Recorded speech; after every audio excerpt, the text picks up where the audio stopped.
What the?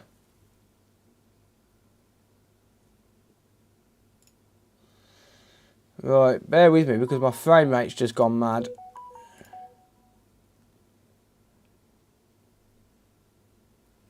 For some reason. Is that better? Yes.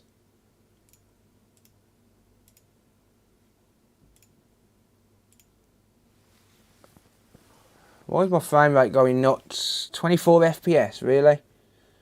You're not going to let me record at the same time as filming? Right, okay.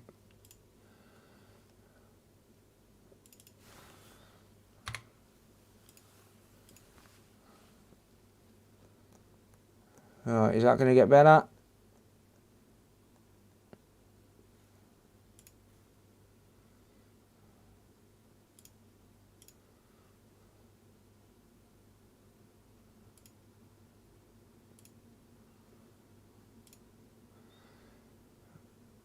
Right, bear with me a second, people. I just need to set everything up.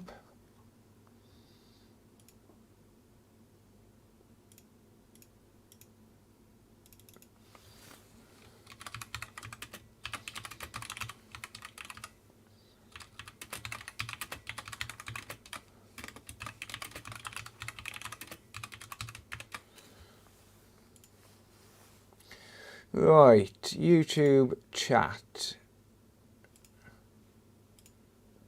There's that.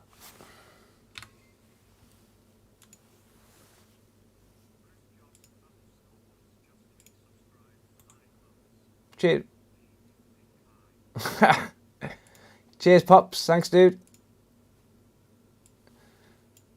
Right, there's that chat.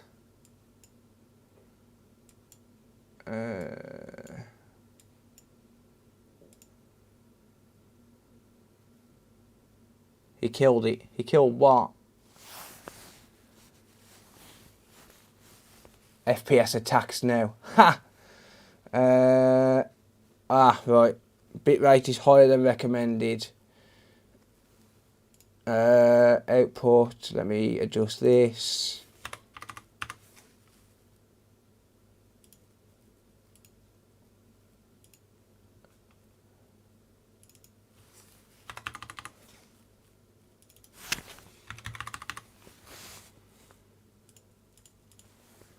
Right, that should be better. I think.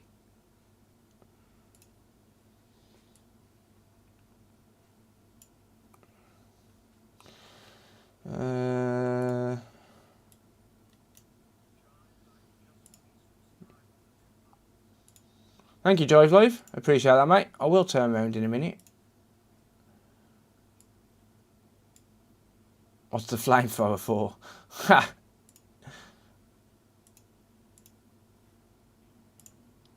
There we go. Alright. Now I'm here. Why do I keep dropping FPS? Rather strange.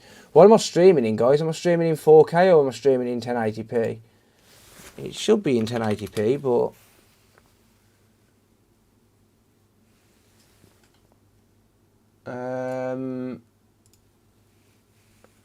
1080. Okay, cool. Cool. Phil should buy a 4090. Definitely not, mate. Definitely not. It's my new HDMI port replacement method. Oh, you've given away the secrets now, Gordon. 144. Yeah, check your settings if you're lower than 1080. I should be at 1080 60. Let me just double check. Output.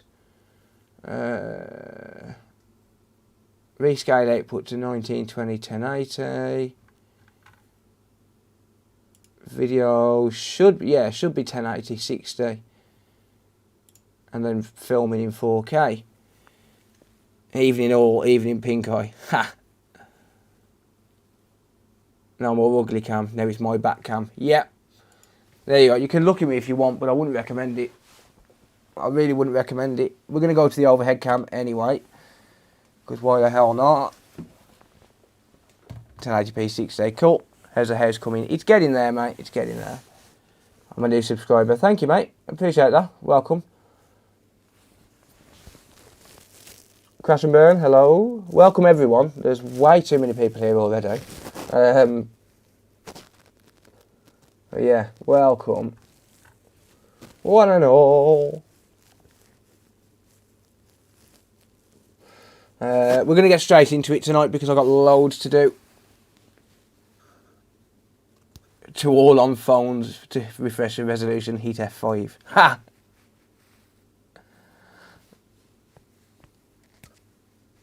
We've missed you. Cheers, mate. Thank you. Yeah, hit the like button early because you might not like it later on. I stole your idea for the cube storage in the alcoves and literally did it a week later.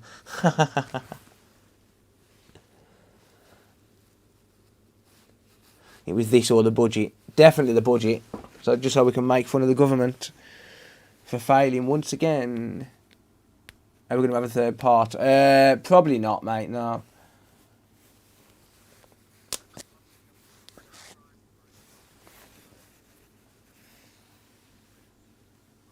Thank you, buddy. I appreciate that, mate.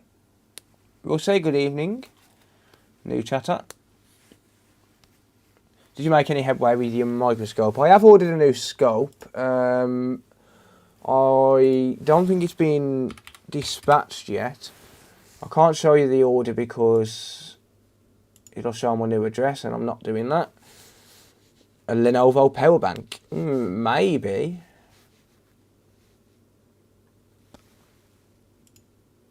Oh, it has been dispatched. Has it? Yeah, it has, yeah. Departing from sorting centre. Cool. Right, let me just get a link to the actual camera. So I've bought this camera here. How's the house going? It's all good, mate. Getting there slowly. Yeah, I've bought this 4K camera here. It was like £140. So not bad. Cheers, Nathan. Thanks, mate. We're good. The plastic bit for the laptop. I didn't, mate. No, I haven't seen that, unfortunately. Yeah, so I can post a link to this. I haven't tried it yet. I've been told it's a good camera, but the USB-C port is a little bit iffy in terms of you can't fit many different cables in it. So, yeah. I'll post a link to it anyway, just in case anyone wants to check it out. But I've been told it's a good camera, but I haven't tried it yet. Would a bad encoder cause flickering and black screen on a PS5? Possible, yeah. Road Trip Junkie, thank you, dude.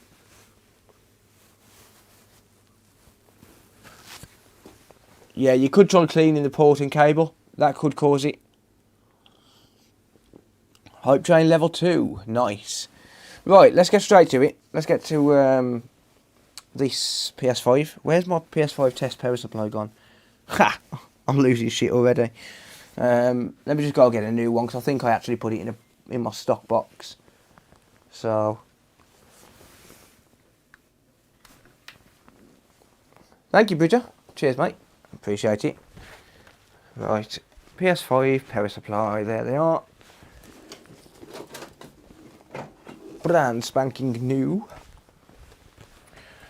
Direct from consolefix.shop. Why has my camera gone off? Are you taking the piss? Stupid thing. Alright, never mind. Sorry, guys. Right, I've got a brand new PS5 power supply. I don't actually know what's wrong with this. Let me just find out. I think it's no power.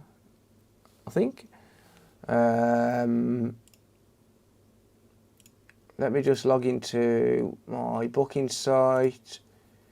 Repair orders.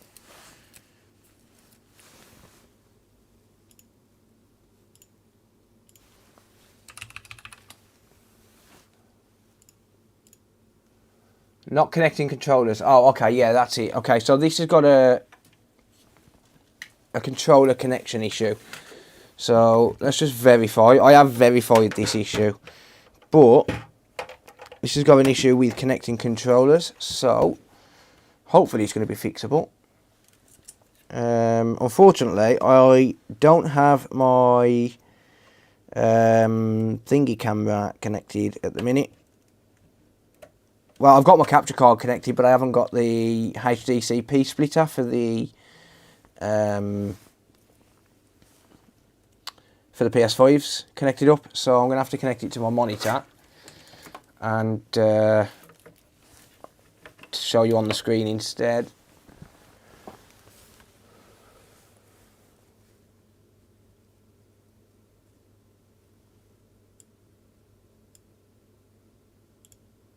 Let me just ban this viewer.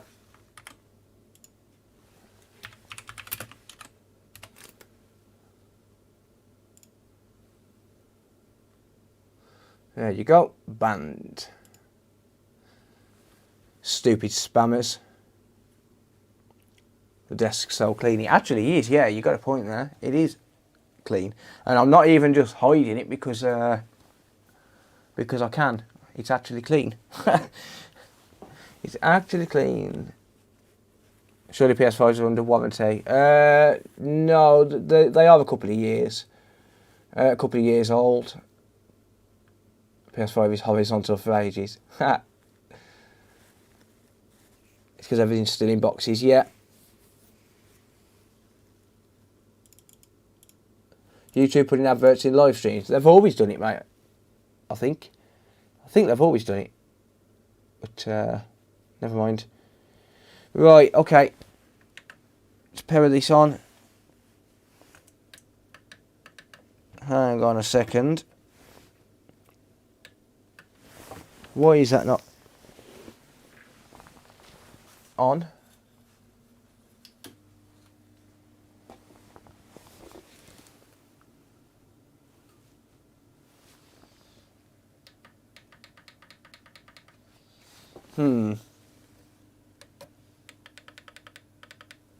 What's going on?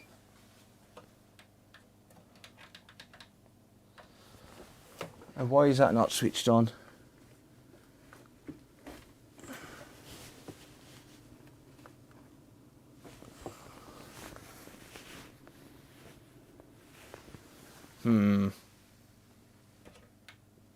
Right, bear with me a sec. I need to...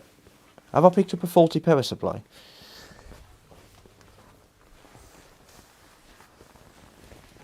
Have I picked up a faulty power supply? Or, in fact, I'm pretty sure that's a brand new one. So why is it not working?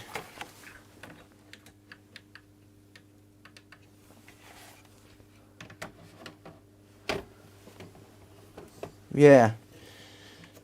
That was a brand new power supply, and that would be, if that is a faulty power supply, that is the first faulty power supply I've had from my supplier.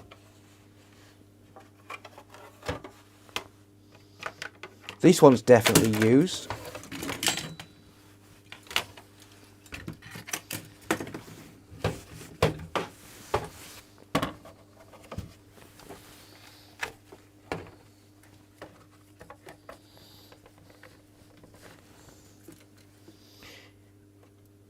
But I verified this issue earlier on today, so I know this board was working, as in terms of turning on. Okay, that is a faulty power supply. I'll figure that out later. How's it going, Dean? Quite a bare bones system, yeah. Yeah. Safe, how are you, mate? Thank you, bud.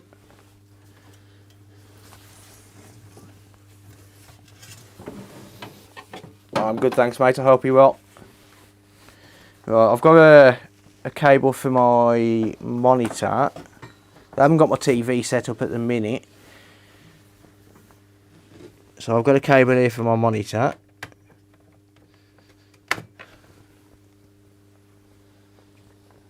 Right. It's good, thanks, Ian. How are you, mate? What was that for, Omni coverage?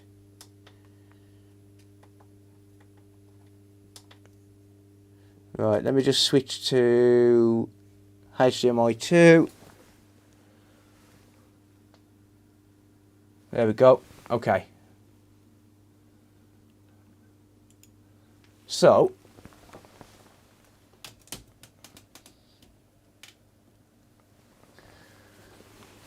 yes, it's going to be out of focus, but that is displaying and turning on, but it don't connect controllers. Now I need a Type C to Type A because I haven't got a USB board spare. So, Type C to Type A. I will find one. One moment, please. While I find a cable. Ah, here's one.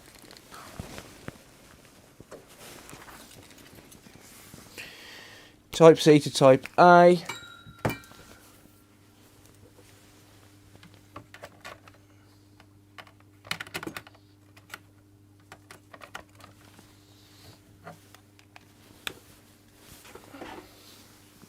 Nada. Absolutely nothing. Nothing whatsoever. I'll turn the controller on. Just flashes. And that as well is the same in safe mode. So I have tried loading it up in safe mode, but I'll just show you that as well.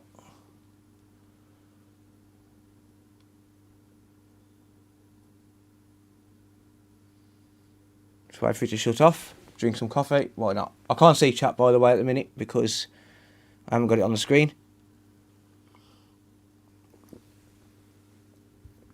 Well, it is now because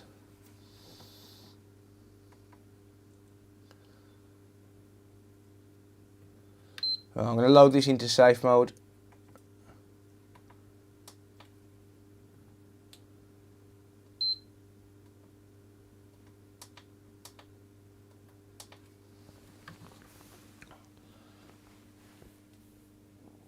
And display. Thank you.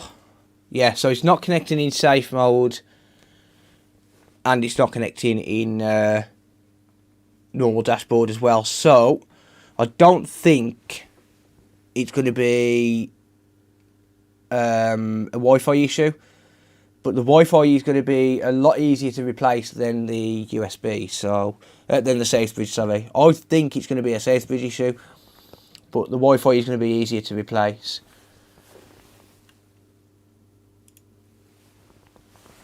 So I'm going to do that first, I think. Let me just unplug that. You should switch back to the normal chat window. There we go. Okay. Yeah, a little bit awkward because I haven't got my capture card set up properly yet to remove HDCP from the PlayStations. Cheers, Sketchy. Thanks, mate. Can you give us a look around your new room? Not yet, mate, because there's a load of boxes behind me. I'll give you a sneak peek of what it looks like behind me at the minute. But bear in mind before I do, I haven't done anything with it yet. I haven't had the time. I don't mind showing people, but literally everything is just in boxes everywhere. I am slowly getting through it all. Slowly. But it's going to take a while. And that's not even everything. There's about 6 boxes out there, and there's also about 10 boxes in the shed, which I still haven't got to, unfortunately.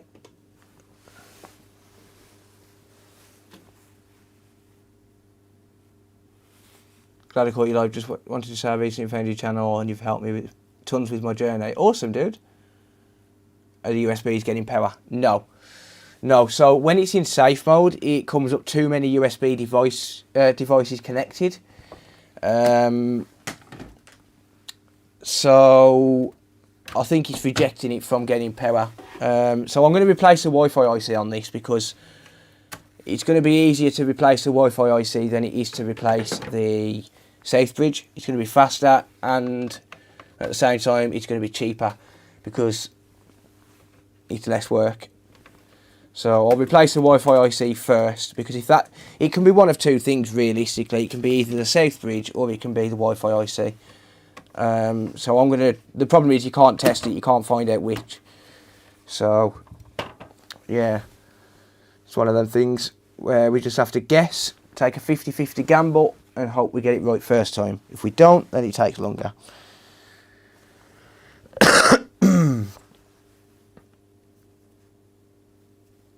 Precision soldering gas torch. What's up, Cypherborg?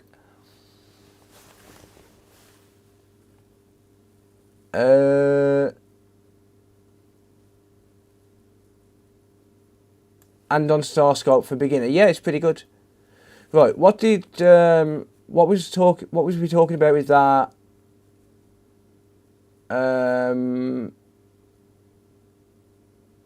That email? I didn't see. If you replied about what email you sent me, I didn't see it, mate. I'm sorry. 1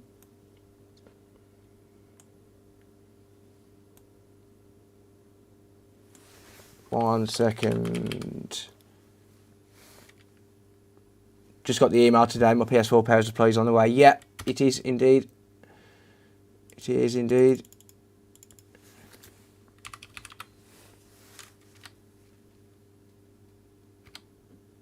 I'm just trying to find that message.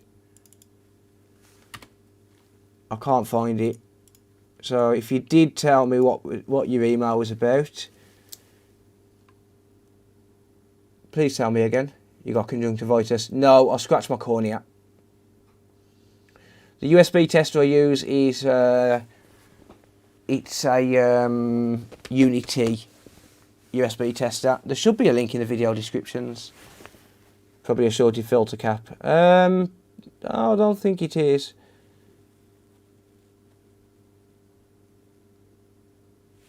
Right, okay. Anyway, let's get to some work. Let's get some work done, shall we?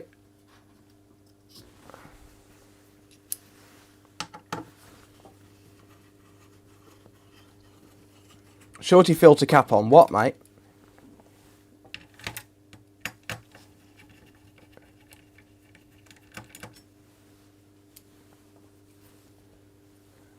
What, on the USB port you mean, or? No, it's a Bluetooth and Wi-Fi connection issue, mate. A filter cap short.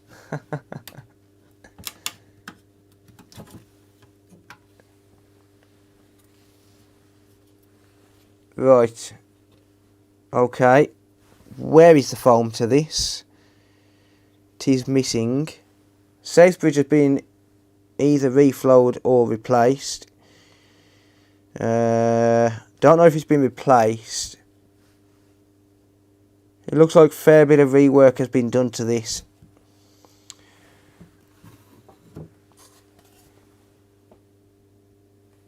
Yeah, I've had it scanned by an eye doctor. I've been to the hospital with it.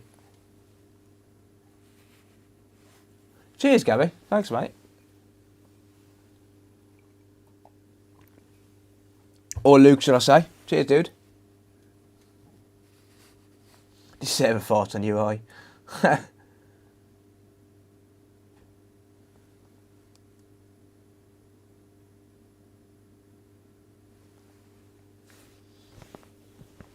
Good beginning at your new place. Yeah. Thank you, mate. Right, okay. So, yeah, what I'm going to do, I'm going to remove the Wi-Fi IC because I've got a feeling it's going to be the Wi-Fi IC, not the safe bridge. It could very well be everything's going over your head. Yeah, I'm tired, mate, to be honest. Right, give me a second because I need to plug my microscope in.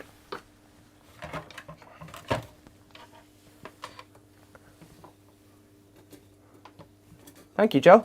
I really appreciate that, mate. By the way, guys, if you are If you haven't, well, I haven't been around for a while, so if you was subscribed on Twitch with Amazon Prime, you're more than welcome to check it and see if it's expired, because it don't auto renew. Let's get a hype train of about 20 expired Twitch subs. Right, here we go. Phil's in a fight with his cats. Well, actually, Luna's depressed, unfortunately. Right, let me just get it into focus for me, because I'm spiteful. And now you can have focus. There you go. Right, this is a temporary microscope camera because, well, because mine broke. So please don't complain that it's too dark or that it's too washed out or something. Get back to me, please. About what, Gary? Or should I say Luke? I did reply to you, mate. Technic Nerd, mini works, thank you guys. X Daniel Story. Cheers, mate, welcome.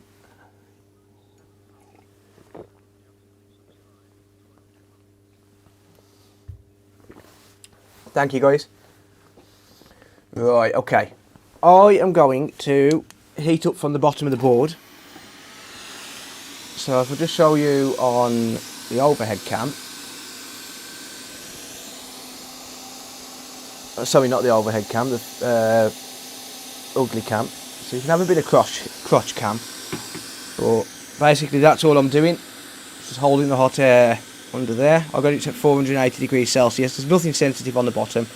So I'll heat it up from this side because there's plastic connectors on the top of the board. And I don't want to burn them. So that's why I do it. I'll just heat up from the bottom of the board. Shit, I haven't even got tweezers. What the hell? Oh, no tweezers. Hang on. Give me a pair of tweezers. Mucho gracias, thank you. Right. There we go. Now I can carry on heating up. So I've got the hot air under here, look. Left hand side. I'm not going to use any flux. It does look like this might have been reflowed though. It does look like some flux around there. At least I've reflowed it from the bottom and not the top. It's going to take a while for the heat to penetrate, but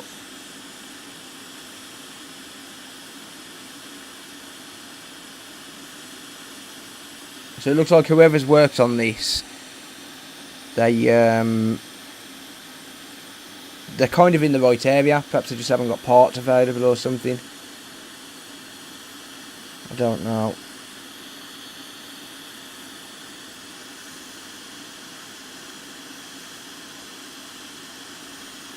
The only problem with doing these is trying to get under the chip to actually lift it up. You can't use a suction sucker on this because this shield is soldered on. So you have to get underneath it and it slides around everywhere. It's bloody stupid.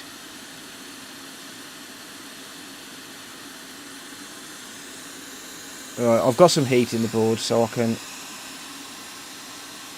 at least try and grip the damn thing. There we go. That gotcha.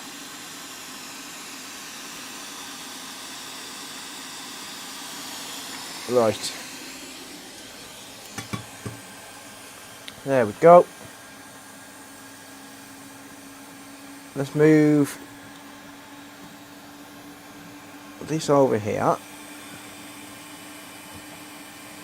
Why no flux? Because I'm only removing it. It's a waste of time. It's a waste of flux. I will be using flux now to clean up, but because I was only removing the module, it's kind of a waste of time.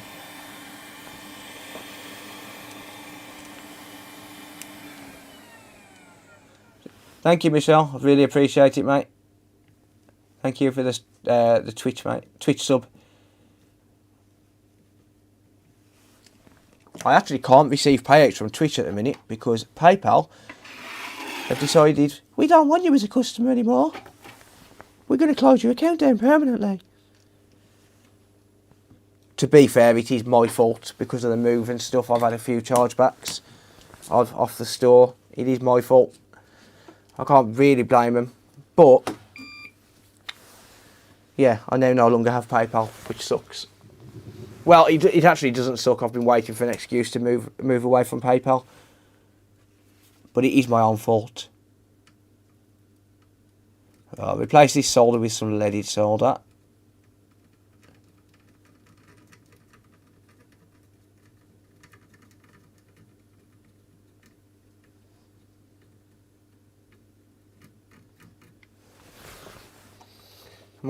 I might need to use more leaded solder than that.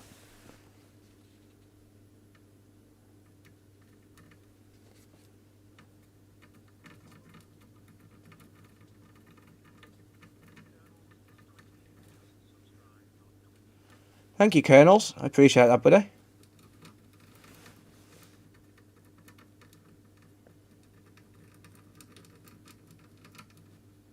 There we go. Right, let's wick that away.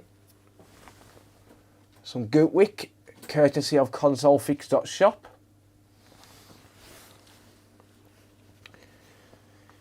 Goat wick.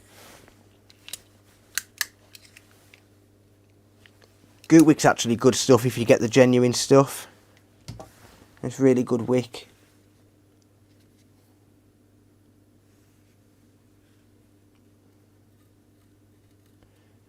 As endorsed by Lewis Rossman.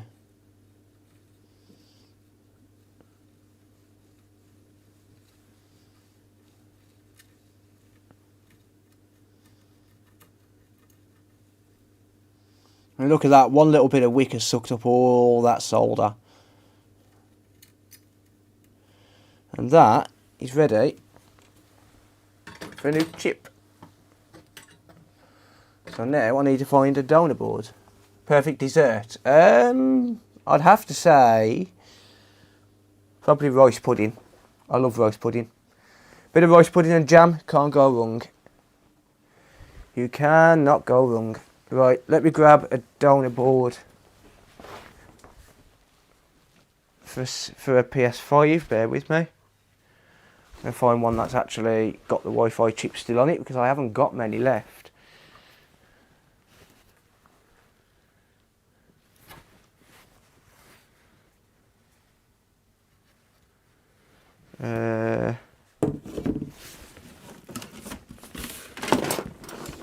One moment.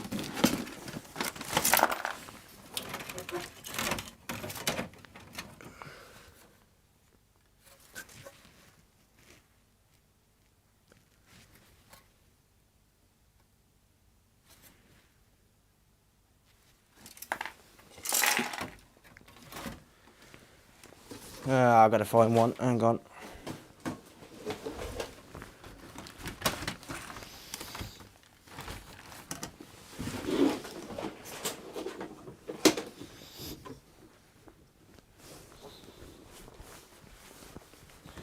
This is another problem. All of my donor boards are unorganised. All my donor boards are unorganised. Here's one though.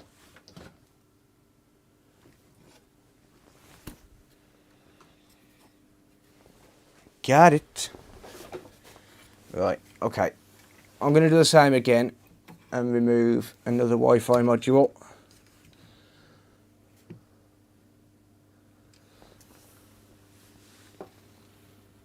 I thought it was free. Yeah, you don't click subscribe, click on follow instead. If you want to follow me on Twitch. You don't have to pay to follow people on Twitch, but you do have to pay to subscribe to people on Twitch. Hello from Cape Town. Thank you, mate. Welcome. Right, I'm just going to remove this one the same way. Using hot air.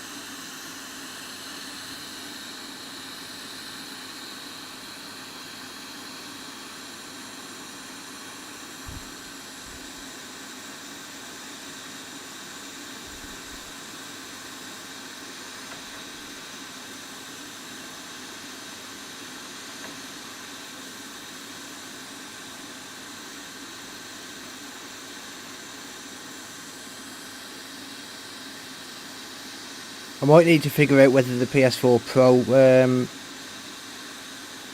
Wi-Fi modules are compatible. There we go.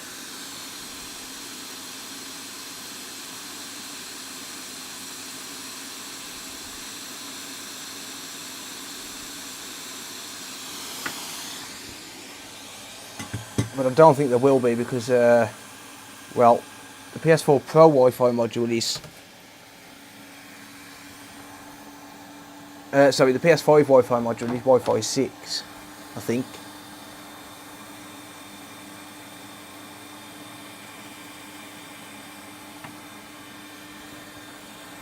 Right. Hey from Wales. Hello. If I do miss a message, just type it again. I don't continuously check, or well, I don't continuously read chat, and it goes a bit too quick to keep up if I do look away. Kev's Toys, thank you, bud. Thank you for the support, mate. I really appreciate it. That was a bit loud in my ear.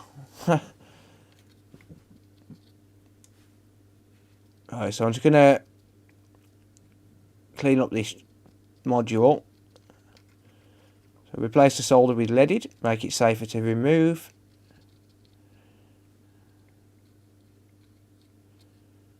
There we go. I'll clean it with some wick.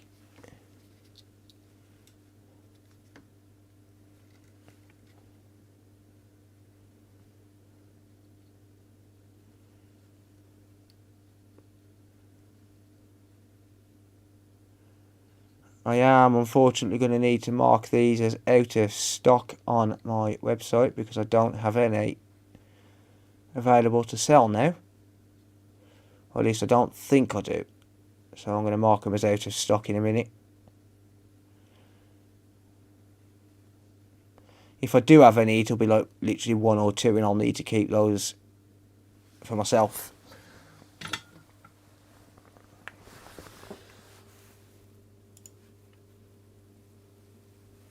Wheaty, thank you, bud. Right, console fix. Just going to mark these as out of stock because I don't want people buying them, because otherwise I've got to refund people and I can't be arsed.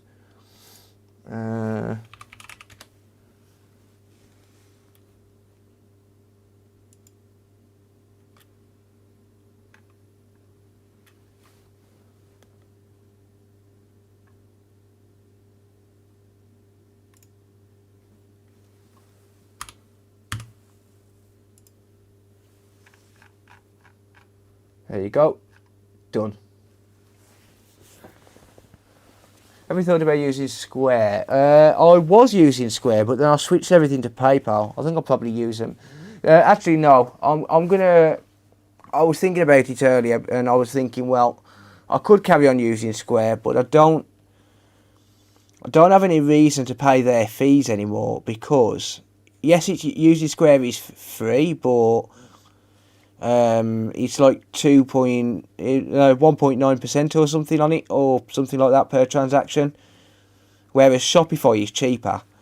And because I don't accept walk-in repairs anymore, because I've obviously not given my address out, I've got no reason to have the card reader. Well, technically I have actually, because if people want to pay over the phone, I can do that with Square. But I'm pretty sure I can do that with Shopify as well, so it might be better to just stick to Shopify and keep everything simplified. A Lincolnshire team? I don't know anything about sports, mate. I'm sorry. I genuinely know absolutely nothing about sports, especially football, because I don't follow it. Right, okay, anyway. Let's just add a bit of flux there. And I'm going to get some 0.76mm solder balls.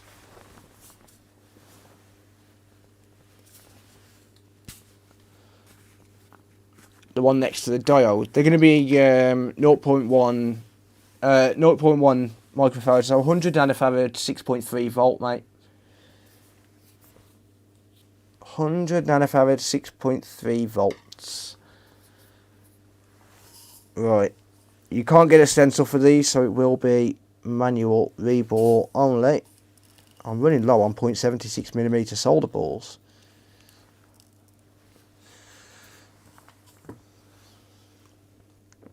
Yeah, you cannot get a stencil for these at all. But to be fair, they're not that bad for reballing. It doesn't take long.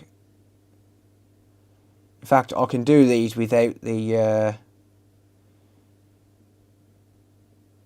microscope, because the solder balls are quite large. I know 0.76mm is still really small, but it's large enough to where you can see them by eye, or most people should be able to. And my eyesight's generally fairly good, so I can do it without a scope. But then again, I can do a lot of repairs without a scope.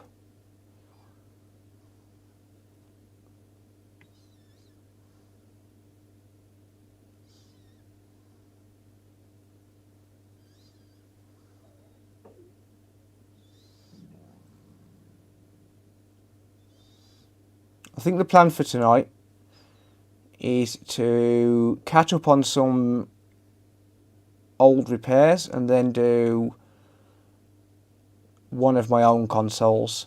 I think. I don't know.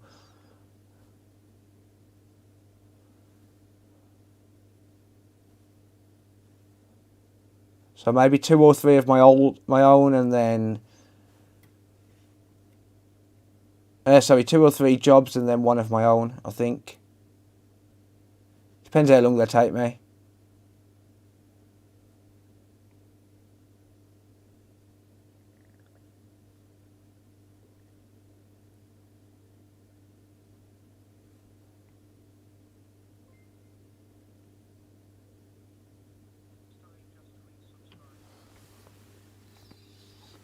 Thank you, Stewie.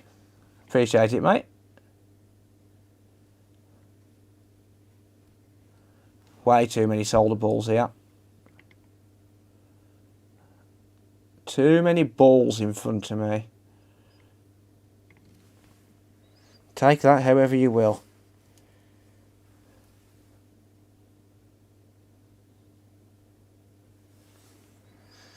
Makes it awkward to actually do when you've got too many on the chip.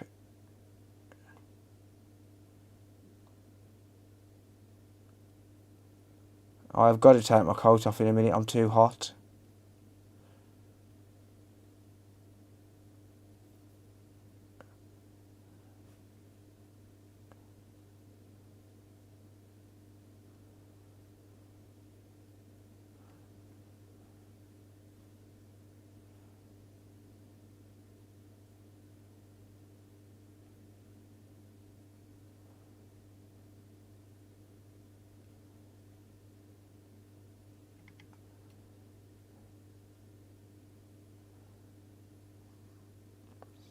So I'm hoping it's going to be back to regular streams now as well.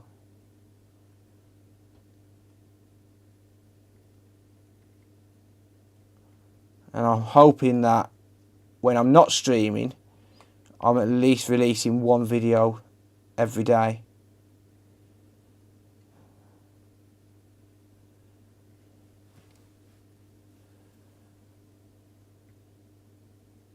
Still too many. Thing is, I can't just push them off because I'm low on 0.76mm balls. And I don't want to waste them. So I'm putting them back in the tub as I take them off.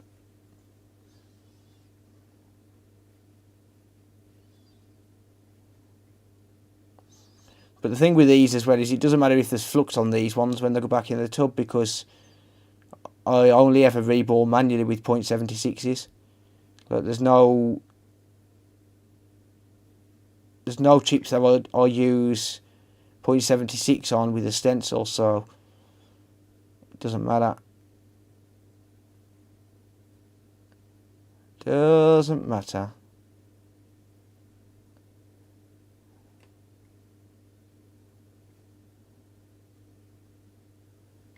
I'll gather those up in a minute.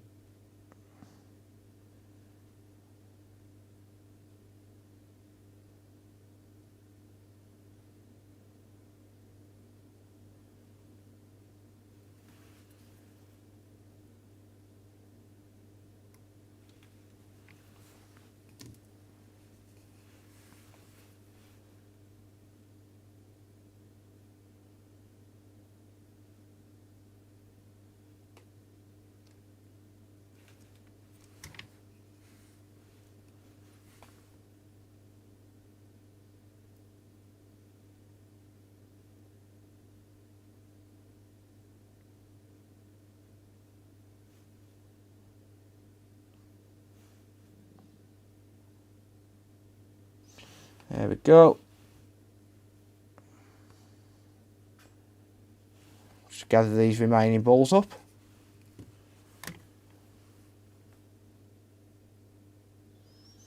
To be fair, I don't want them left on my table anyway, and I don't want them on the floor because I don't want the cats to potentially pick them up and eat them. And you never know what a cat's going to pick up and eat.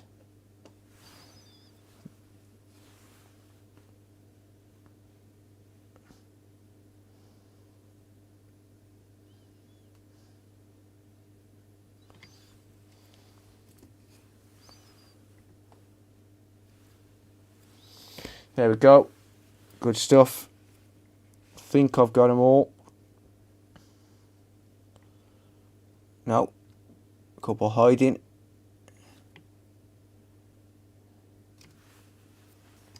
There we go. Right. Hot air at 10%. 480 degrees Celsius. Just heat the fucker up.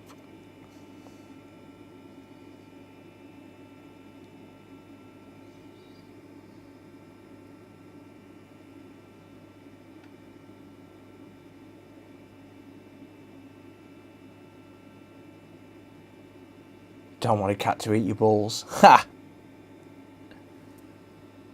Up all night playing with your balls again. Yeah, you got it.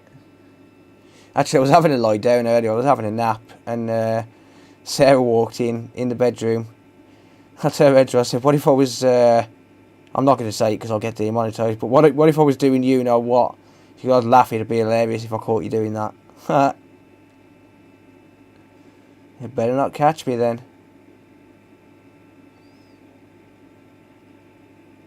Right.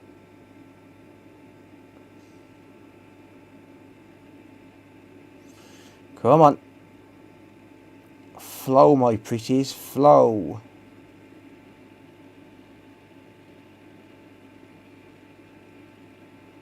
Right, they should be at a point where they're not going to fly off now. Ready? There we go. Beautiful. Come on.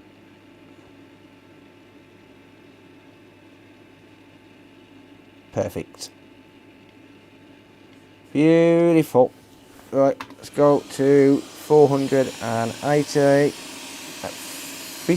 60% airflow.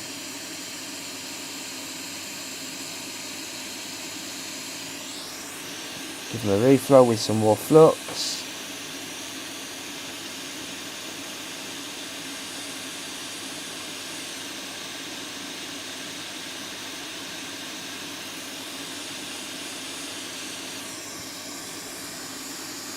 A little bit more flux.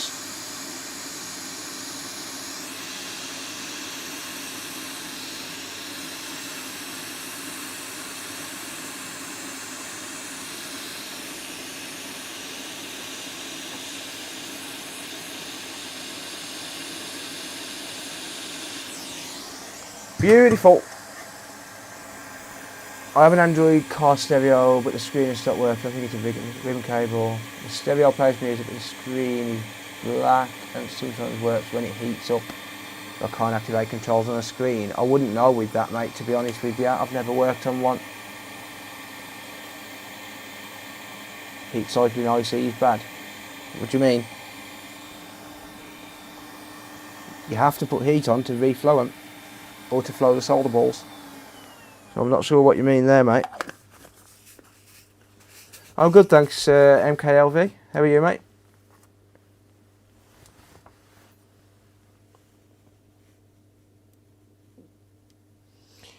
Right, that's reballed, ready to go on. Move it out of the way. Bring the board into play.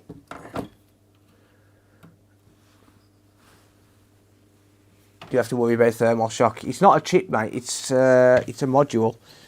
If this fixes the issue, I'll open the other one up and show you what I mean. But it's not. That's not actually a chip. It's a module. So basically, it's a circuit on a circuit, and this here, under this shield, there's about 100 components.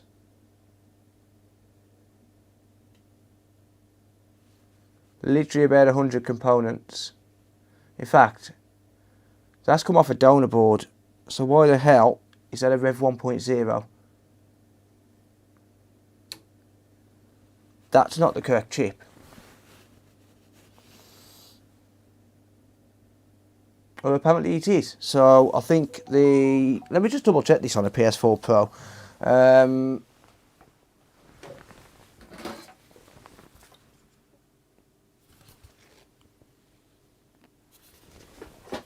They might be the same chip as the PS4 Pro.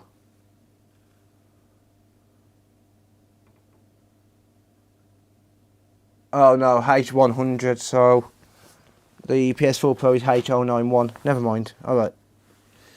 Fair enough. Okay, so there's only one way that this chip can go. First reflow would have been enough. No, because the balls wasn't formed properly. The balls need to be perfectly round. Well, they don't need to be perfect, but I'm not taking chances. If this fixes this issue, if it is this and not the South Bridge, then I'll open one up and actually show you what it looks like inside them. Because I'll have one that I'll be able to actually open up.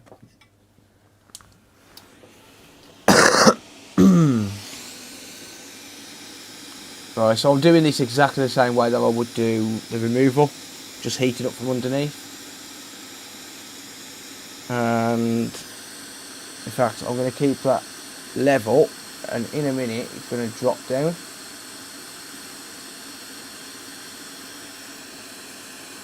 I'm going to keep it level so it doesn't slide.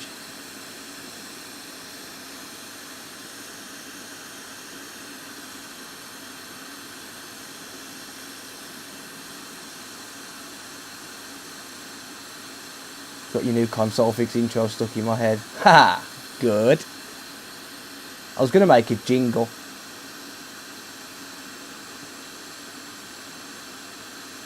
Right, that's almost ready. Here we go. That's just dropped into position. I'm going to let go of the board and I'm going to knock it with the tweezers.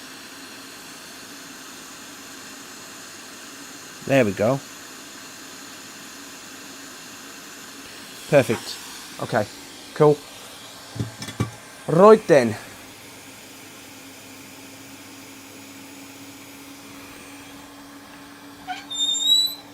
Let's have a look, shall we? I need to clean off the liquid metal, but I'm not worried about that for now. Well, let's have a look, shall we? I'm going to give it a few minutes to cool down though. So I'm not going to turn it straight back on.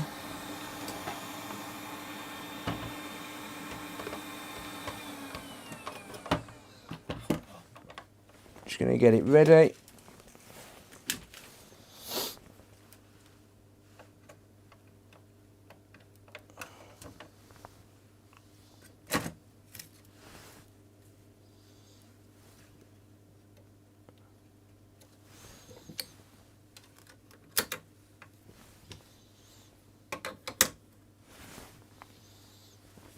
But yeah, that module, it's a circuit in a circuit. It's got a little world of its own little ecosystem.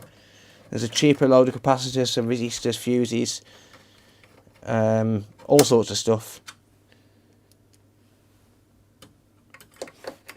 All sorts of stuff.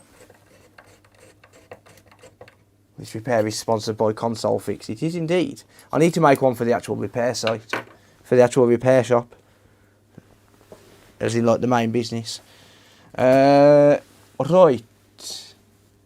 Can I ring the number on your website to chat to you about a problem with my PS4? Yes, but not till tomorrow, mate. Phone lines are off until 9 AM. So I have actually got a proper phone line. Oi, why's my camera gone off? One sec, my camera's just turned off. One moment. To be fair, I need to.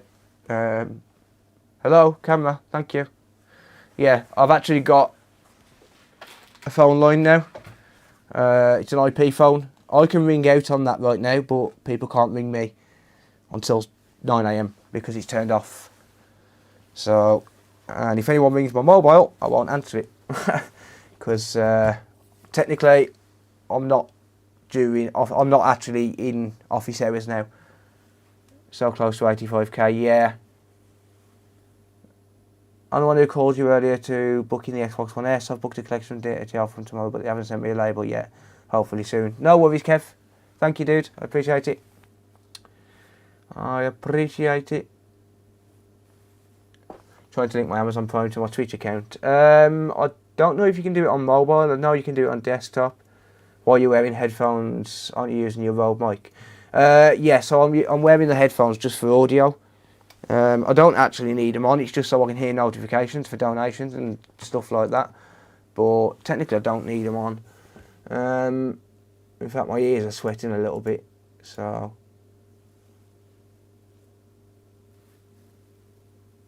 I'll call you in business areas. Can I ring the mobile number? I'd prefer you to ring the office phone, mate. You can ring the mobile, but that number's not going to be active for much longer anyway, because I am going to be changing my number very soon. Because yes, yes, I gave out a mobile number, but that was my personal number, and I don't want to be harassed on it. I'll be honest. So I am going to be changing my number very soon. And then obviously it's only going to be family that have that number. Now that I've got the office phone, I don't need people to have my mobile number. But you're welcome to ring the office phone during office hours, yeah. It automatically shuts off at 6 AM. I can ring out, but people can't ring me. So, yeah. But I won't answer my mobile now unless it's family. If family called me, I would answer it. No matter what I'm doing, if family call me, I answer my phone. Don't care what I'm doing. But that's just a rule I've always lived by, because the last time I didn't answer to family, Sarah's mum passed away. Or was passing... No, Sarah's nan, sorry. Was passing away. Right. Okay, that turns on. What happened to his eye? I'll scratch my cornea, mate.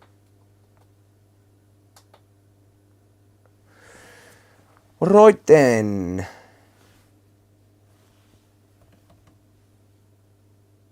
Right, connect the controller. Let's see if it connects. Hopefully it does, so we haven't wasted time reboarding that Wi-Fi chip. Although, that being said, I've only been live for an hour, so it really hasn't taken that long.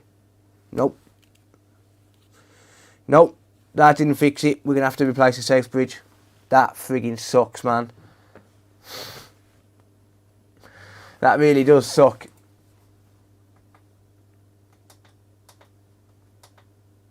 iSaver mode, you're taking the piss. How did you scratch it? I don't know, mate. I don't know. The office number's on the website, yeah.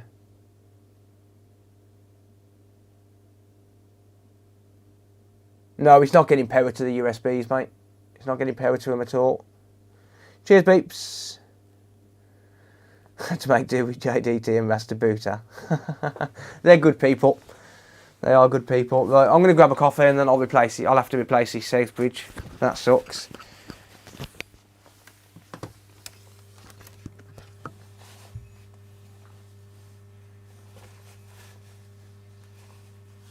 Might as well switch back to that.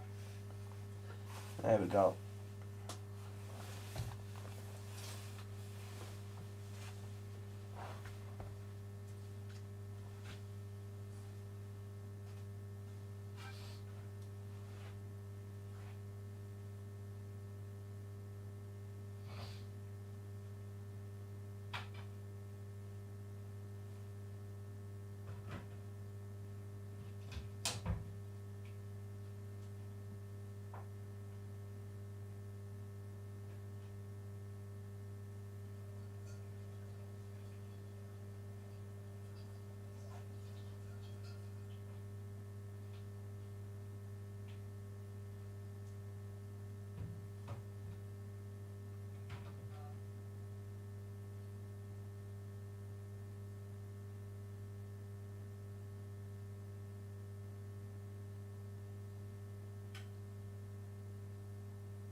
I'm back. Hello.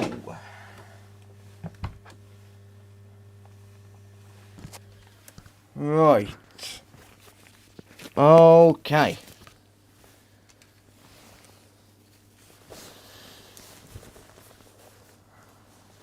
So, that Wi-Fi chip is likely good.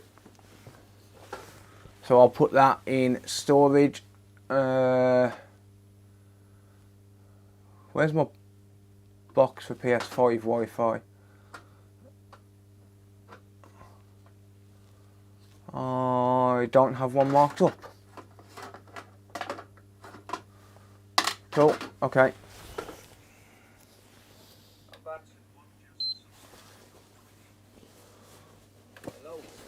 Oh damn it, hang on.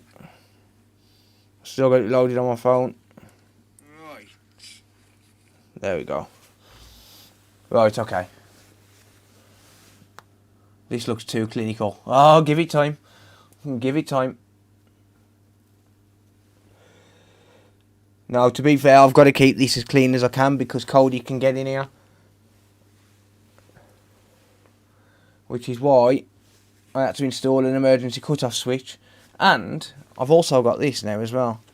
Hang on, let me move this out of the way. Don't really want to be showing a cigarette on the stream. I've also got this now as well. Alexa, turn off the workshop lights. Why does it... Every time it brings up a notification. Alexa, turn off the workshop lights. Okay. Pew! Alexa, turn on the workshop lights. Okay. Pew! Ooh. That affected my screen. A bit weird. Yeah, I've got everything hooked up to smart plugs now. Computer buta.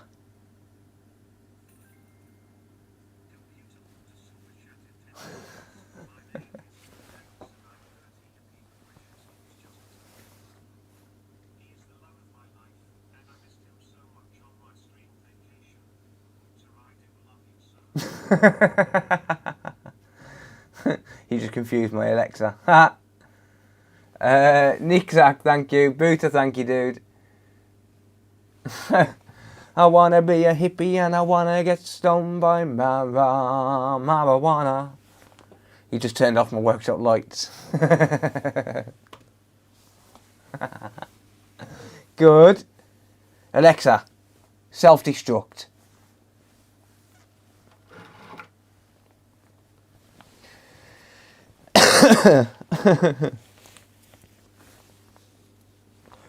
How's things, Chris? Hope you're good, mate.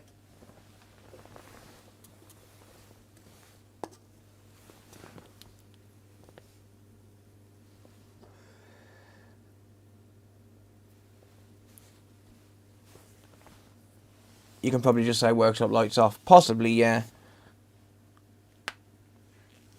Possibly. Right. I need a safe bridge.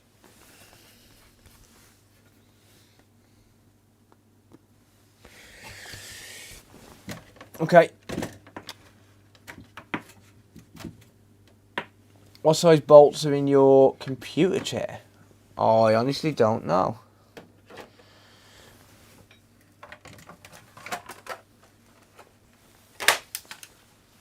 I honestly don't know, unfortunately. Pardon me. Self-destruct requires a code. Nice try. Alexa, I know your deepest, darkest secrets.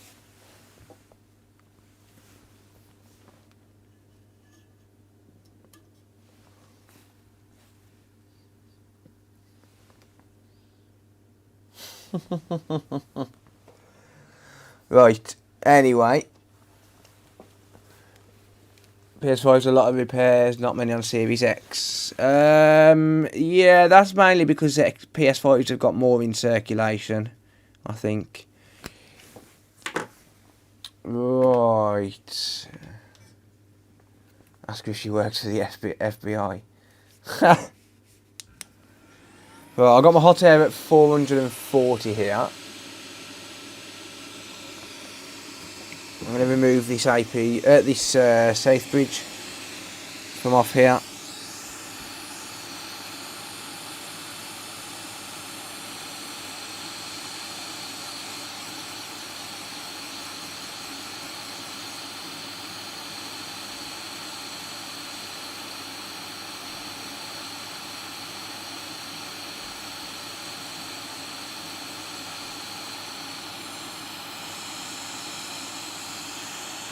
Right, it's not going to focus, but I do need the hot air to be straight up so I can't go under the scope, unfortunately.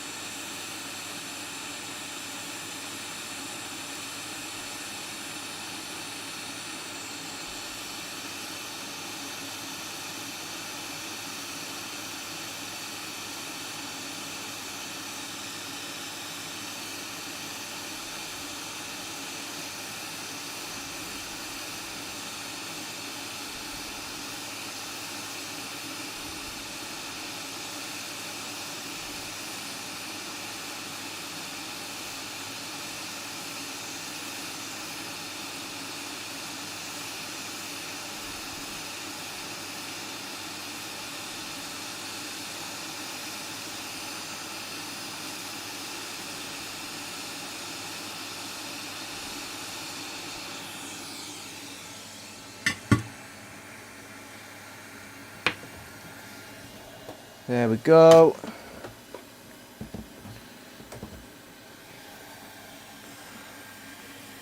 And now, unfortunately, I don't know where my stencil is, so I'm going to have to use a new one. But oh well.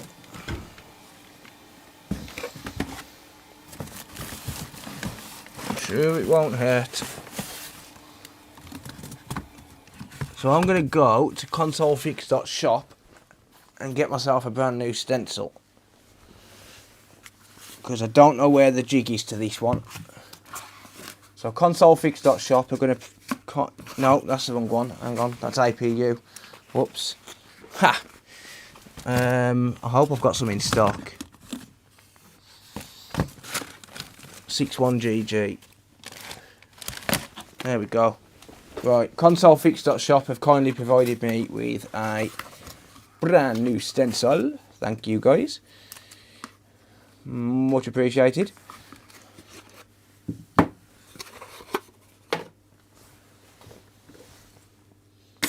Yeet. Yeet.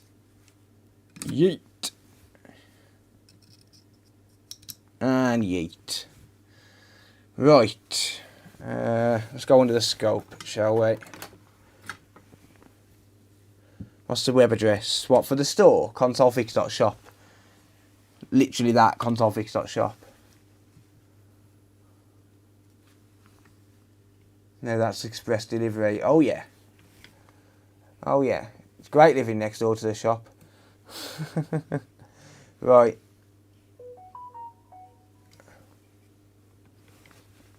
Okay, let's get this lined up so as the chip's in the right orientation first. Damn it, never do that.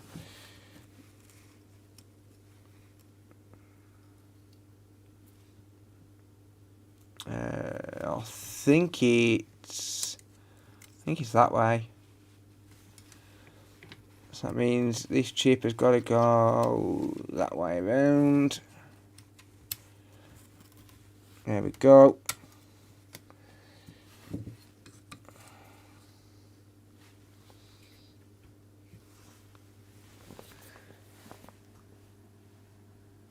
You'd need to send the entire console if you was to do that, Jason. If you wanted me to install an OS, you'd need to send the entire console.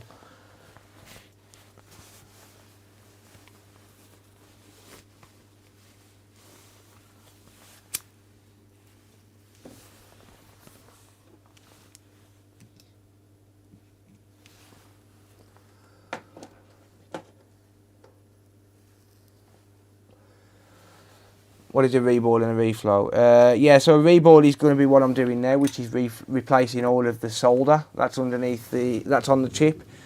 So a reball can work when it comes to actual issues sometimes. No, don't wick away while you've got the magnet on there, guys. It's not a good idea. Yeah, so a reball can fix some issues sometimes, but in this case I'm reballing it because I'm replacing the chip with a chip from a donor board. Whereas a reflow would basically just be heating up the solder to a point where you're basically flowing the solder again to fix any potential cracks that some of the solder joints might have.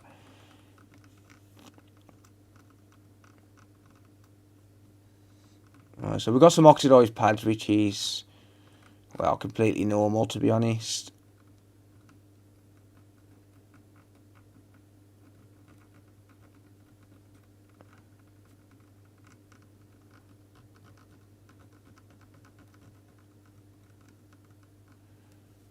So if I just give it a light scrape on the pads that I've got no solder on, or the dull pads, it should bring them back.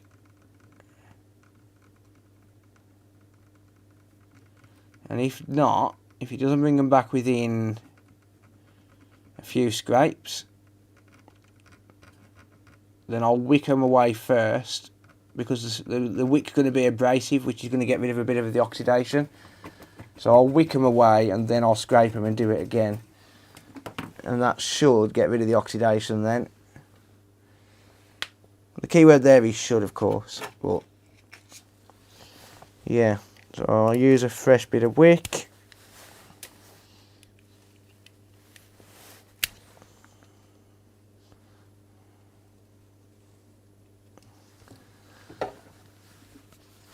And I'm going to use a bit of hot air to assist me with this, because I don't want to scrape for too long on the chip. If I use hot air to assist me, it'll wick away quicker. It's not needed, but it will do a better and faster job.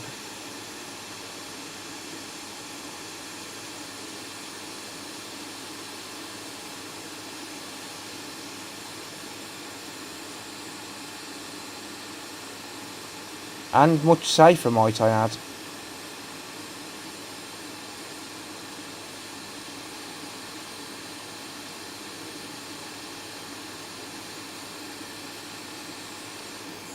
There we go, that'll do for that.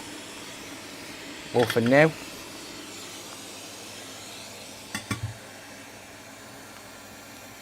The F word. Meh. Don't bother me. Right. Isopropyl alcohol. Let's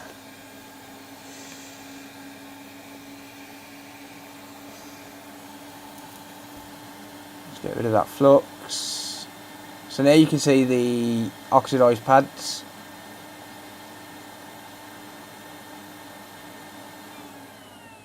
Now that I'm cleaning it.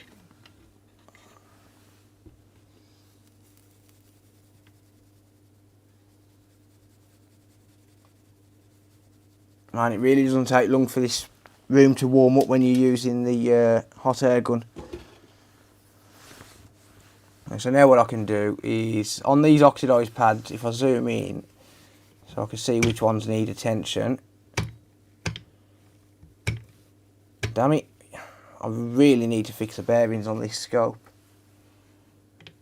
So what I can do, so we've got some oxidised pads, look.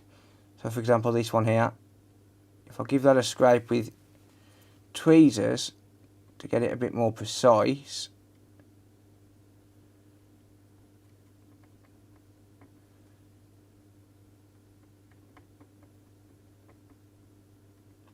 the problem is the pads get indented into the chip itself, and sometimes just wick alone won't do nothing until you've basically wicked away the conformal coating.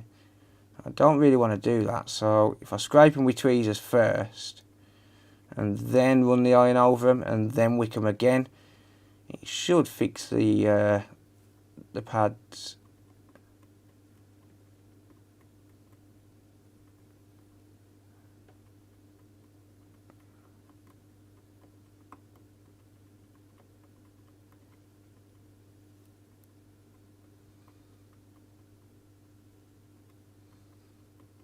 You've only got to really lightly scrape them. You don't want to put too much pressure on them. If you do, you're going to tear the pads.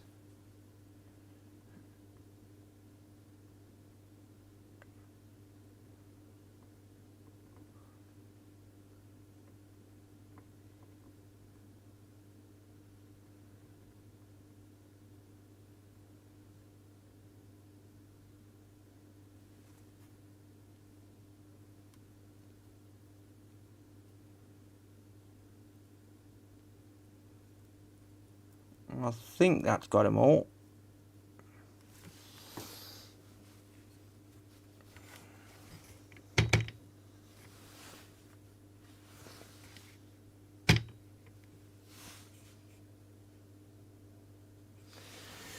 Right, more flux.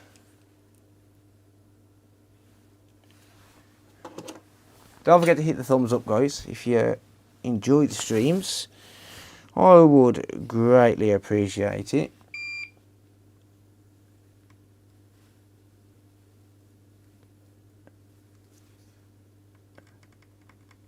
Yes, and there you can see those pads are actually taking solder now.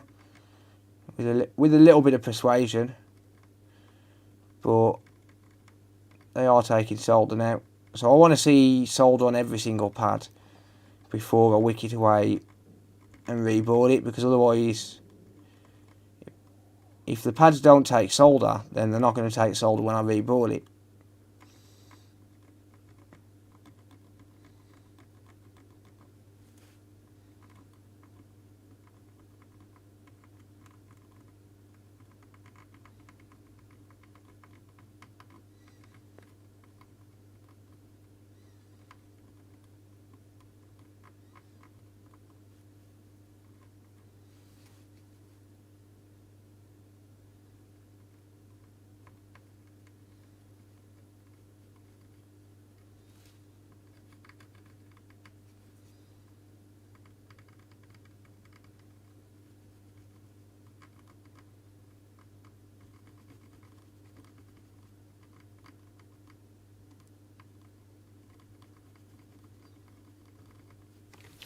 Right, that one's still not taking solder.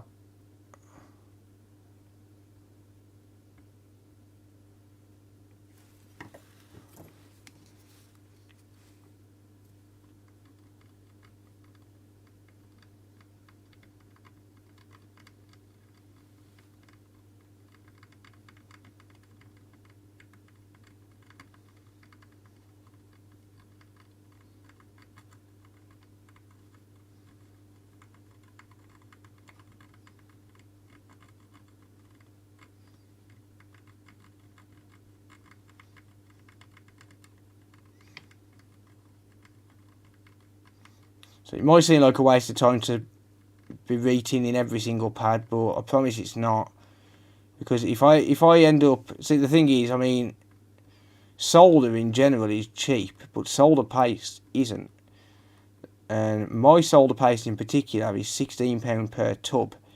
It's not cheap. So I don't want to waste solder paste. So if I reball this and it doesn't take solder on some of the pads, I've got to do it all again. So I at least check and make sure that it's going to take solder on every pad before I actually reball it.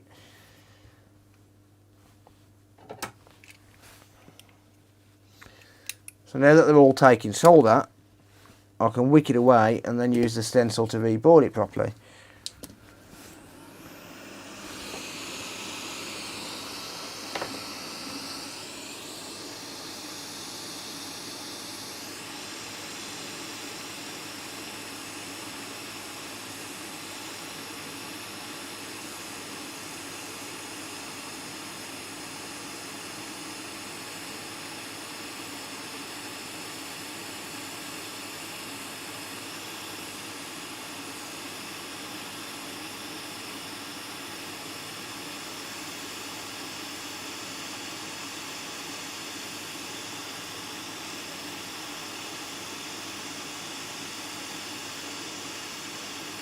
There we go. Beautiful. Oh, hang on. We've got another... Got a ball there with some solder still on it.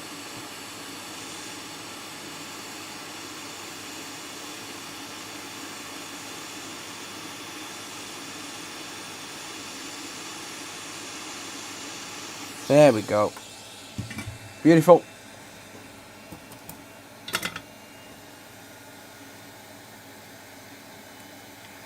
Just get rid of that wick. I'm going to give it a minute to cool down before I clean it up.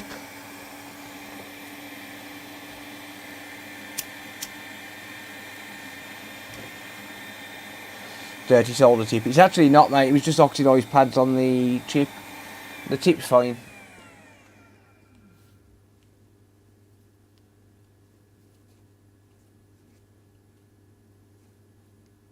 Cheers, Harold. Thanks, mate.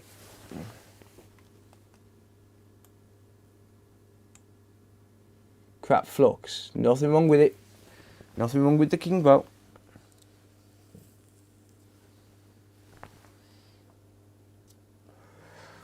Do not diss the king boat. Phil catching a smoke, yeah.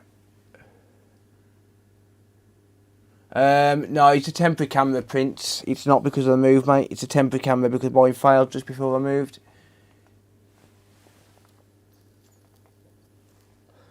Yeah, but no one listens to you, Enzima. Ha.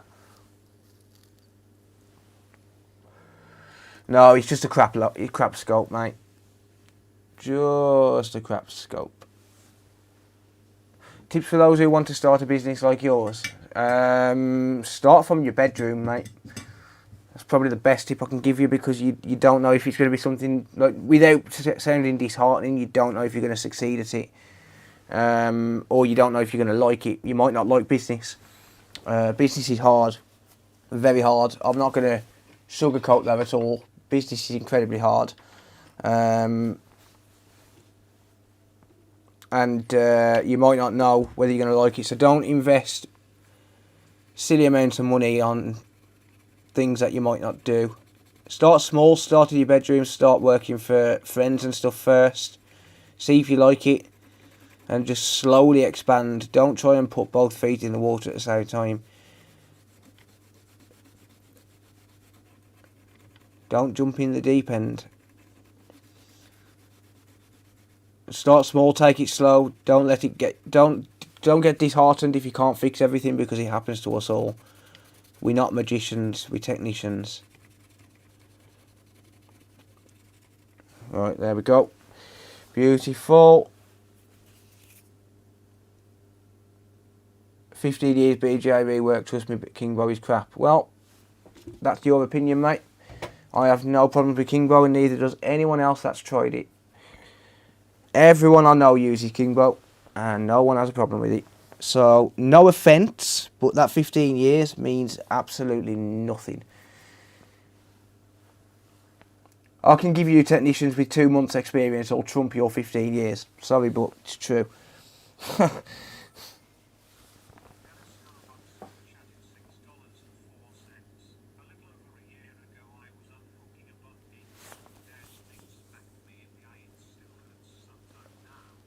Ouch, dude. Ouch. That's a bit rough. Cheers for the 5 as well, mate. I appreciate it.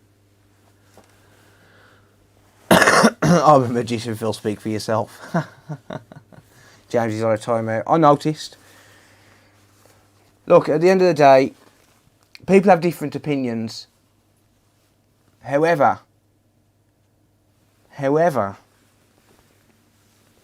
those opinions mean absolutely squat to other people. If you don't like something, fine. Don't like it. But don't tell other people that you're an expert with 15 years experience, because that 15 years means nothing. I'm sorry, but I know technicians who've been doing it a couple of months, and I'll guarantee they'll piss all over your 15 years experience. I'm not talking about me. I'm talking about in general. I'm talking about in general. And I do BJ work myself, and I never have an issue.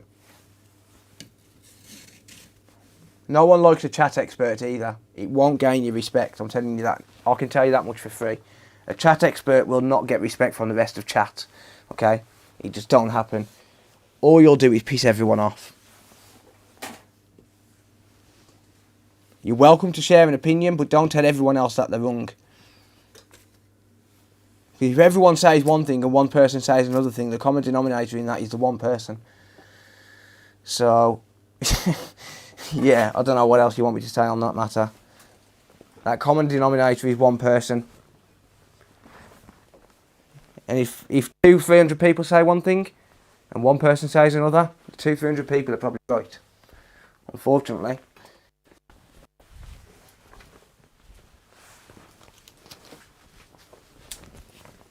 200-300 people are probably right. Do you have a Discord? Yeah, type in ! Discord, mate. Cheers, Cam. Do you ever use any specific soldering tips? I don't like the pointy tips. They're the conical tips. I don't like those. I prefer chisel or bevel, personally.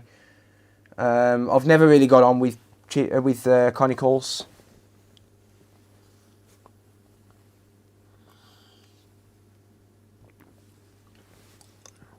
Oh, you were saying everything I was using was crap, and that I was doing it wrong.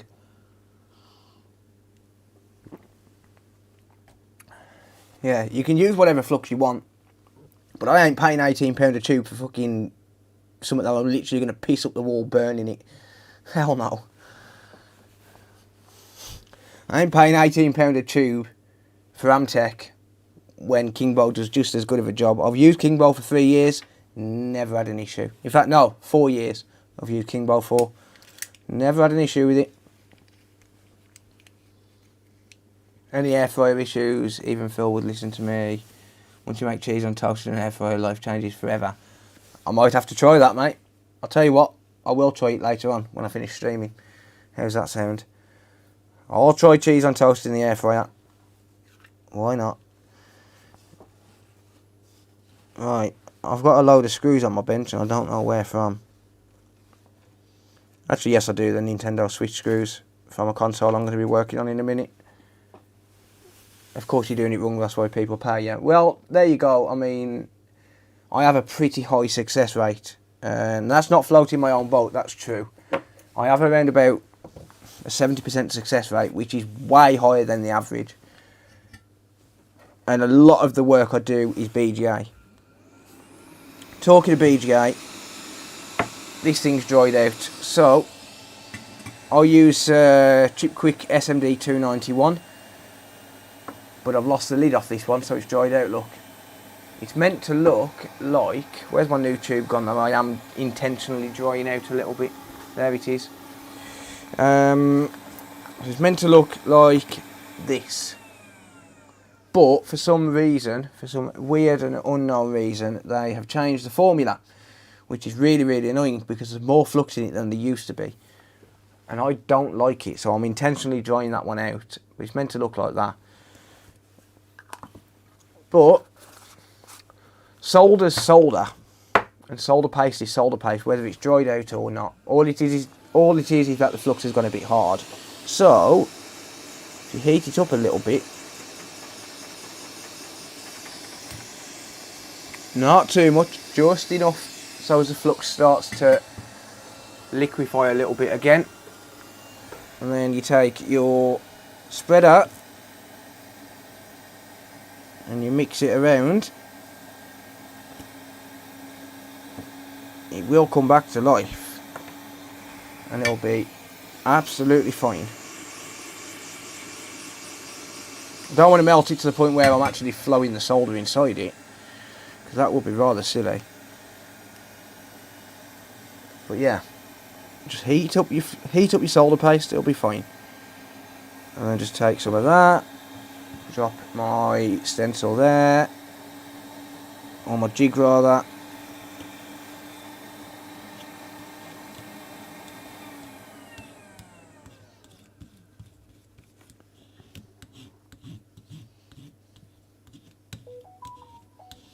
Shut up, phone. Not paying attention to you right now.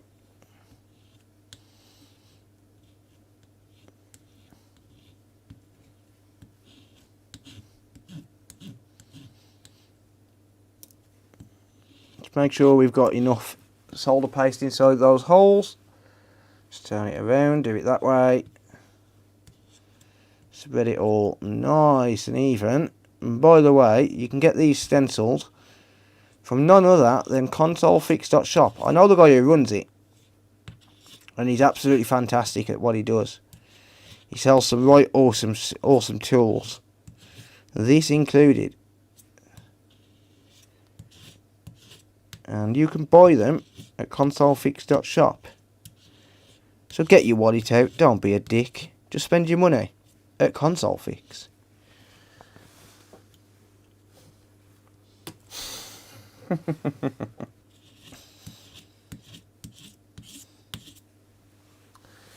There we go.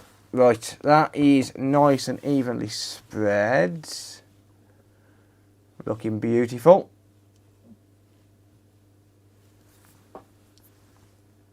I'm going to drop down to 5% airflow, 400 degrees Celsius.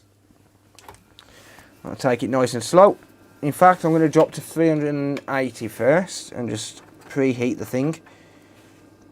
So the reason I like this solder paste is because there's not too much flux in it, but they have changed the formula a little bit by the look of it. Either that or I've just got a bad batch, because every other tub I've bought of this has been perfect. But the new tub I bought the other day to replace this one, because I couldn't find it, seems to have more flux in it than usual, which is rather strange.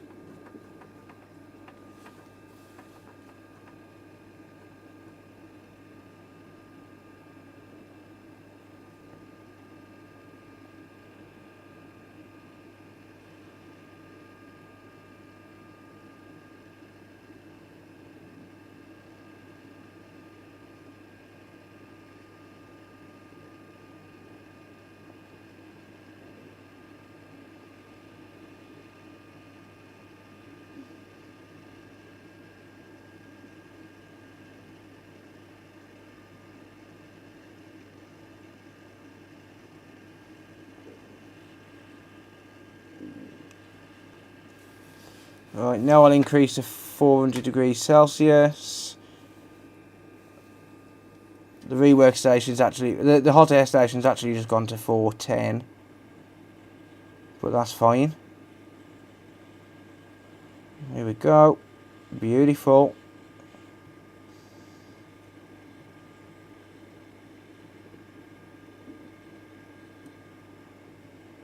Damn it, that stencil's just popped. It's heated up too quick. That might not have worked. I might need to do that again. That heated up a little bit too quick.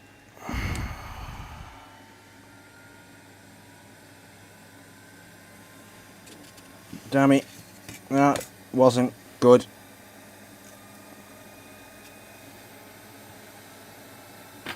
Yeah, heated up way too quick. My hot air gun seems to be a little bit out, because that wasn't 400 degrees. I might be on the point of needing to replace that, because that wasn't 400 degrees. No way. Because that shouldn't have warped. Or shouldn't have popped, rather.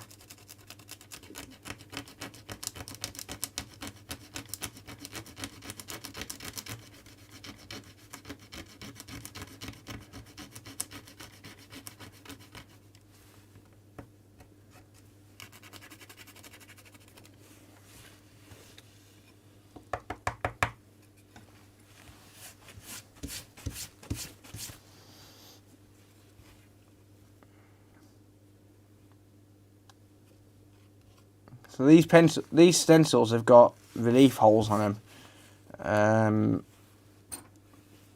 to stop that from happening. So it might be time for me to get a new heating element, because that seems a little bit out, to be honest. Doesn't seem right. Let's put it that way. I'm going to need to clean this off.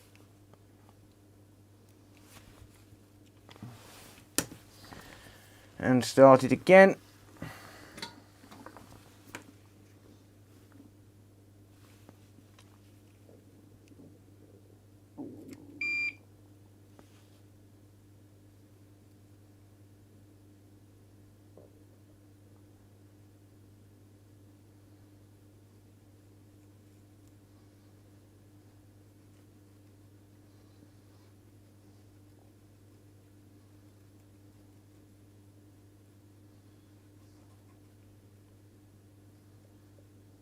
I'll find out my thermal probes tomorrow and test the actual output of the hot air and try and calibrate it. For now I'll just lower it a little bit by like 20 degrees or so. But that heated up too quick.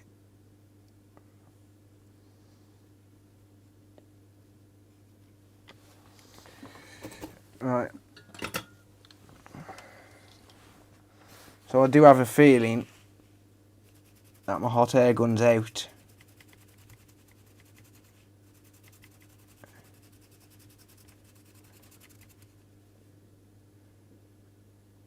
Right, that's fine. It is fine.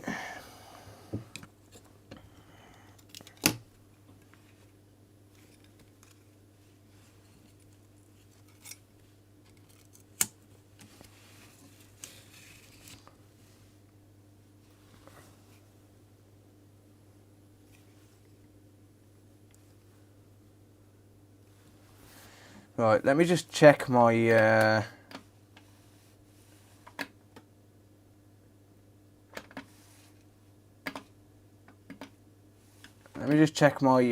calibration settings.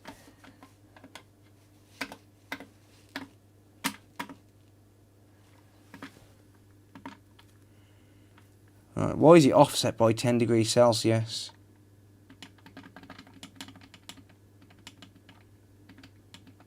I'm gonna offset it by -10.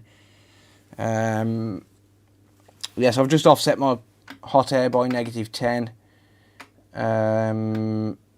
So now when I heat it up, it'll be 10 degrees lower than what it says on the what do you call it? 10 degrees lower than what it says on the unit. Should be okay. The good thing about the atoms is you can calibrate the hot air.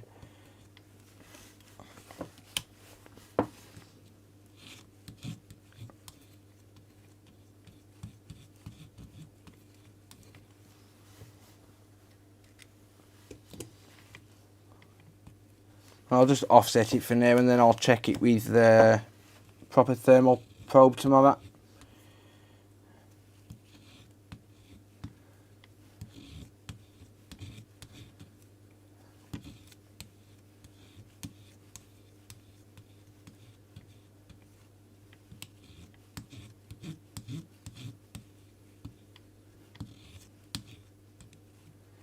Maybe it's time for a new heating element.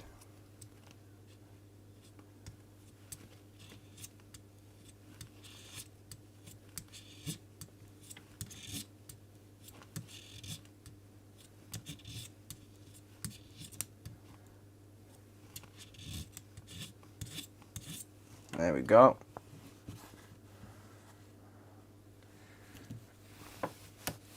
Right, okay.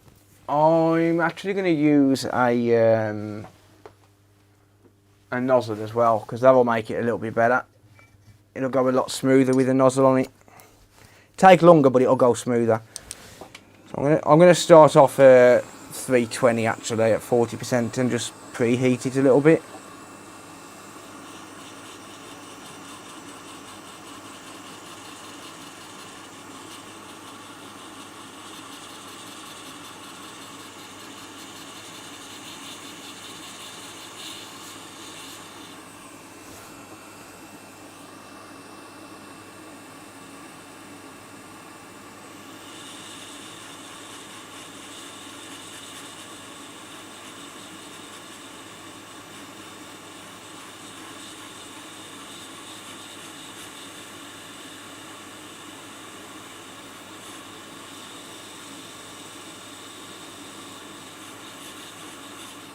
Right, let's knock my airflow down to 10%.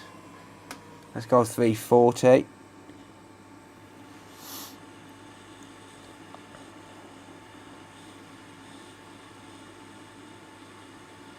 Gradually bring up the temperature.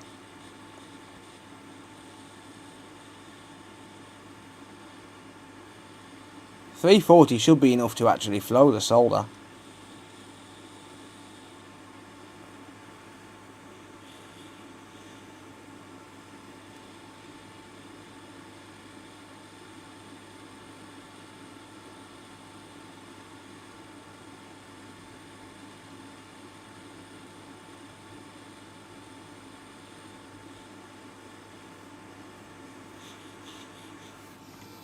Let's increase again. Let's go 380.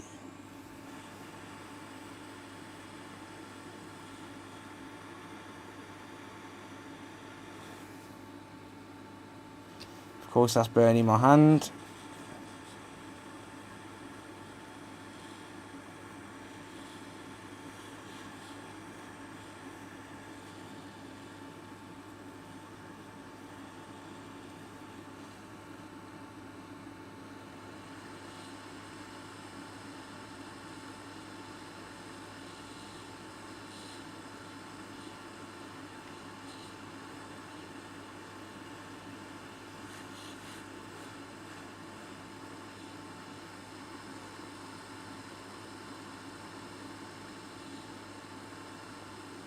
Right, that seems a little bit more stable now I've offset that heat.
Beautiful.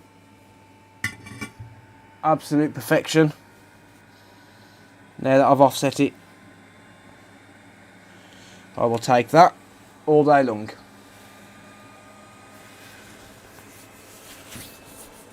I will take that all day long.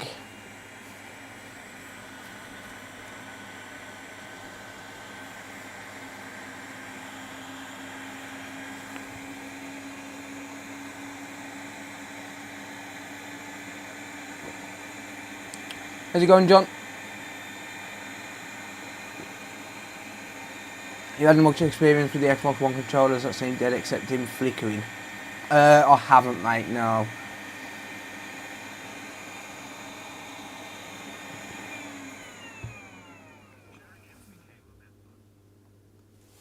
Oh, I'm going to reflow that, mate.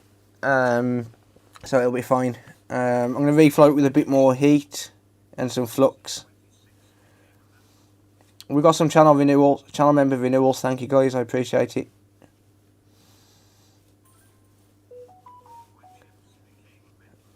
So that must mean it's midnight.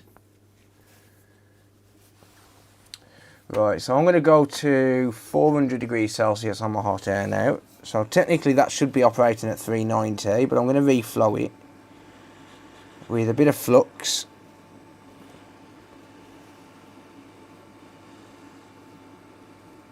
And a little bit more heat now.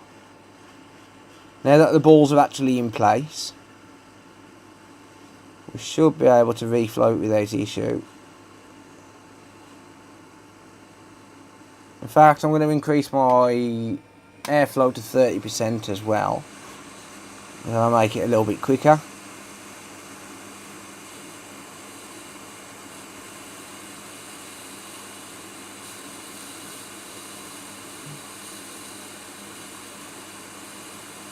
There we go. So we want to see those balls get nice and shiny.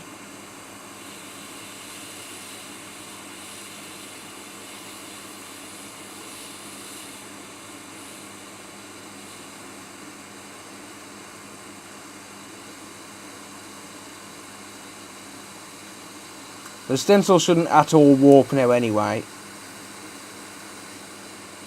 But I am putting a little bit more heat into it. But to be fair, the balls are already on the chip, so it's absolutely fine either way. But it's not recommended to use a lot of airflow with these, you know, between 10 and 30% maximum, or 10 and 30 litres per minute if you're on a quick or one that deals in litres per minute.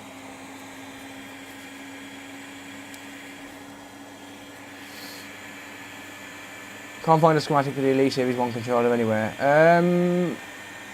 I don't think there are schematics for the controllers. I don't know. I could be wrong. Maybe someone in chat on YouTube could help. Possibly. I'll move that out now. Take it off the holder. Wait for it to completely cool down.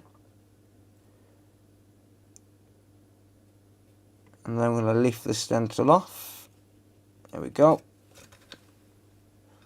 And that is perfect. That is perfect.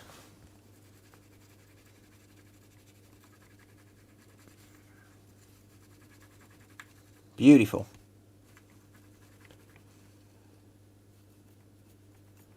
I'm happy with that.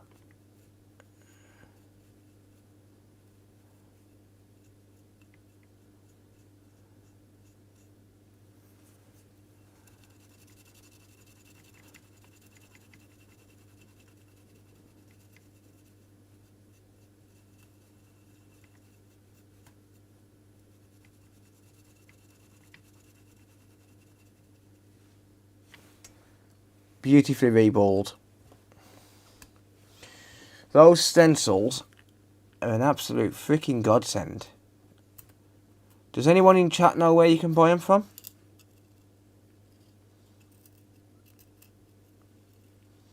Does anyone know where you can buy those stencils from? I'm trying to get the freaking chip out now and it won't come out. It's stuck.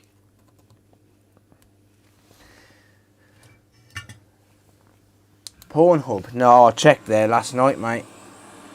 Couldn't find any. I could find balls, but no stencil.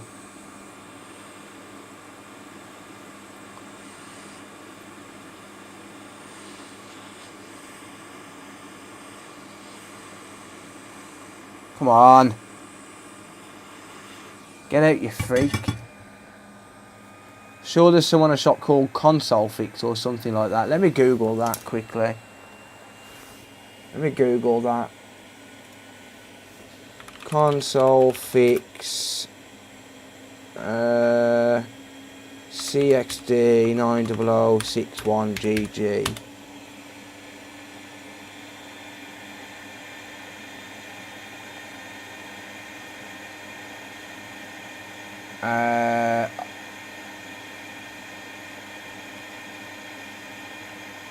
No, that didn't return nothing. It did show the code of console repair though. Why am I linked to them?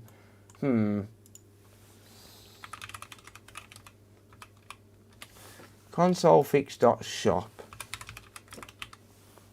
Ah, yeah, there you go. There they are. Ah, yeah, in stock as well. Ooh, I might have to buy some of them. Wait, what's this? You can use the coupon code YouTube to get £10 off when you order over £50? No way. And free shipping. That banner needs to change. I need to change that banner. Oh, £10. Yeah, it is true. £10 off it with the code YouTube at checkout with £50 or more. Yeah. Yeah, I'll have to buy some of them stencils. Wait, they sell chips too? They do sell chips too. Wow. Nice. Yeah, it looks like they sell quite a few things. Ah, yeah, they sell PS5 chips as well. Yeah, I'll have to check that site out later. Console fix.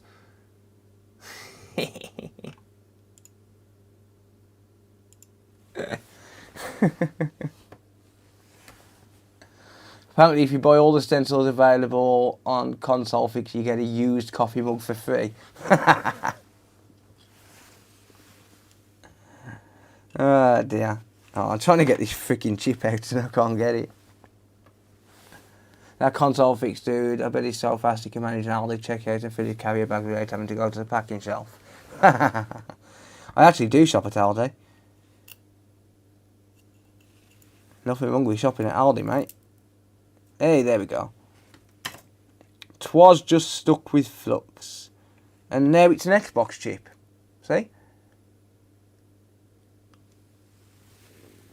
In the next 10 minutes, buy some new solder paste.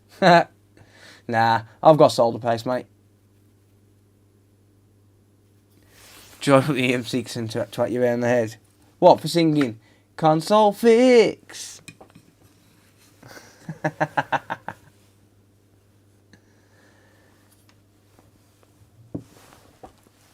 Right, anyway.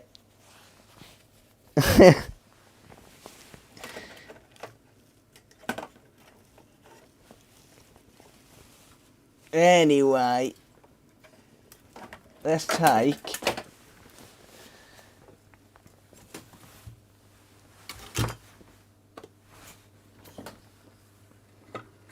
Don't try me. Let's take this board back out.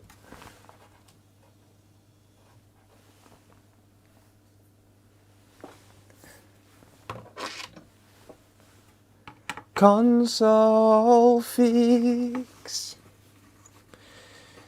Console fix. Console fix.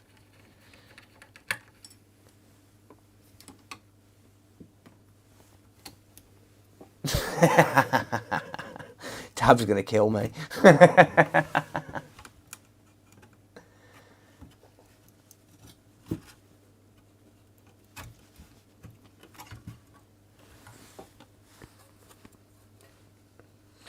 Right. Oh, you hate that thing. That thing. Honestly, it's so annoying. You know why they put that there? Because the boards have too much freaking heat in them. And they also put it for balancing as well. I'm taking that thing off for now. I'll put it back on later. It's annoying. Right, on that note, I'm going to bed. No worries, Tab. Sleep well, mate.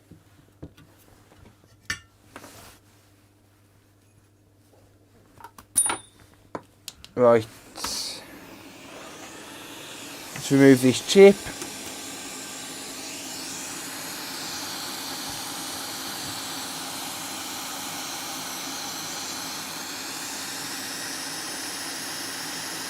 Right, again, I need it on overhead cam because I can't have the microscope on for removing the chip. It's too big.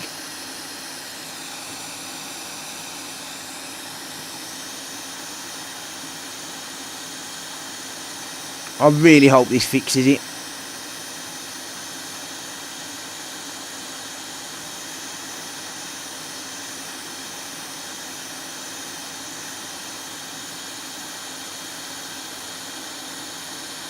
If this don't fix it, I actually don't know what else it could be.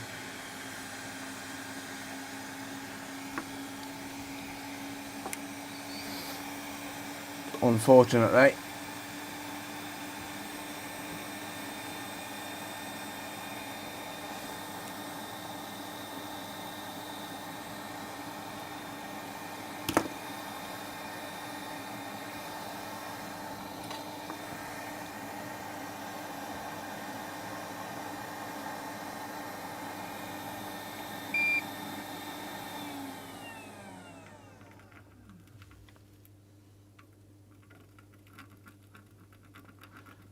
I'll just replace the solder on this.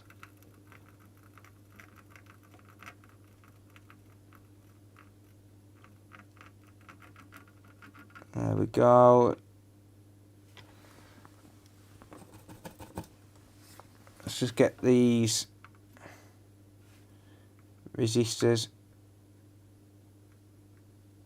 straightened out, because it was looking like there was a little bit of solder missing on a couple of them. I think these safe bridge have been replaced before, to be honest, so I think I might be wasting my time here.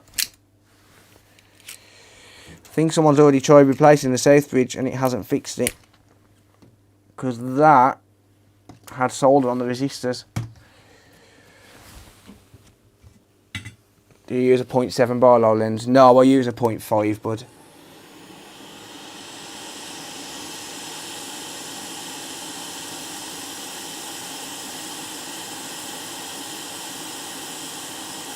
My new microscope camera will be here in about a week, by the way, guys and girls.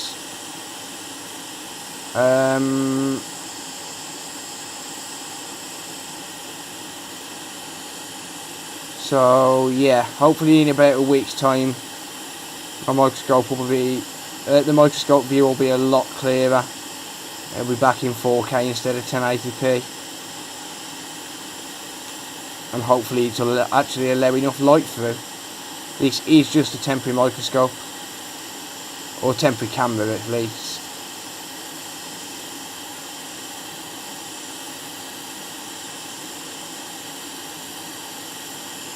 There we go, nice and clean.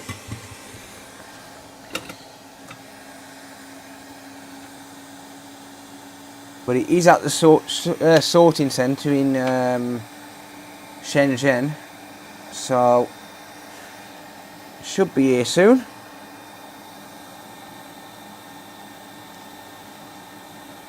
Whoops.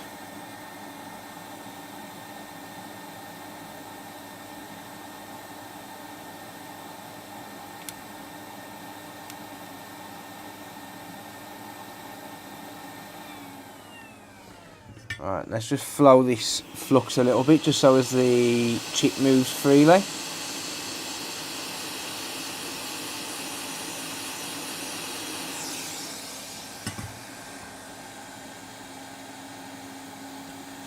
Oh, that's hot.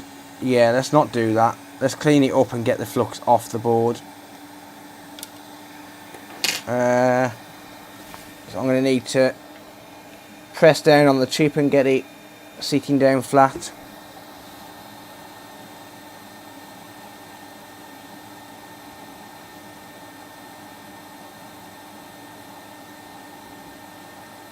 let's clean it up a little bit.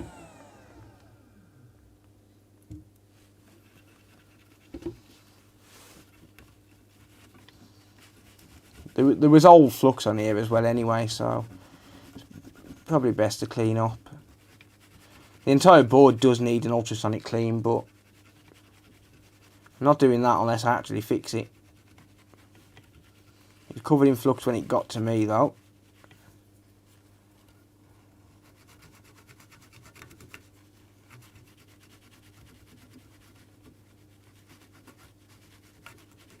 Right, there we go. Beautiful. Add some flux. Flux is all around.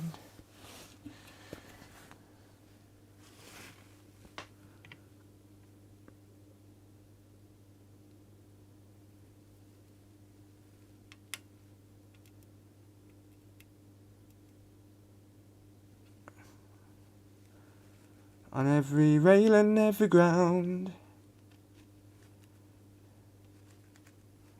Right, is that sitting level? I think it is.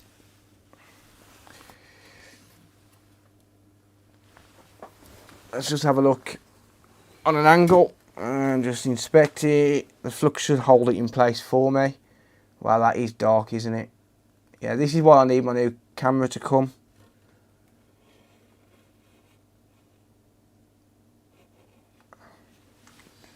Because that does not let enough light through.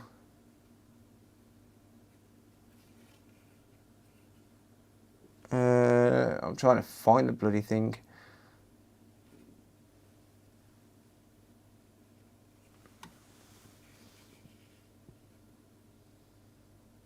Nah, it seems like it's in line. I'm not going to get enough light through there, unfortunately.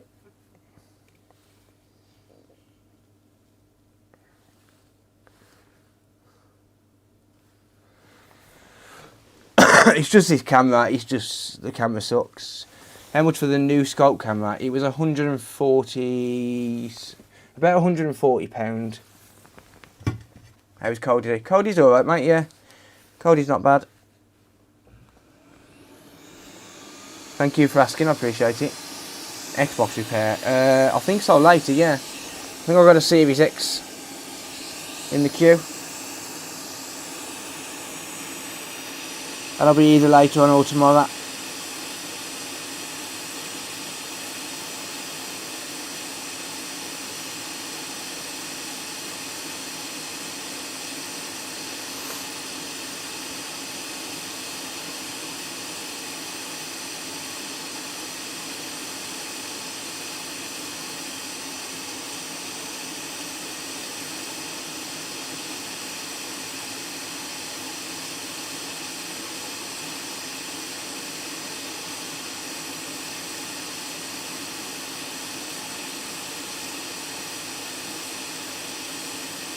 Right, that's sitting flat. I'm just going to add a tad more flux now.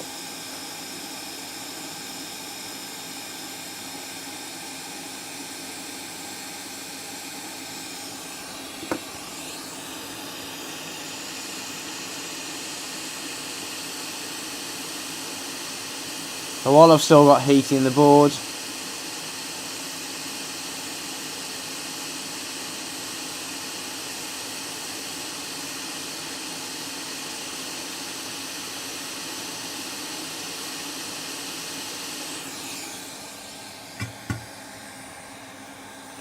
and yes, I have just spotted that there. What is the deal with that? And more to the point, was that there before I touched it? Because if it was, then that could have explained something.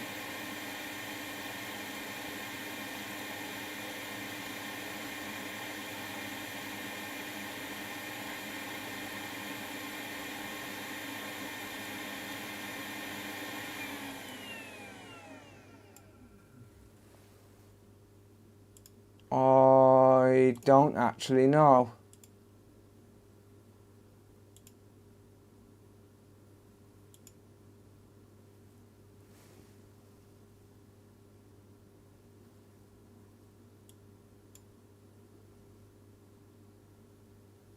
No, I think that was me. I think it was me who knocked that.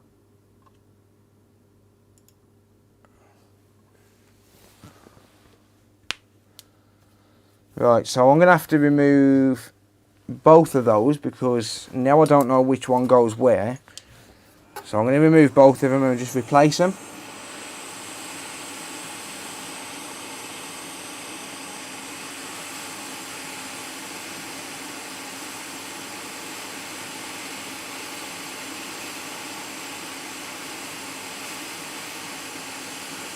Actually, no, that one definitely goes there.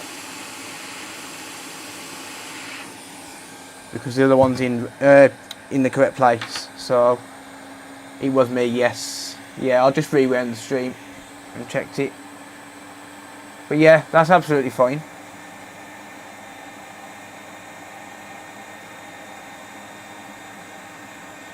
Shexor, thank you. Appreciate that, buddy.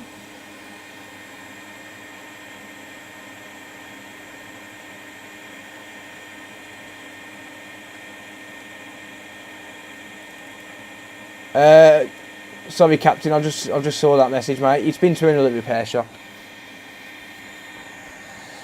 Finally made it to a live stream. Thank you, mate. Welcome. Right, I'm going to let this board cool down.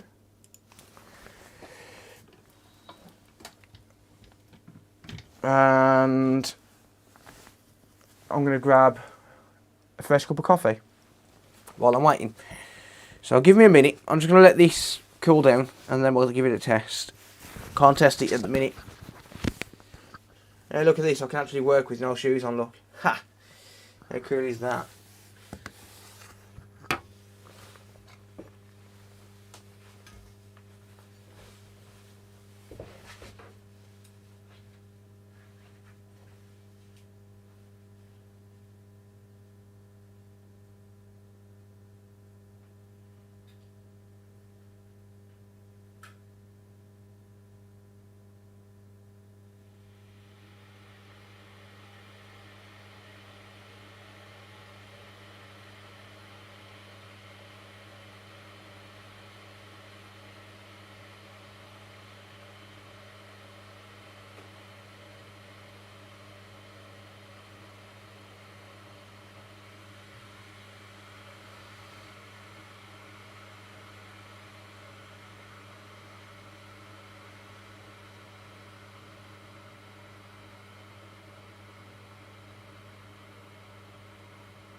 Right.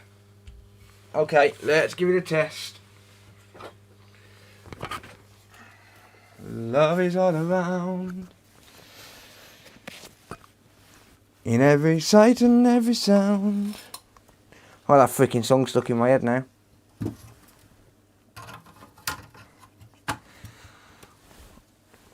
Right. Okie dokie.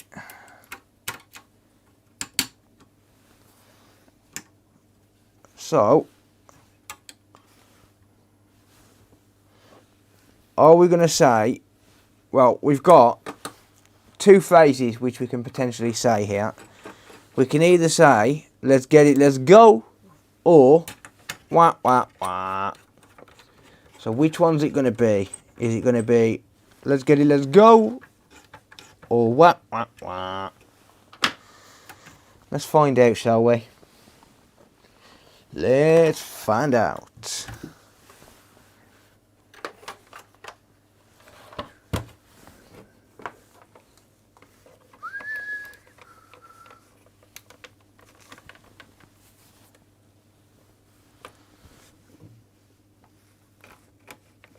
I really need to route this cable. I don't even know if I put the right power supply in there. Don't know if this is the bad one or the good one. I should mark that power supply really. Where's my front panel gone? There. There it is. Let's get it, let's go.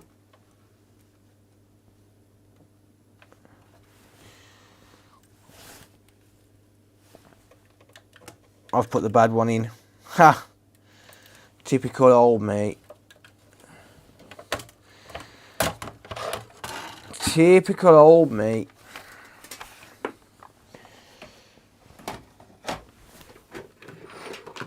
I will figure out what's wrong with that power supply at some point.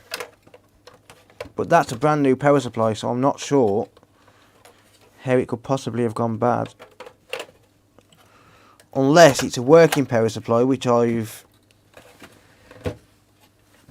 accidentally put into a power supply box.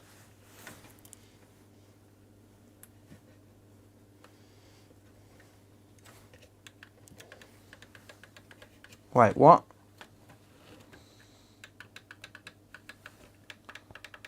Uh-oh. Uh-oh.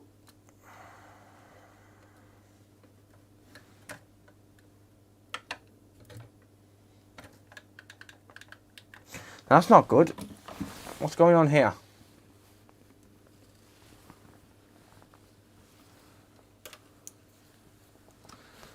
What is going on here, and why is my safe bridge, why is this board now no longer working?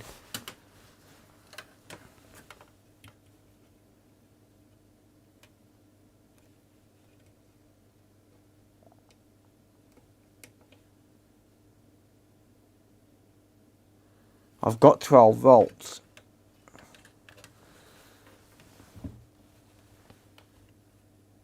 So why have I got no power?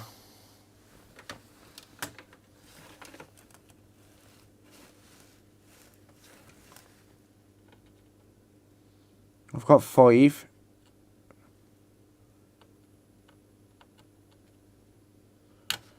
I've got no 3.3 volt.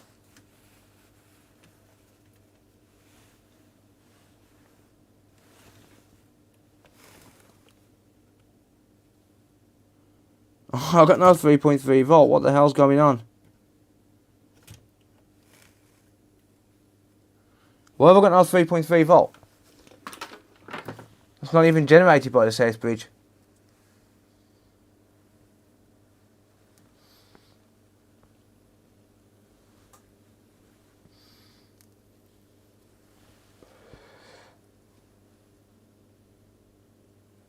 Thank you, Shexor.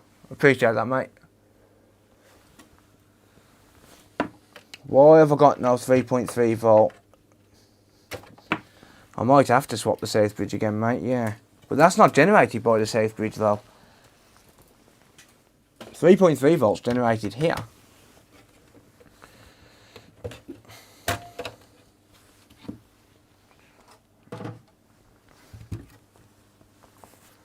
Unless I've knocked a component somewhere. Must be the cheap flux, must be. Unless that safe bridge is bad. That's possible. And it's pulling a line down or something. It is possible that that's happening. It's also possible that the liquid metal has finally spilt over because it's been edging towards it. Let me just check around this safe bridge quickly. Oh, fuck. Safe bridge is the wrong way round. You bastard. How have I done that? How on earth have I put the safe bridge the wrong way round?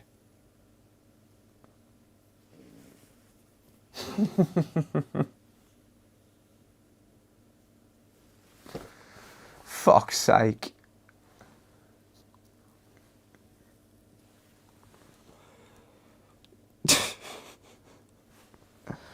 I'll give up on life. I think because you took it to clean it. Yeah. Yeah, probably. Yeah, amateur hour it is. Fuck's sake.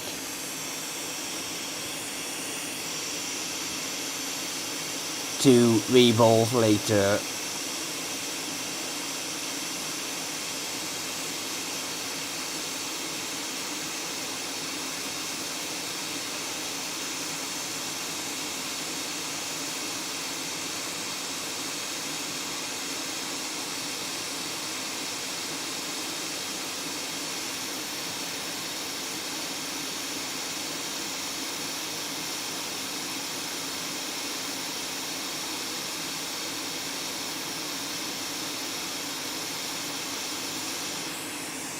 Well, that won't have hurt the chip.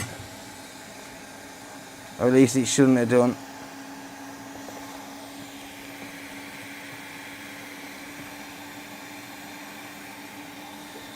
It's hard like if it messed up again.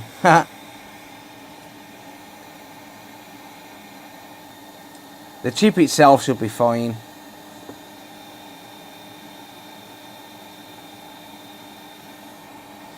It just means I've got to do that again. Well, there we go. If that doesn't prove that experience isn't everything, then I don't know what does. Because honestly, I mean, you guys know. A lot of you guys know. If you're not new to the channel or you've caught live streams before, you all know how many of these safe bridges I actually do reball. Well, not just safe bridges, but just BGA in general. You all know how often I do BGA work. And it just shows that even the most experienced people can screw up. That was just complete and utter amateur error from me. But oh well. I can own up to my mistakes.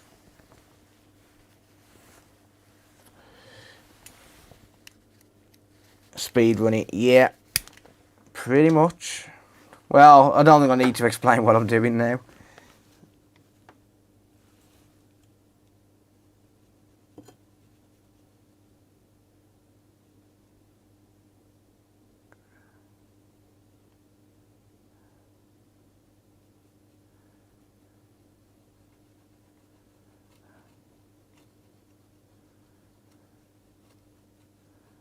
We do have some more oxidized pads to deal with again though, which is annoying. Feel bad for you? Nah, don't worry mate. Yeah, we all do it.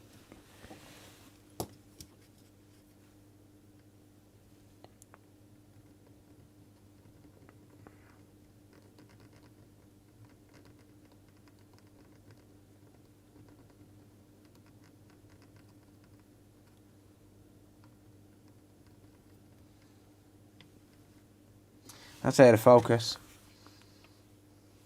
Well, it's out of focus for you guys.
Right.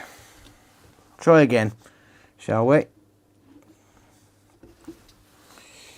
Let's try again.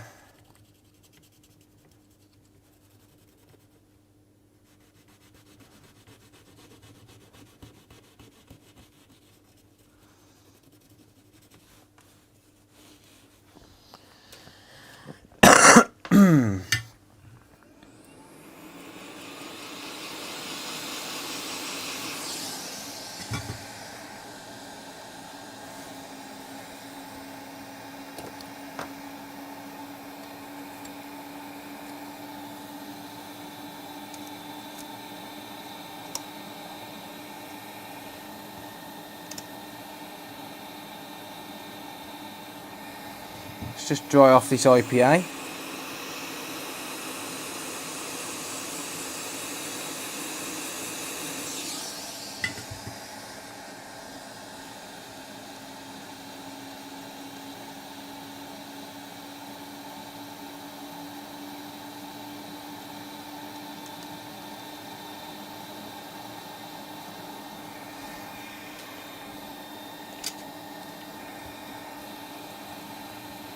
It's on the table as well, that's the problem.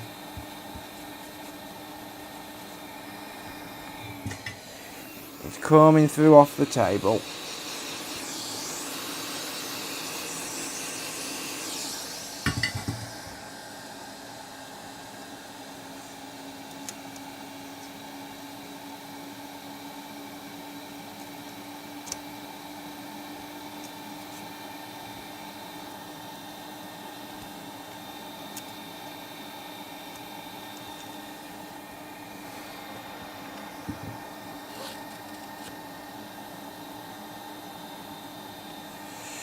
Right. Round 2.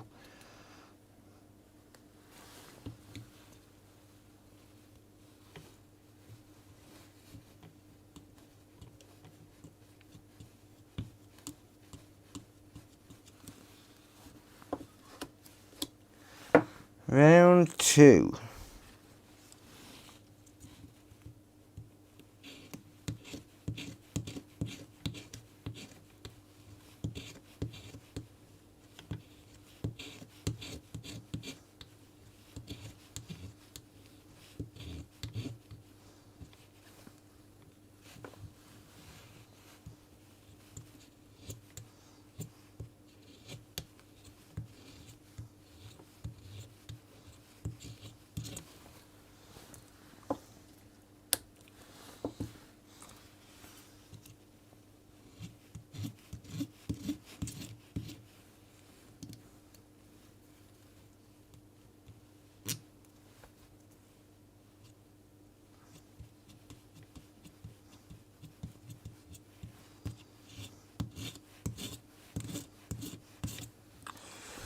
There we go.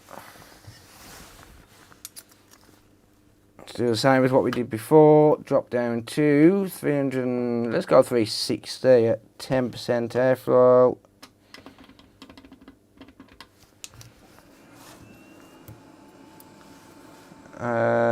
Let's get it in focus. Damn it.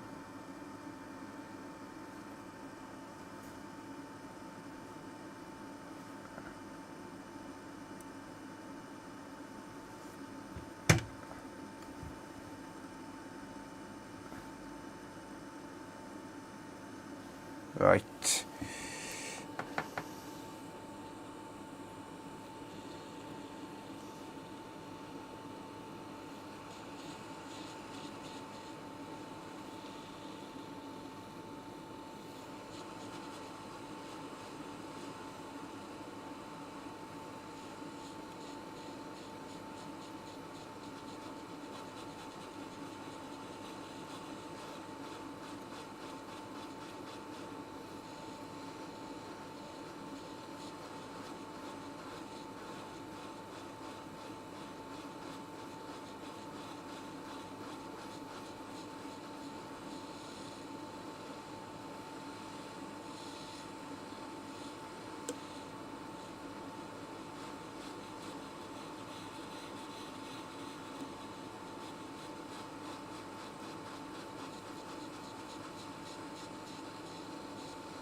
Come on.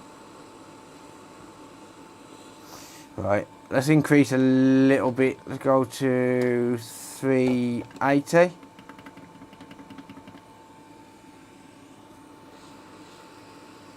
Right, it should start to flow pretty quickly.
Beautiful.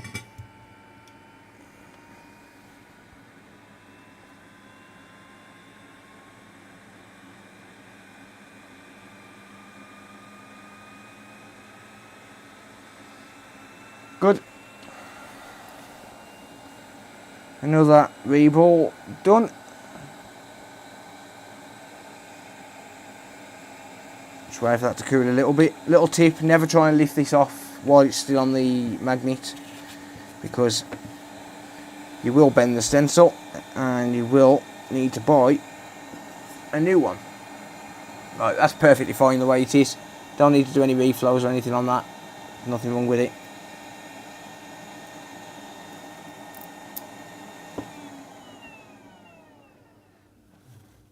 Beautiful. Perfection.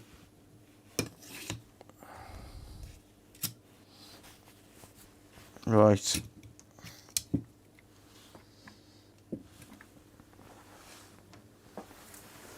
Fix it right this time. Yeah.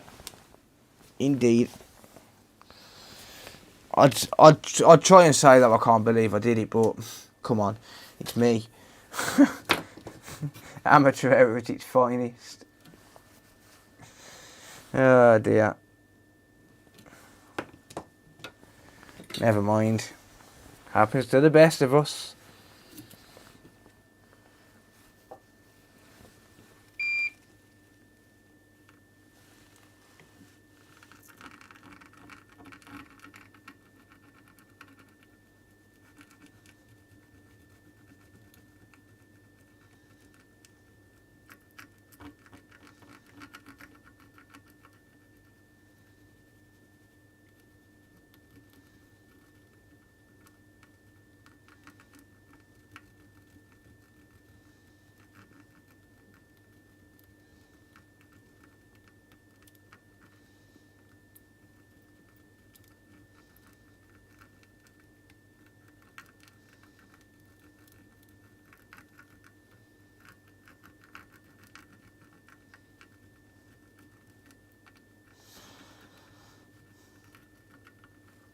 Well, that's not the first time I've installed a chip upside down, and it probably, sad to say, won't be my last.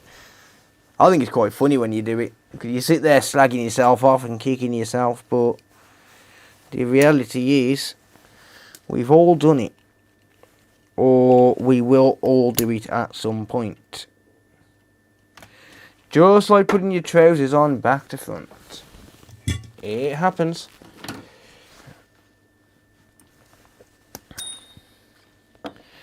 It's like, anyone who says they haven't done it, have you ever put a t-shirt on back to front?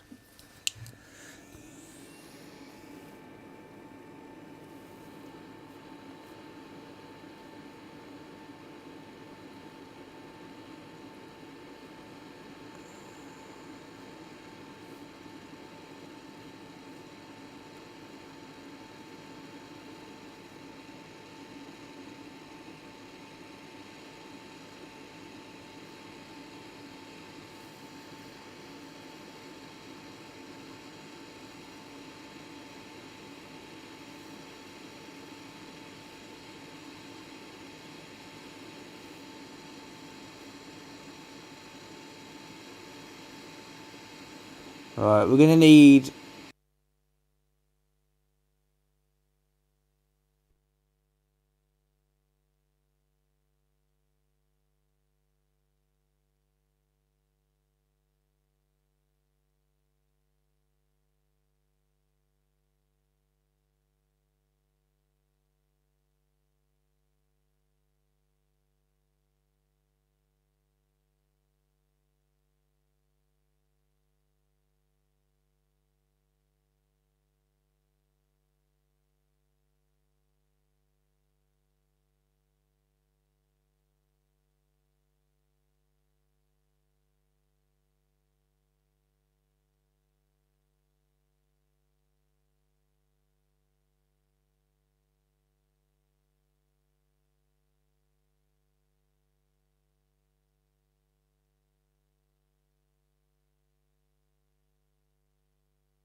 Yeah. Yeah. Sorry guys, 1 second, because for some reason my freaking microphone's never charged. Well, they did charge, but not enough. Sorry guys, 1 sec, let me just pop the mic on charge. My bad.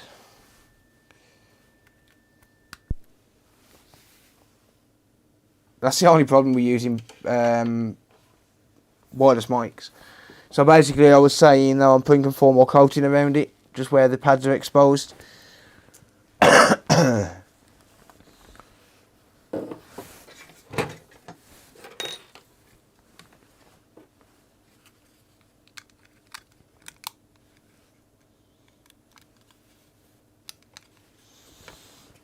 No, I'll cure that with solder with UV light.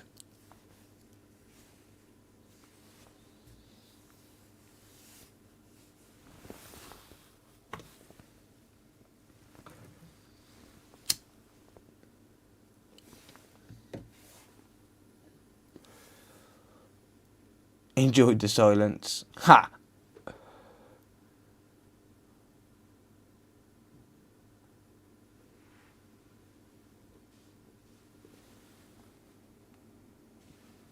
Yasser, welcome. Thanks for coming from YouTube. Didn't see that message, mate. Sorry.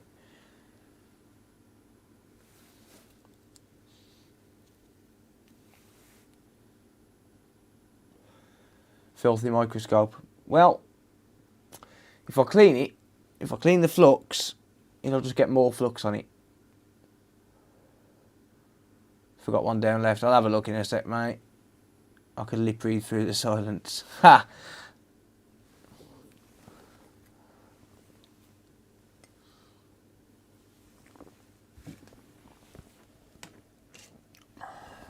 Yeah, all of that is flux off my hands. I'm not cleaning it. I don't give a shit. It's only going to get dirty again.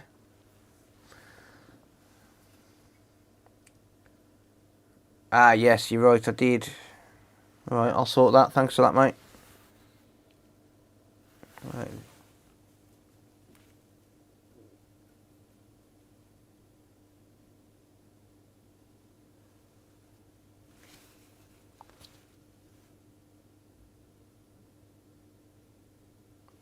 There you go. Right, just cure that quickly. Just get it off there so people don't complain about getting sunburn.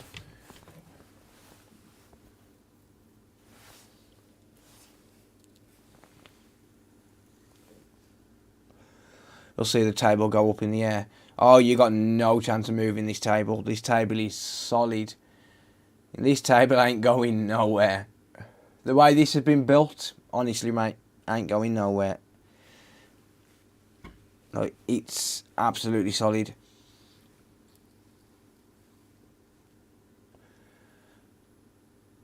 Streaming here as well. Indeed, welcome, Peregrine.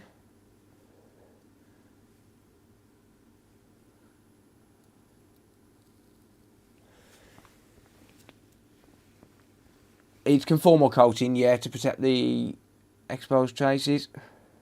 See you in court. Well, I won't because you've blinded me. Ha! Yeah, well, you can't see me do this then, can you?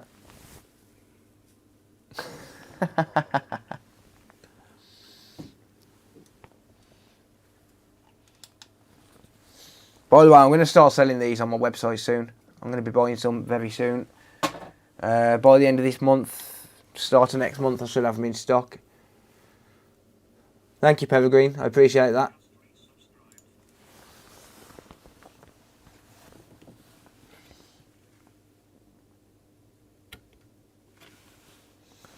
Get rid of that. And that. The rest will clean up when I clean the board.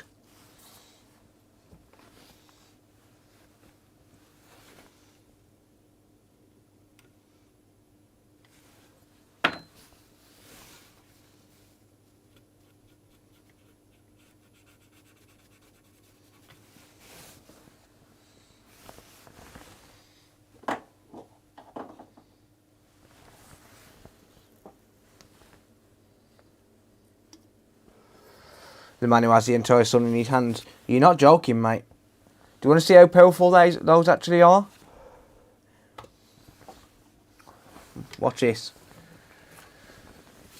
You want to see how powerful those actually are? And this is why I'm going to be selling them. Look at my hand.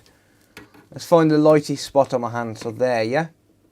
Don't try this at home, folks.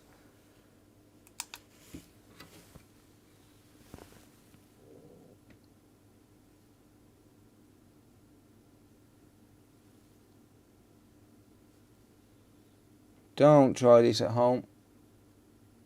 I can feel the burn.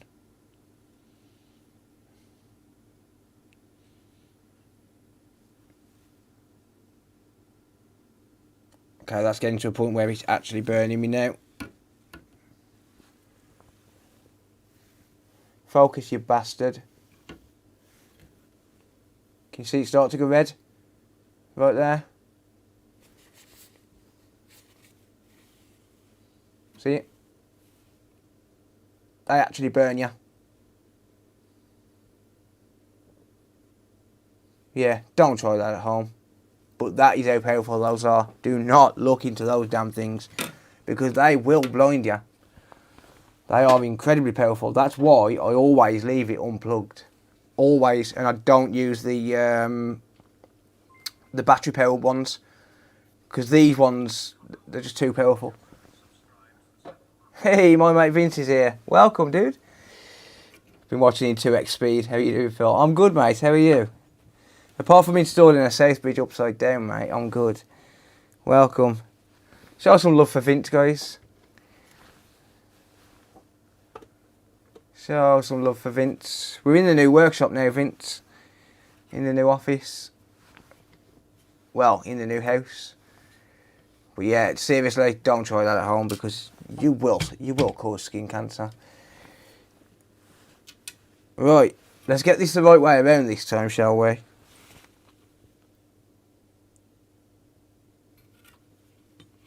That way, look.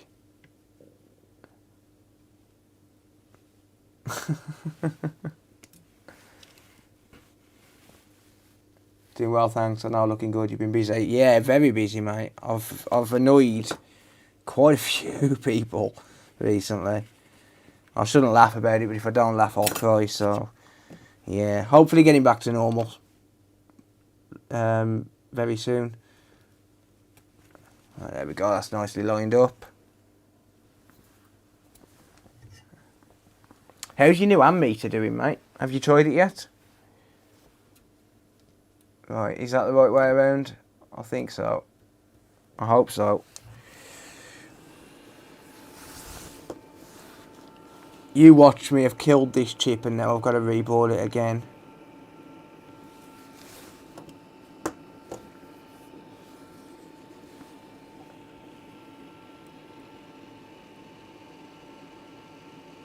Right, even though I've only put that one side, it'll flow underneath. It'll be fine. I'm not going to get anywhere by putting it at 380 degrees Celsius. Not yet. Sitting pride of place, awaiting use. Nice. You'll love it, mate. You'll love it.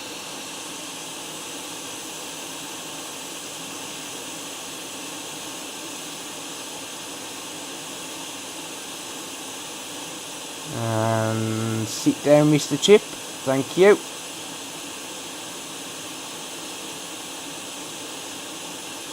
I'll wait for that flux to suck back under.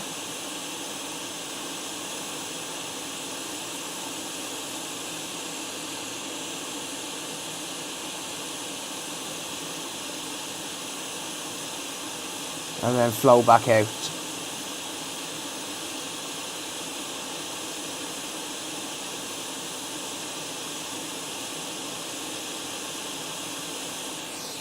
Perfect.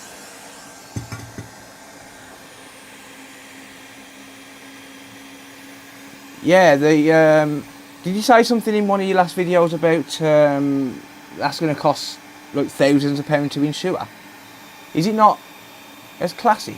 Cov007, thank you for the resub, mate. I appreciate that, bud.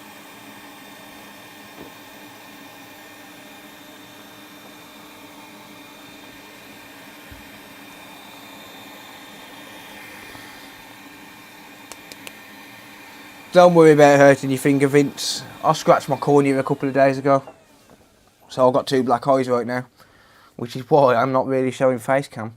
I'm ugly enough without black eyes.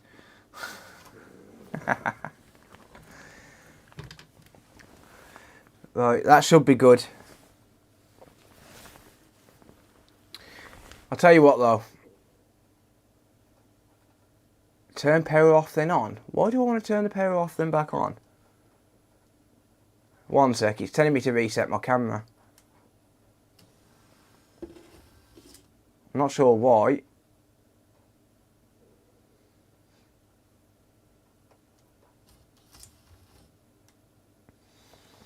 I'm not sure why that did that, but it was telling me to reset my camera. for some reason. That's the first time that's ever done that. I'm not sure what's going on with it. I'm going to be switching everything to, because I'm recording in 4K right now. I know I'm streaming in 1080, but I'm recording in 4K. As soon as my new microscope camera comes, apart from the streams, I'm switching everything to SD cards. Absolutely everything. And then I'll just ingest the footage every time I film a video. Because I'll get better quality if I record to SD cards. I thought it would be classic insurance, but the price is so far £800 because of business use. Is that £800 a year?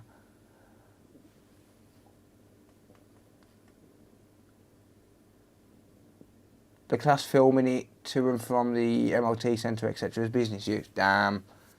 £800 a year is not bad. I mean, I pay for mine yearly, and I think it's about £620, and I had 6 points last year because I got nicked for speeding. Doing 43 in a temporary 40 on the motorway, and I got nicked for speeding. That's always nice. But never mind. It is what it is. The points are off now. They come off December gone. So it should be cheaper next year. This year when I renew. Well, I've got to move this liquid metal because it's going all over the shop. I'm not bothered about having liquid metal all perfect for now. By the way, I've bought a banned Xbox Series X, and I'm going to be using the Xbox Series X, which had a hole in the board a couple of weeks ago. Well, a couple of months ago now. And I'm going to be taking the APU off it and putting it on the banned one. So that's something to look forward to in the future.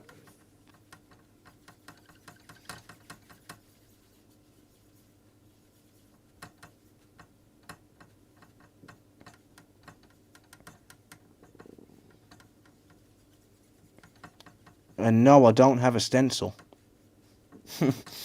But I'm not doing that on a live stream. I'll do that on a video because I can space it out over a few days then. Alright, this liquid metal's oxidised to hell, but as long as I can get it to bond back to the heatsink, I'll reuse it for testing purposes and replace it afterwards. Just got to get the remaining isopropyl alcohol out of it. As soon as it starts to take form, it'll go back to normal. Come on. You can do it, liquid metal. Alright, here we go. It's getting there. There we go.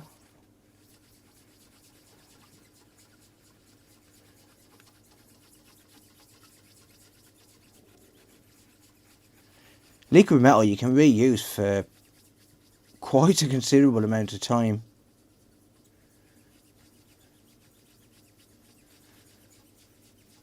Just wash it with some IPA and it'll be fine. It also scrolls out around the edge here as well for all the moving around, so let's fix that.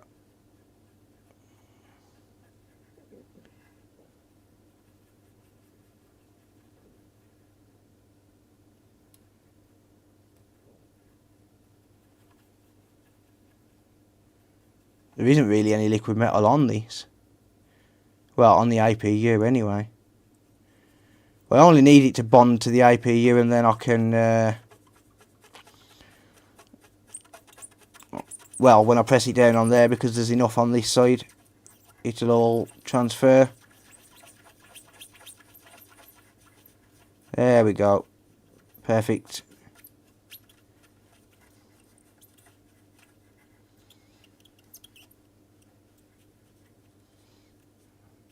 But there's enough on the other side to not have to worry. There is a dry spot on that APU, and it's actually damaged the die.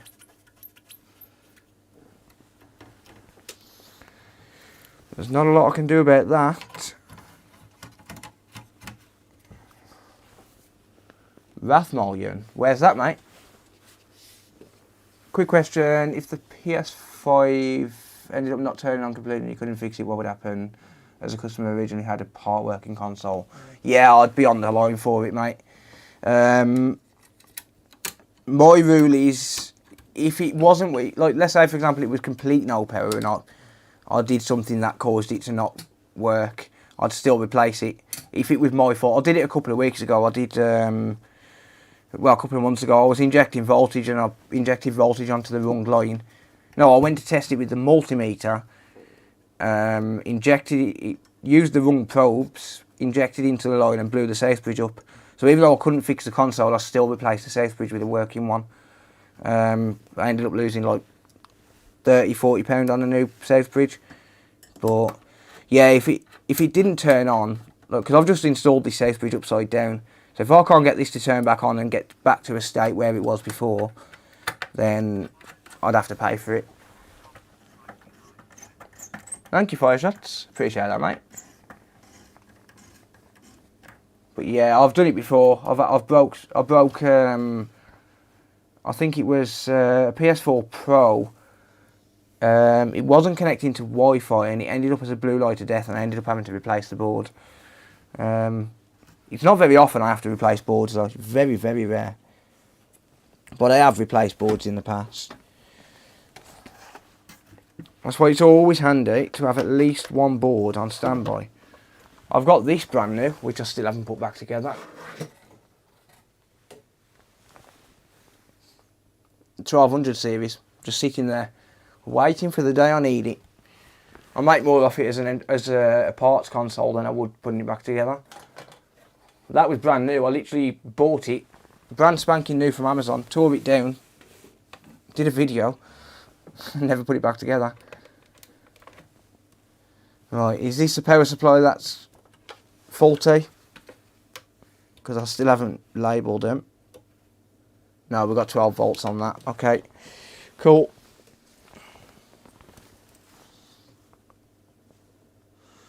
Cool.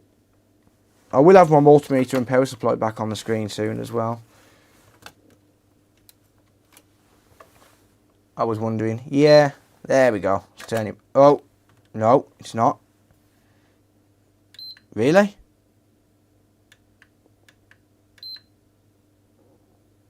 What the? Has that blown the 3.3 volt line? Hang on a second. That's gone to 2-second blood. Or do I have liquid metal somewhere there shouldn't be? I've got 5 volts. I've got my 3.3 back.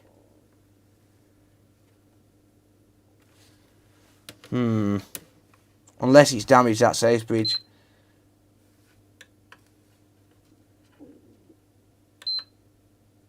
Right, 0.8. 2.5. 5. 2.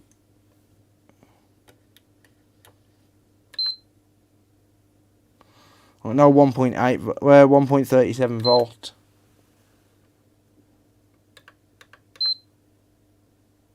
Yeah, I got no 1.37 volt. I think it's damaged the safe bridge.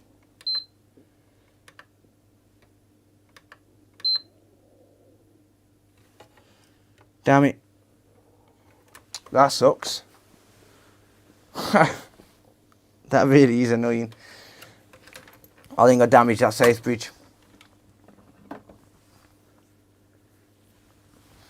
Thrown through the loft that soon, I'll wait.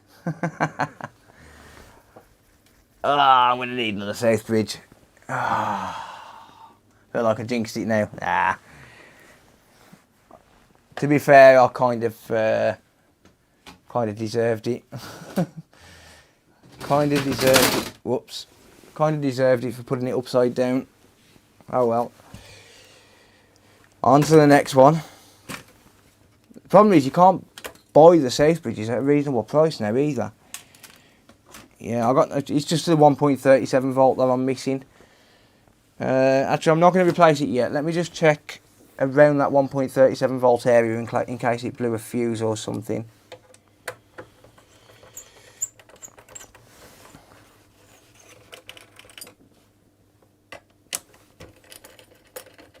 It could have blown a fuse, but I think I damaged the safe bridge. I'll check the liquid metal as well. Oh, hang on. We might have a spillage. We may have a spillage. Let's have a look. Let's just have a nose. It might have ended up underneath because there was too much liquid metal on it to start with, and there's no foam to protect it.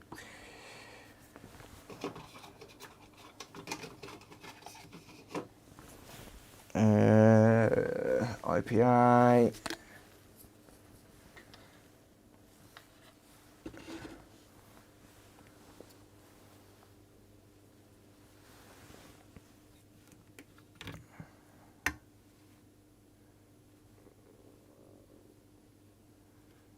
So I'll sort this liquid metal out first.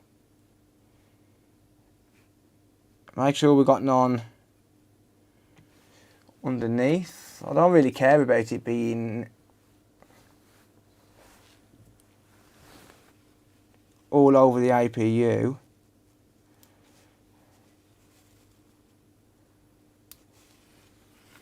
All I really care about is making sure it stayed cool long enough to test it.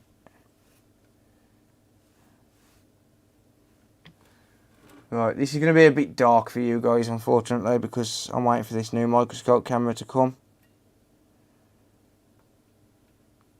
Stupid thing. There's no way that got under there.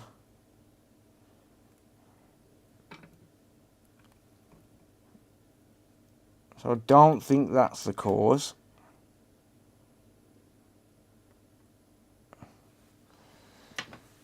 Has it gone anywhere else?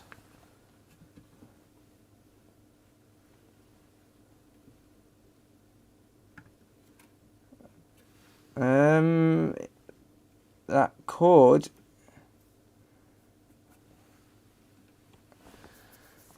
have an issue with the valve that generates the 1.37, which is this area here.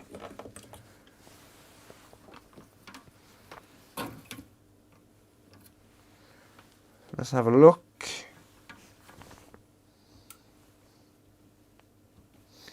Diode mode.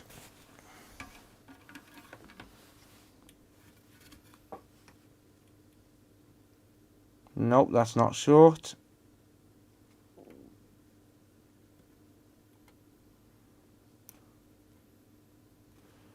Nope, that's all fine.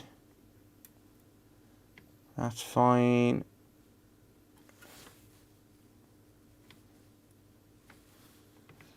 That area's fine.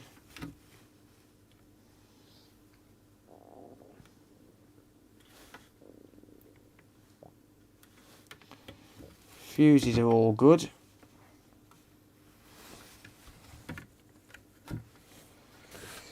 Right. Sorry, I just gotta get my leads sorted out. Let's check around the Wi-Fi. So I'm not just gonna blindly replace the safe bridge unless I know for sure that it's the safe bridge causing it. But it probably has damaged that safe bridge.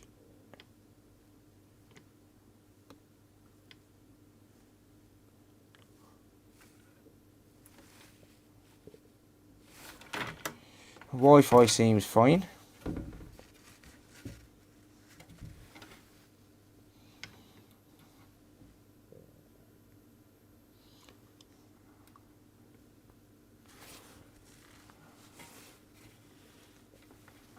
Just going to check around the Ethernet.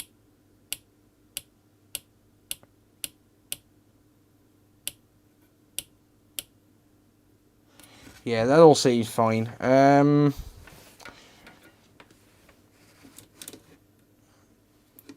check HDMI.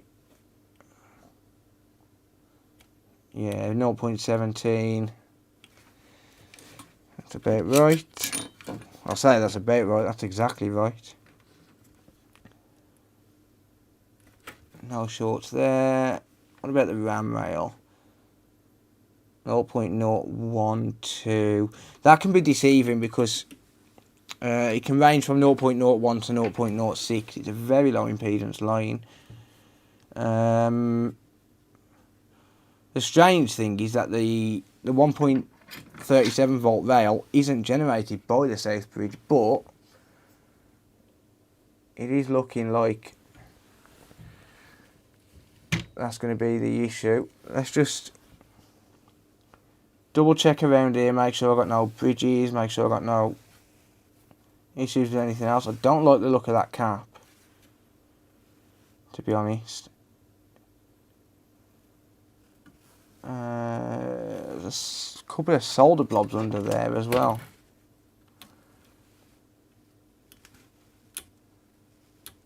Where have they come from? I don't like the look of that cap though, I'll be honest. Don't look great, does he?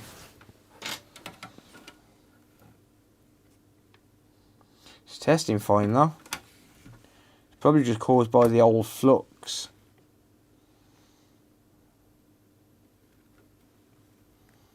Yeah, the rest of it seems okay, so maybe he's in the right spot. No, he's definitely in the right spot, mate.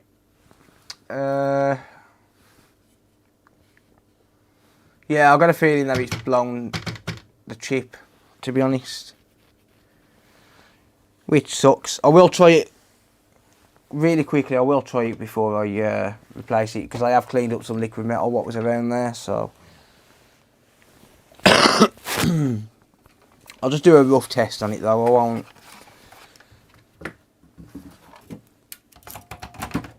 I won't put the heatsink in or anything like that. I'll just do a real quick rough test.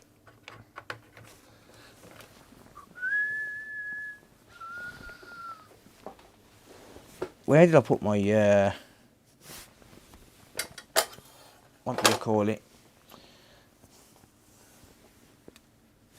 Where did I put my front panel? My test panel.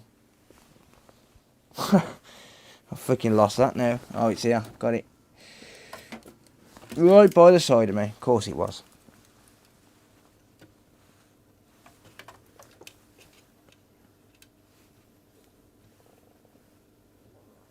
I'll know straight away whether it was caused by the liquid metal.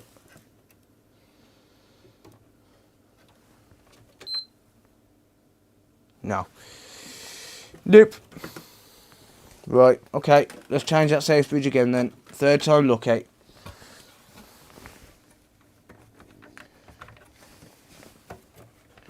Third time lucky. I certainly hope it's not going to be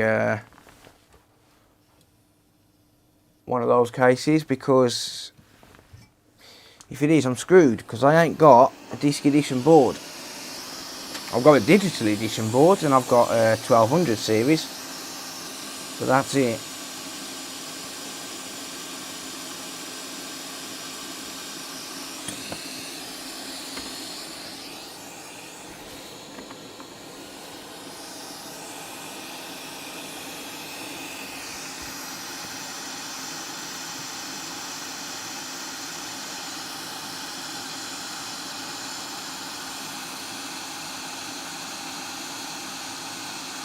Yeah, it's a silicon cooking sheet, yeah. They're actually pretty good. They do give way after a little bit, but yeah. That was Wayne's idea from Wayne's World of Repairs. But they are really good. And they're cheap as well. Like, so it's just the right size to be working on consoles. You haven't got them stupid gaps that you get in the blue mats and stuff. Actually, someone bought me a blue mat a couple of weeks ago, so a big thank you to that person. But I might give it away to someone because I'm not going to use it if I'm being honest. Because I don't like them.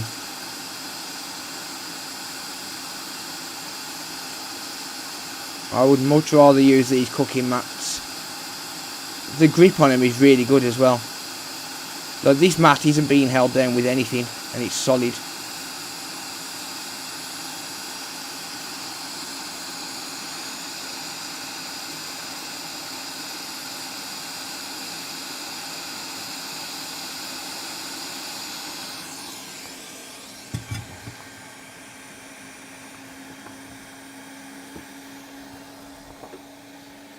Right.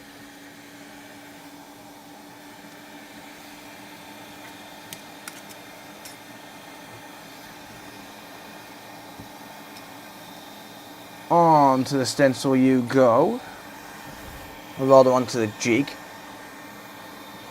Why does the liquid metal application always look like shit from the factory? I don't know, it's probably because it's it just gets oxidised, mate. That's not a factory application though, what's on that board. That someone's put that on.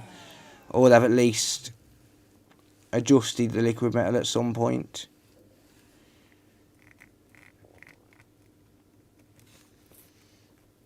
Oh, I'm going to speed run this one.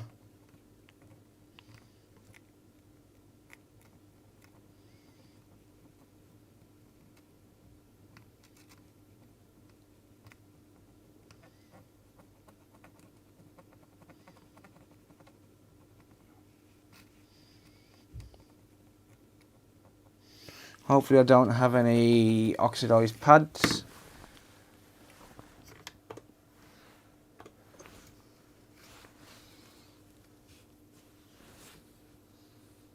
Nope, they're all perfect. Nice. That'll save me a little bit of time. I'll do it without the scope as well because it's just easier. Yeet.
Sizzle. That plate's pretty hot.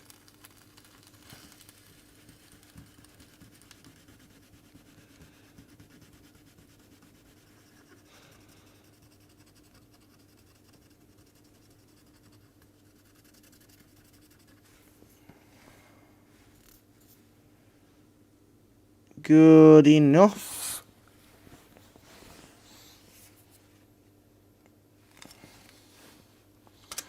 Just love these stencils. These stencils are awesome. Perfect.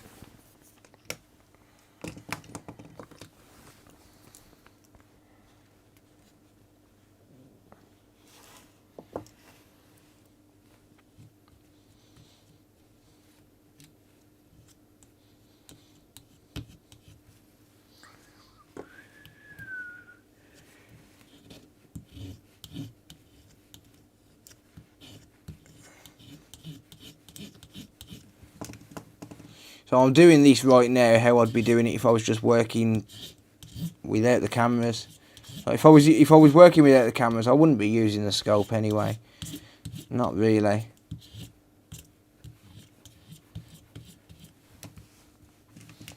Or maybe for some jobs, but not for reballing a safe bridge.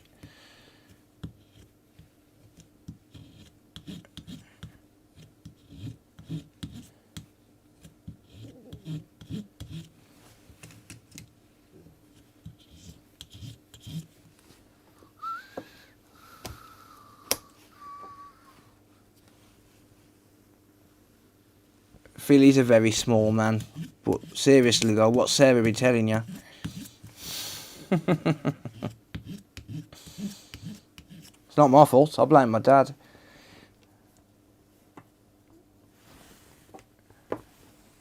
Anyway, I'll just, I will double check it under the scope, but, yep, again, absolutely fine. Nothing at all wrong with that.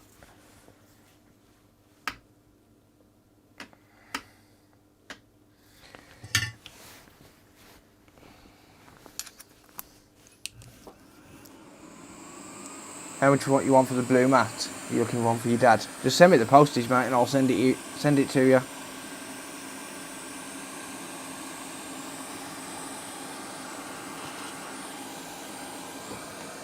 Alright, let's drop my airflow down.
My airflow's a little bit too high there.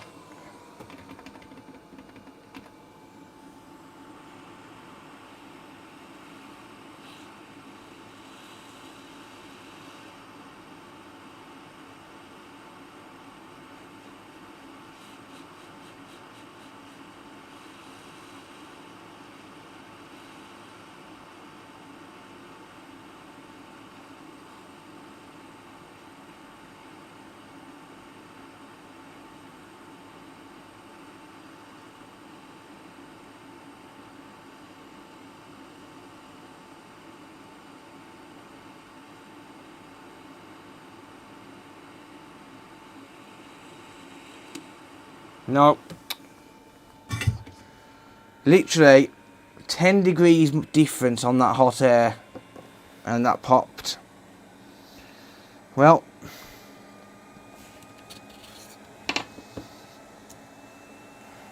ten degrees difference.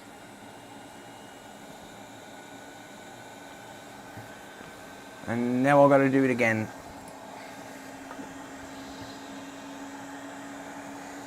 It's not going well tonight, is it, guys?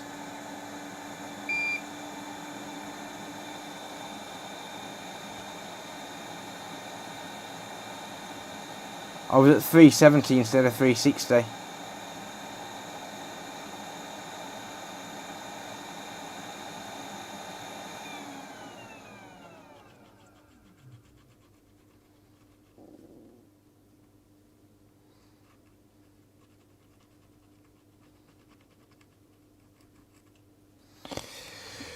Oh well.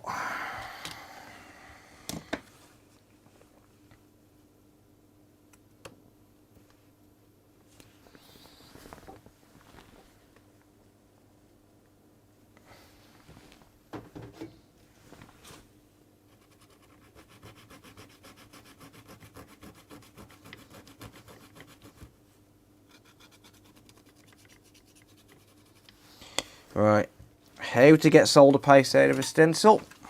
Well, you wick it.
Damn it. Hate doing this because it's almost impossible to move the wick.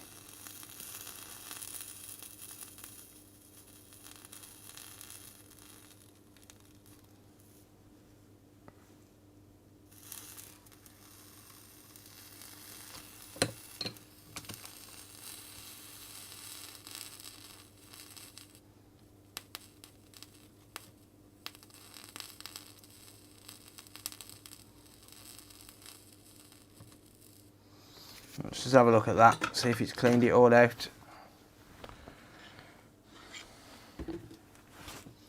Yeah, if you ever get solder stuck inside your stencil, just wick it.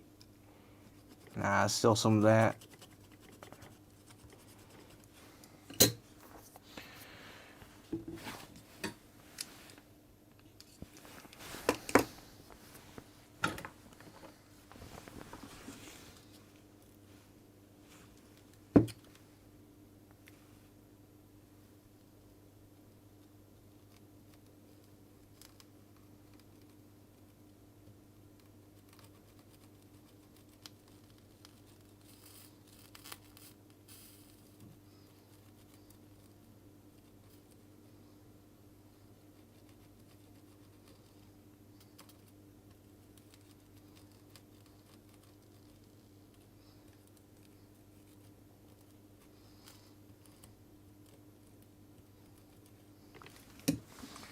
Any more?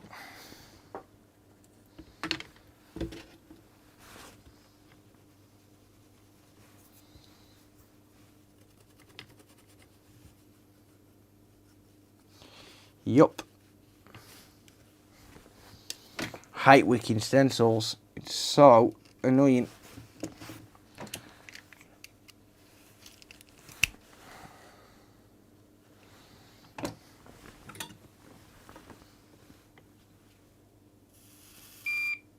And it makes an incredible mess all over your desk as well.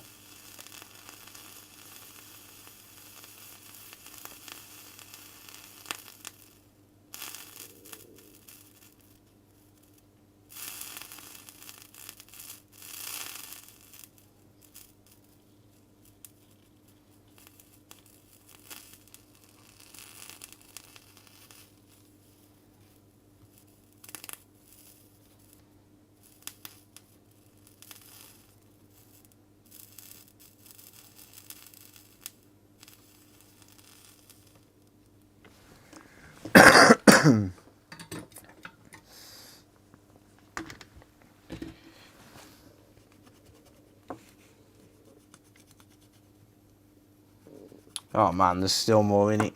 This is annoying. Let's turn it round. I'll tell you what. Let's just flow it out.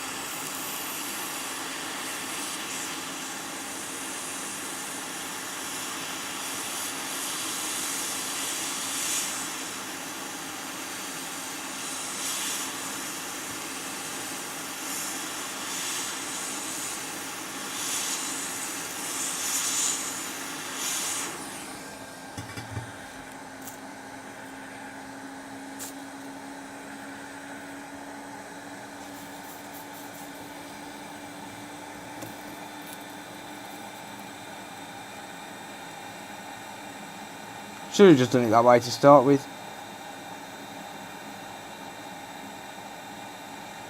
Oh well. Or solder sucker. Would solder sucker work for a few small bits? Yeah, it probably would actually, to be fair. I would say it probably would.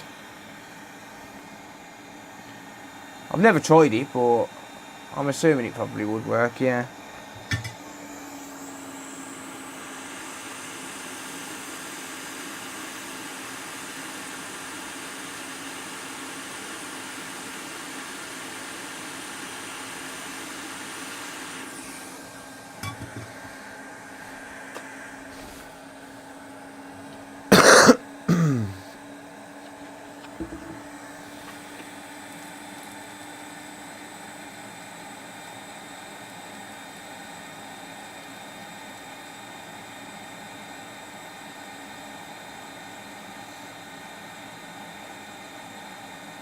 Right, there's a little bit of solder left on them pads, but it doesn't matter.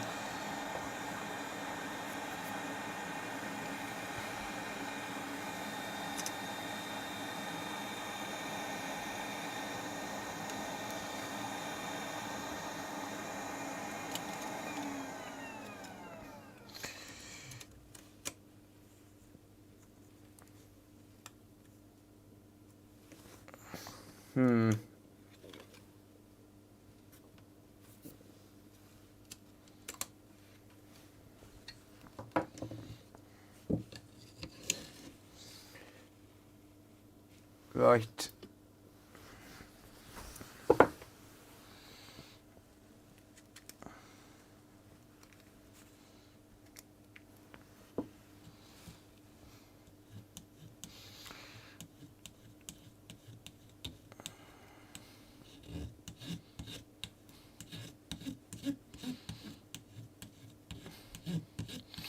If this don't work this time, I'm definitely giving up on this one for tonight.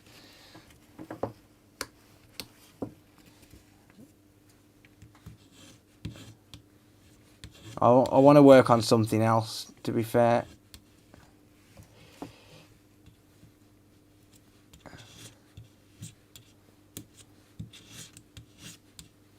I mean, it should be fine, realistically, with the new South Bridge on.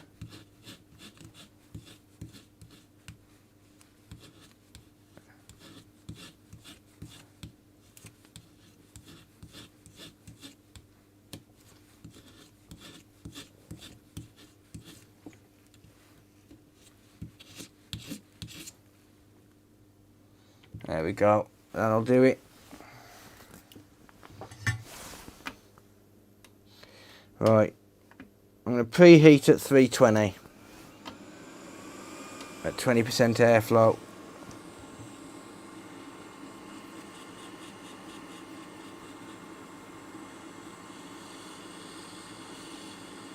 It's because I'm trying to rush it. That's why things are going wrong now, because I'm trying to rush it. So know when to give up. So if it don't work this time, I'm not just going to stress myself out just to get it working. There's always tomorrow. There's always another day. I just have to phone the customer and say there might be a potential for me to having to replace your board because I've screwed it up. The problem with that is getting hold of one.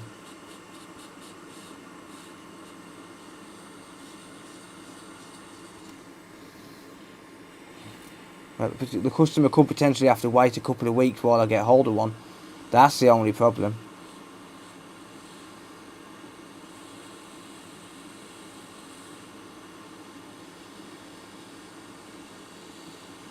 I've got a digital board and I've got a 1200 series board, but I haven't got a disc edition board.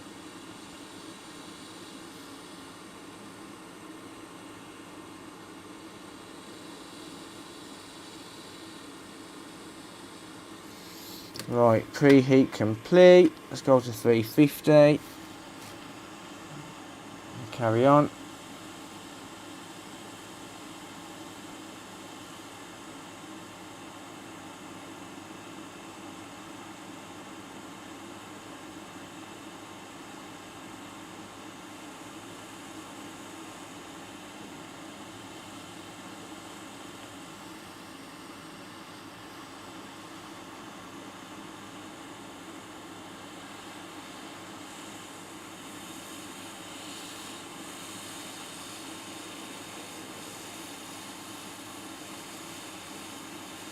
350 is actually enough to flow this solder, it just takes longer. So you can take your time and you can use less heat. And this is low melt solder paste.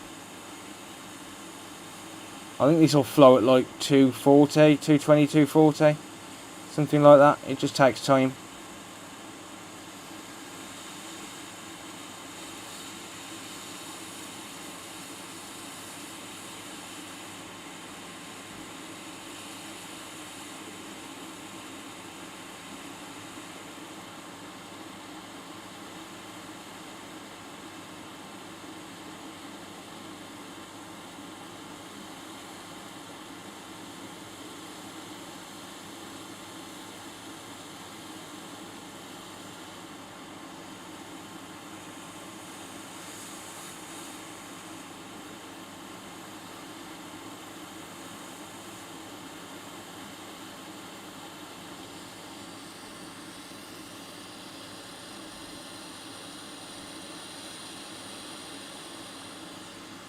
There we go.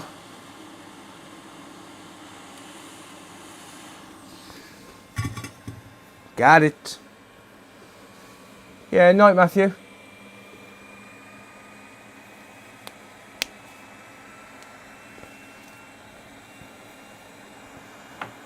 Right. Hang on a minute. No, that hasn't got it.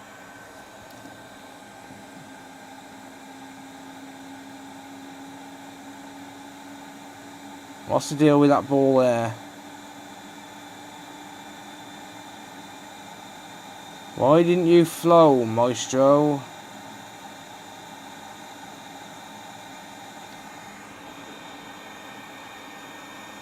In fact, neither did that one.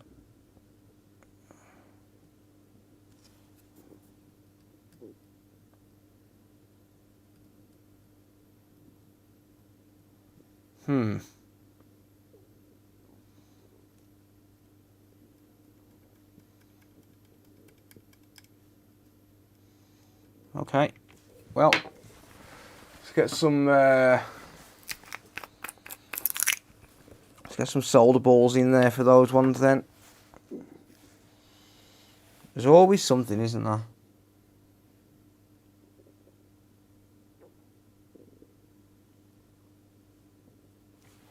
So I'll drop a solder ball in, and then once I've flowed a couple of solder balls down onto it,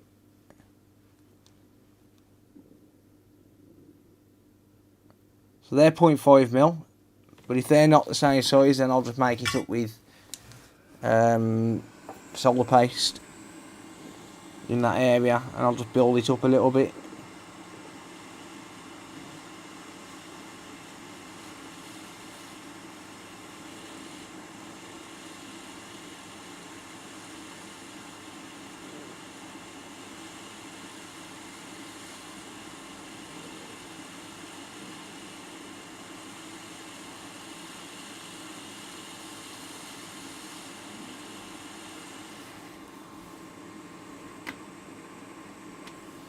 I'll increase to 410 because this is solder balls I'm trying to melt, not solder paste.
A little bit too much heat, but it shouldn't have affected it anyway. It should be fine. The balls are all solid.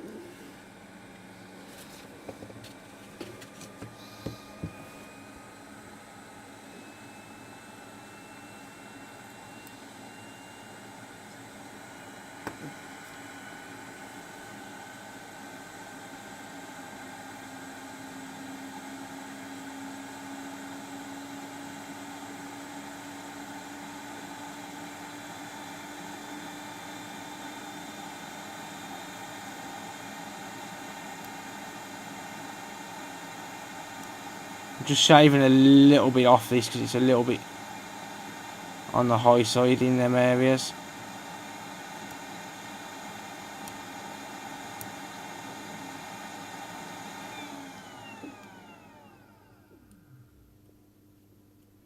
I'm just taking a tad off it.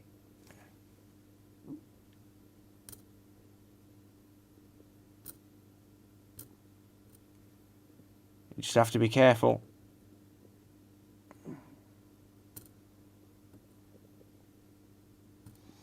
.4 would have been a better fit, but I don't have any.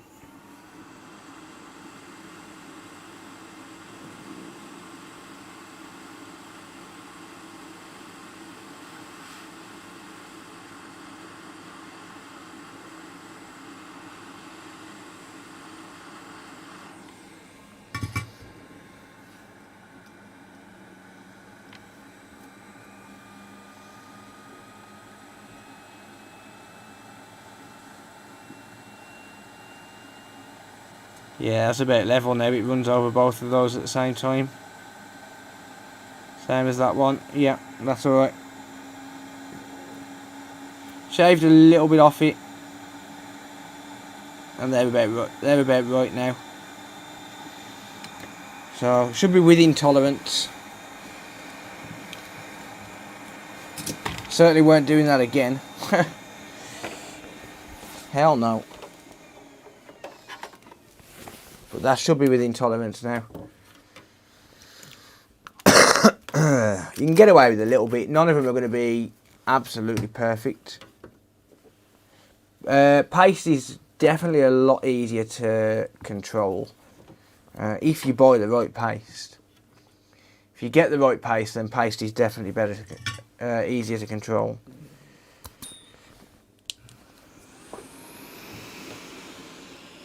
But balls are a lot more consistent in terms of the size of them, whereas paste you can get a few inconsistencies.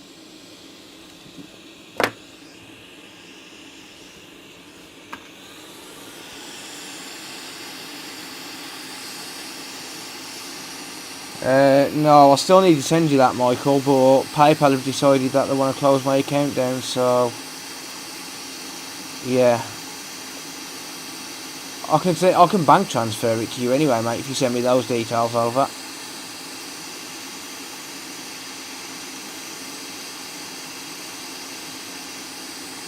I do still owe you that postage, mate.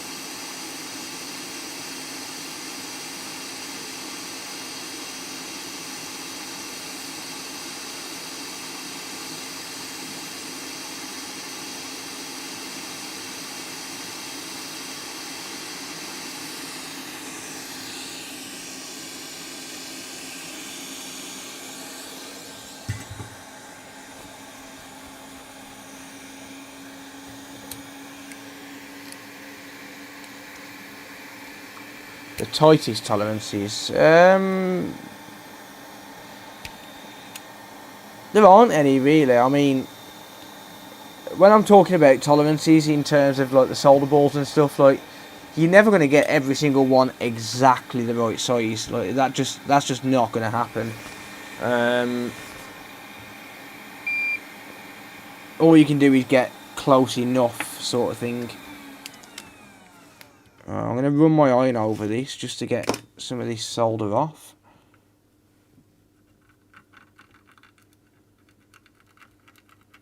Yeah, you're never going to get absolutely perfect. Well, you can, But even solder balls, they can be slightly different sizes.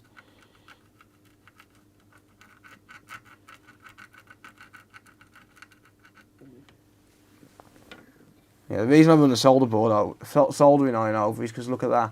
Look at how much solder I took off that board just by running the iron over it. Ideally, you want to run the iron over it before you run the wick over it, because then you use less wick.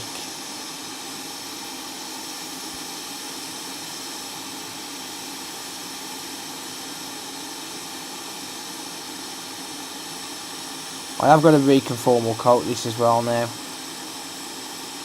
As soon as I start to wick this, that conformal coating I put on, it's gone.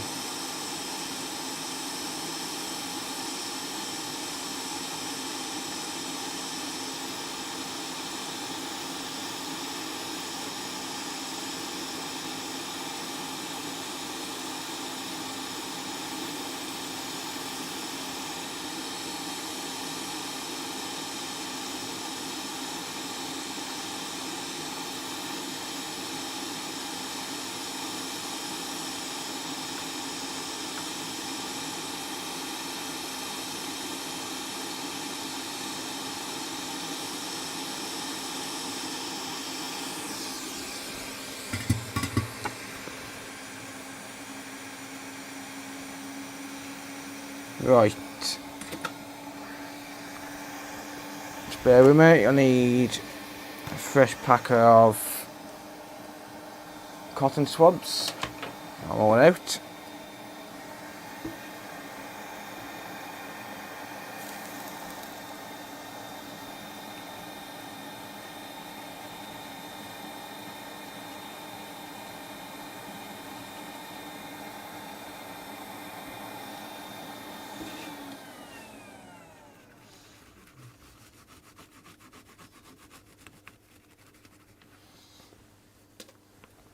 Yeah, there's only so much that those that the conformal coating can take anyway. It's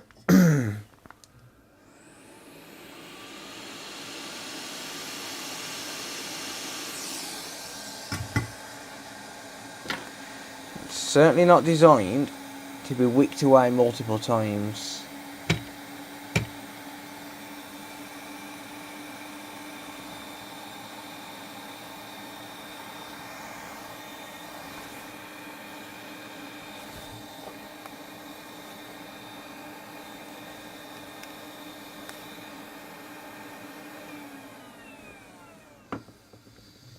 Do do do do do.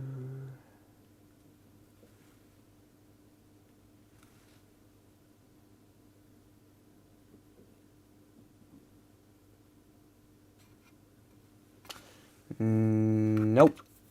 Too much.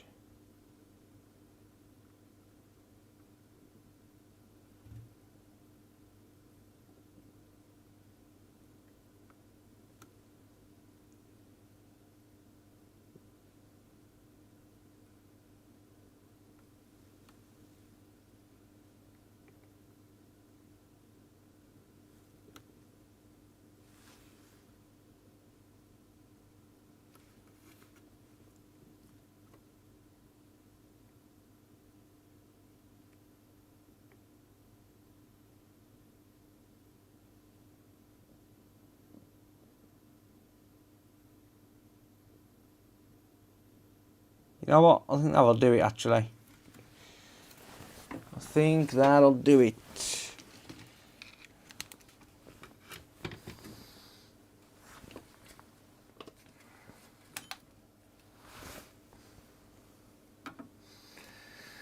Leave that there.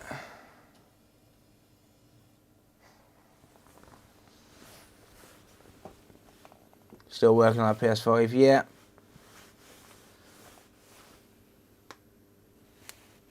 Almost 2 AM. Damn, it really is as well. 1:59. Jesus. Yeah, looks like a late one tonight then, boys and girls. Oh well. I can sleep when I'm dead. Right. Why is that just turned off? What are you doing to me? Stop turning off on me.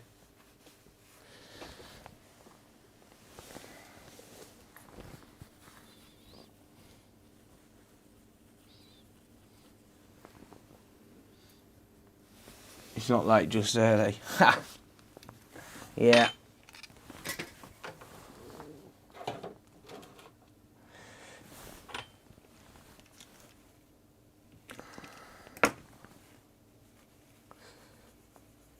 Little bit of flux. Man, I've got to wash my hands in a minute. They're sticky and horrible.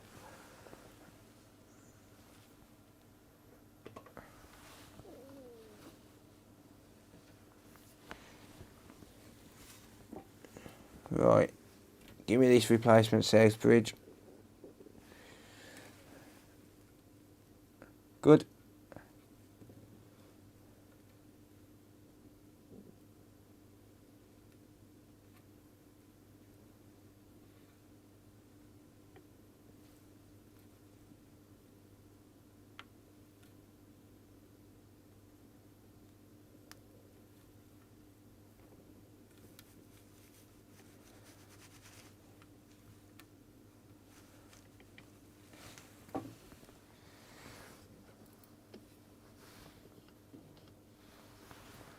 There we go.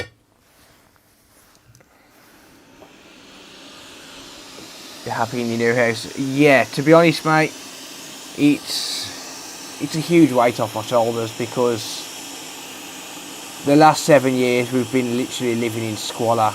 The landlord,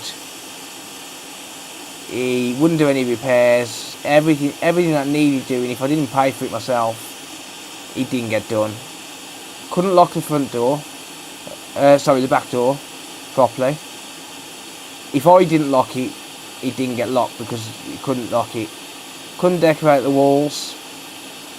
I said to the landlord, literally before we moved out, I said to the landlord, if I can get a plasterer or if I do it myself and get the walls plastered, can you pay for the materials? And his response was no. His response was, no, your section 21's in the post. So yeah, I'm just so glad to be out of there. Probably the worst 7 years of my life, and that includes being in prison.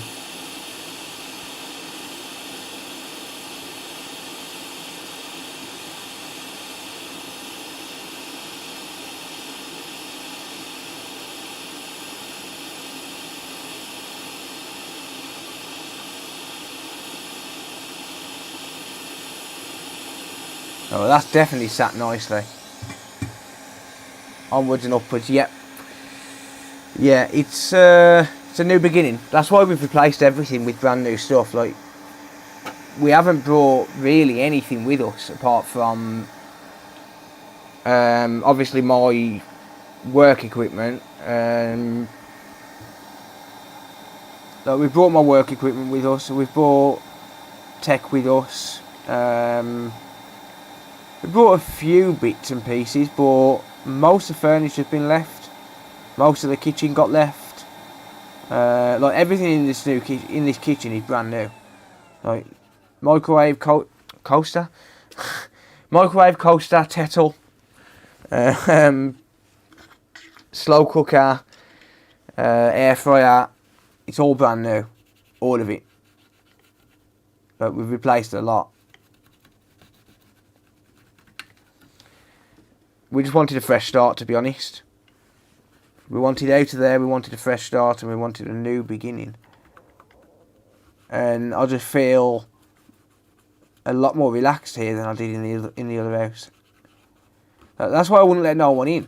Like, I wouldn't let no one come and visit because it was embarrassing. Honestly, it was genuinely embarrassing.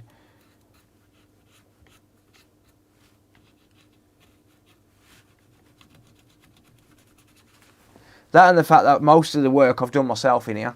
Like, I've done plastering in here. I've done the kitchen.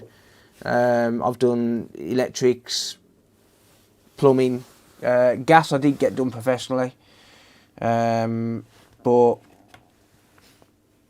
yeah. Other than that, I've done most of it myself, so I know it's been done properly. Well, to an extent. Right, are you going to work now?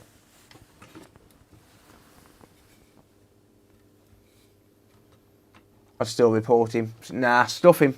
I just want, you know what? I just want to forget about the place. To be honest, I want to forget about the place. I want to forget about him. That's it. You know, I couldn't care less. The problem is, the guy doesn't want to spend any money. He's been reported to the council by one of his other tenants, and they made him spend over 20 grand on repairs. £20,000 on repairs in one house. That's a lot of money for repairs. Now, bear in mind, you can buy a house in that street for 80 grand. Right? So basically, that's saying 25% of that house was knackered. And I know that's not literally what it means, but, you know, 20 grand on repairs is an insane amount of money just to bring a house up to code. But, yeah. I reckon he probably would have. I reckon if I'd have reported him for the state of the other property, the property that we had, I reckon it would have bankrupted him. Because he kept saying he had no money.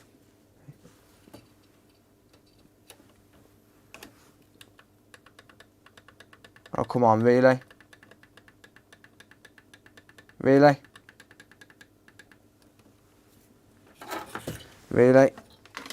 This just ain't working for me tonight on this PS5. Unless I've put the bad power supply in.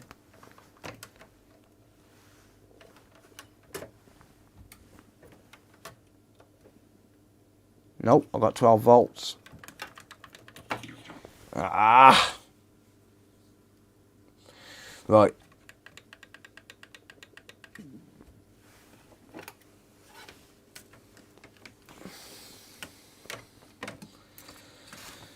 That must be a dud safe bridge as well, because I was getting life before.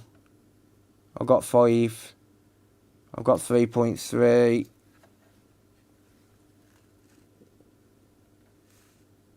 Got 5. Yeah. That must be a bad safe bridge. This is a problem we're using donors. Well, I'm certainly not hunting for another safe bridge. Tackle it another day, yeah. Definitely, mate. Yeah, I'm gonna sideline it. I'll do it on the next stream. I'll phone the customer tomorrow, I'll let him know the situation, but yeah, there's not really a lot I can do. I'll keep on getting bad chips by the look of it. It might come a point where I have to put the customer's old safe bridge back on. Because that's the customer's old safe bridge.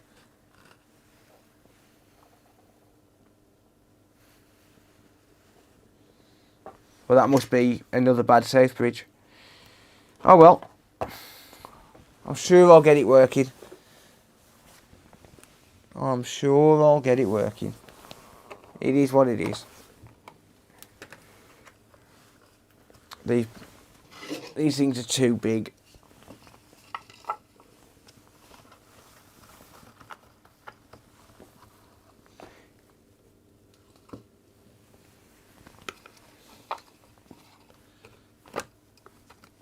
There we go. By the way, that's just a cut open IPA bottle.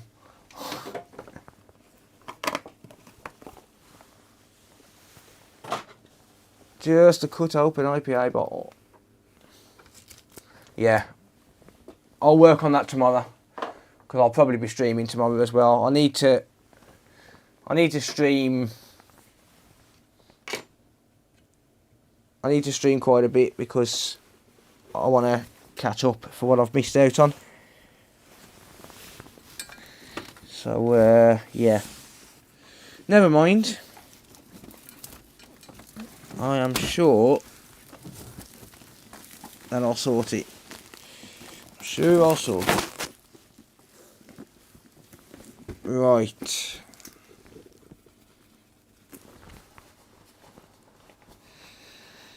Right. Okay. this one, I'm going to work on one more. This one's coming under priority. I'm just unpacking it now, but I'm going to work on one more. By the way, Vince, have you heard of this company? Mailboxes, etc.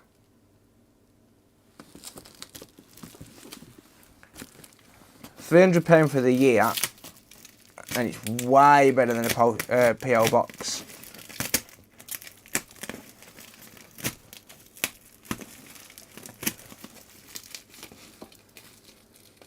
MBE, yeah. How is Wayne doing? Yeah, Wayne's good, yeah. He's been having a go at me recently. He's been having a go at me recently. He said I'm not resting enough. Let me rewind that. Yeah, mailboxes, etc. MBE. It's they've basically got local shops. Yeah, they've got local shops where you can go and collect your mail. It's like a forwarding address, like a PO box, but instead of just being limited to Royal Mail, you can receive parcels from anywhere, like any courier. It's not just... Damn it, there's a fucking name and address there, you annoying little bastard. I wrote it down. Yeah, it's very good. It's £300 for the year, so yeah, it's a lot of money, but it's actually cheaper than a PO box. So I paid for the year up front. And it means I can receive mail. They might have a local, like you'd have to see if they've got a local shop, so as you can see if it's actually viable. Because if it's not viable, then obviously a PO box really is your only option. But for me, there's one like 4 miles away from me, so it's fairly viable for me to just go and pick up the mail. Right, okay. So, what have we got here? Let's move that address out of the way.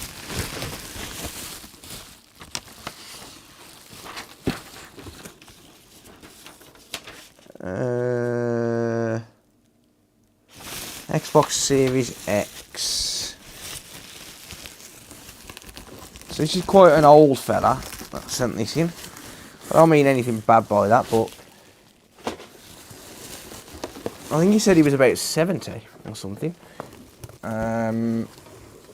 It doesn't say what. It doesn't say on that ticket, so he hasn't printed the right ticket out. The PO box doesn't work that well because of couriers. Yeah, that's the problem. That's why I couldn't go for it myself, because I've obviously had to.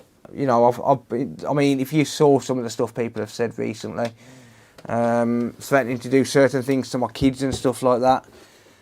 Like, I've had people moan a little bit about the fact that I've not given my address out, but yeah, after what some people have said recently, I can't.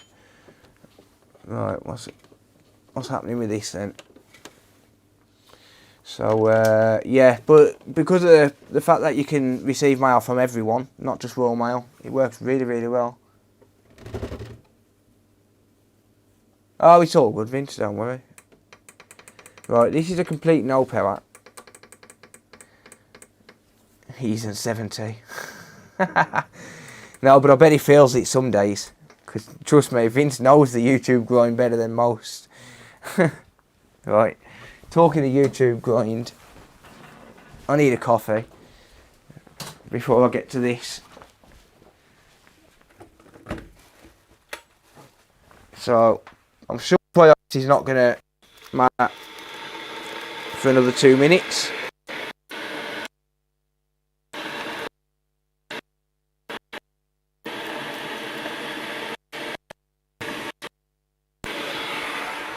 Damn it, I forgot my cup. Well, that's rather silly of me.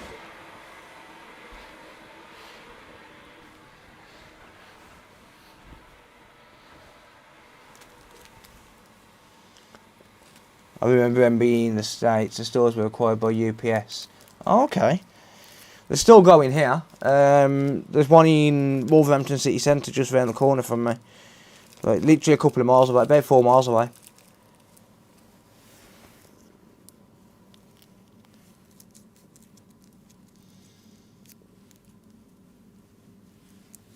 Cheers, Taylor. Thanks, mate. Appreciate that, buddy. What if a forwarded package gets lost in the mail to their refund? Well, that's on the courier, really. So you get a suite number. I'll explain how it's working while I'm making a cup of coffee.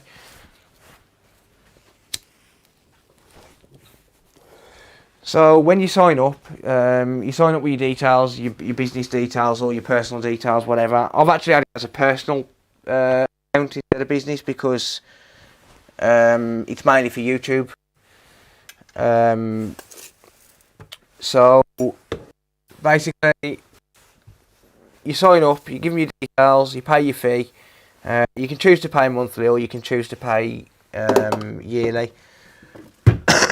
Or monthly, quarterly, yeah, etc, etc. You pay your fee. Obviously, the more you pay up front, the cheaper it gets. They'll give you a box number or a suite number. You can choose what you want. You can say, like mine's suite 136. I could have had that as box 136, mailbox 136, etc. But basically, that's what they assign that to you, and then when people send stuff in, they've got to send it with that suite or box number or whatever it is, and then you just collect every 3 days. Well, maximum every 3 days. They don't like you to keep mail there more than every 3 days, but you can always phone them up daily and just say, "Have I got any mail?"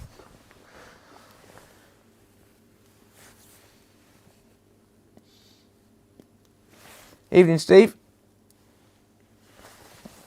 But yeah, if a package gets lost in the mail, that's on the courier, really, not the company that's receiving it. Thought it was an award. Right, that's still no power, so yeah.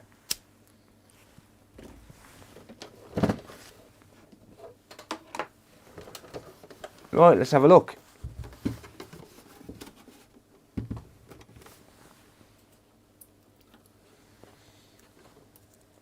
So this has been worked on, which is fine. There's nothing new.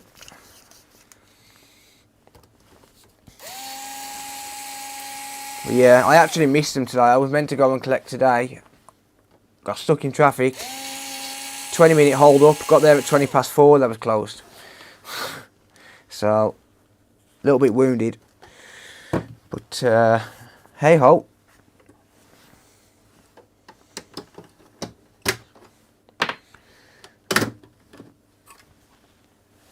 Right, okay. So what's the score then? Let's just disassemble it to a point where I can test it. Okay, that's been broken. I'm just going to get that on camera before I've just got to cover myself as much as I can.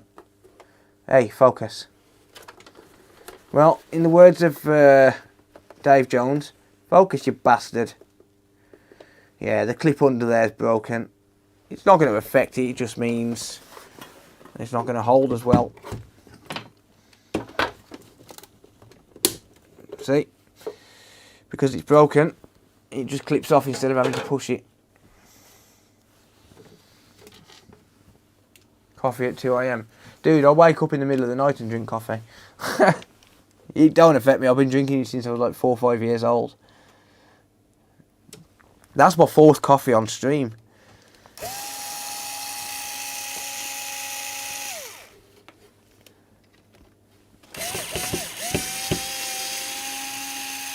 I take Red Bull to bed with me. that's how much caffeine affects me.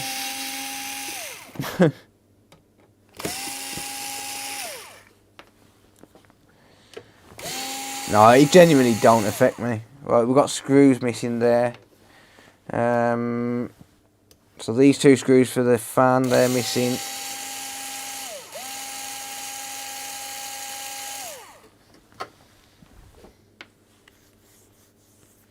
Got stuck in traffic this morning, or you think that was a name. Love it. Love it. Right.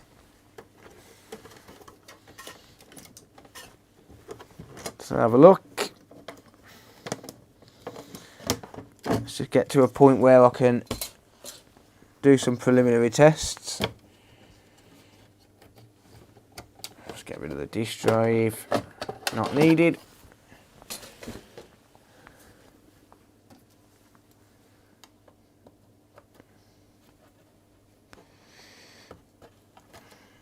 So, okay, we have burn marks around the fan. I'm seeing that straight away.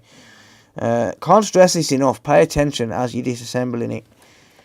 Sometimes it'll just smack you straight in the face what's wrong with it. And I can see burn marks on that Safebridge board around near the Nexus connector. But there's a burn mark on the fan connector.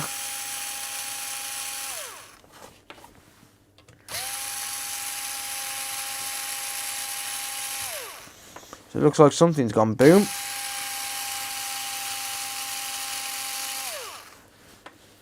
Yeah, you started your channel around about the same time as me, I think, Vince, 2014.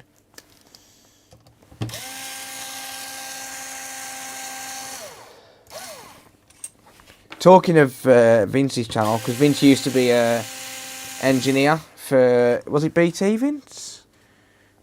Was you installing phone lines and stuff?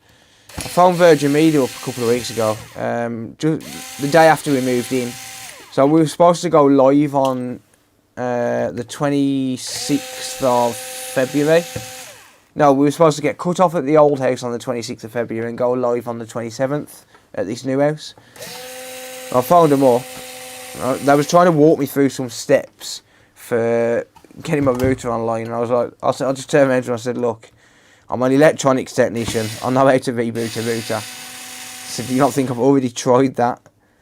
I said, just save yourself some time, forget the script, and just look into my account because it's not live. Started laughing and checked the account, and it turns out that it set the go live date for the 27th of March. So they messed up. BT then started up Mr. Telephone. Oh, nice. What isn't nice is the fact that my battery's just died in this frickin' thing.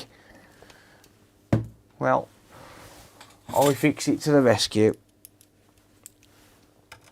That's what happens when you don't charge it for 6 weeks.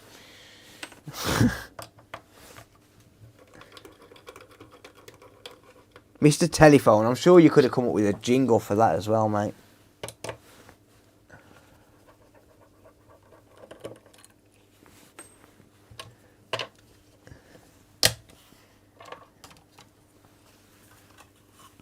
Are your speeds good in the new house? Yeah, I've still got gigabit. When my contract runs out with this, I'm switching to a business line. Yeah, wrong scene. Yeah, they're not bad. They're not quite as good as there was in the old house.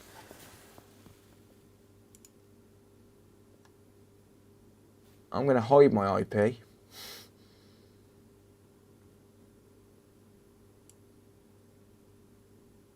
Oh, what the hell?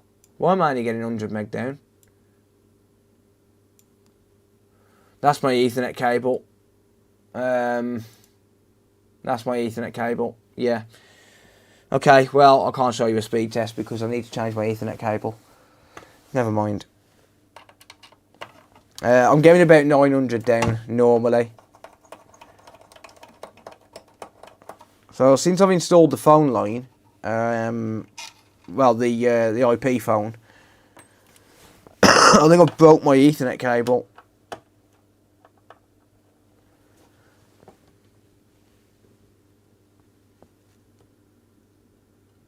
And a little logo and everything, signed, written, Van. Nice. Poppy, thank you.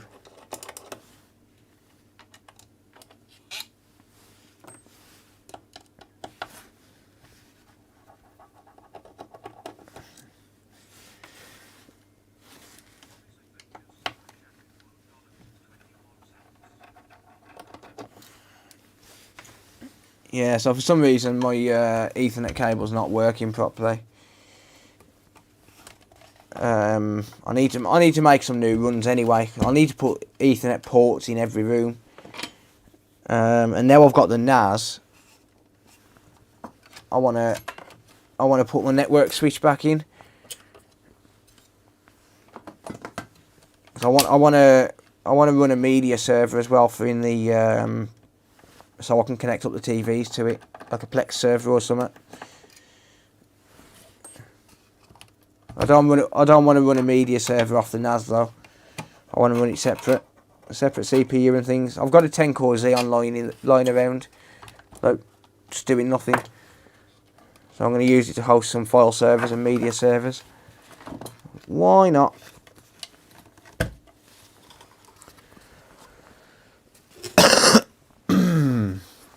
Right, V1 board. Or rather V1 console. So it's an original console. Just make sure the SSD is present. Yeah, it is. I can tell what version console it is just based on the ribbon connector, this one. So I want to take out the Southbridge board because there's a burn mark on this Southbridge board, and I've got a feeling that there's going to be a short on here.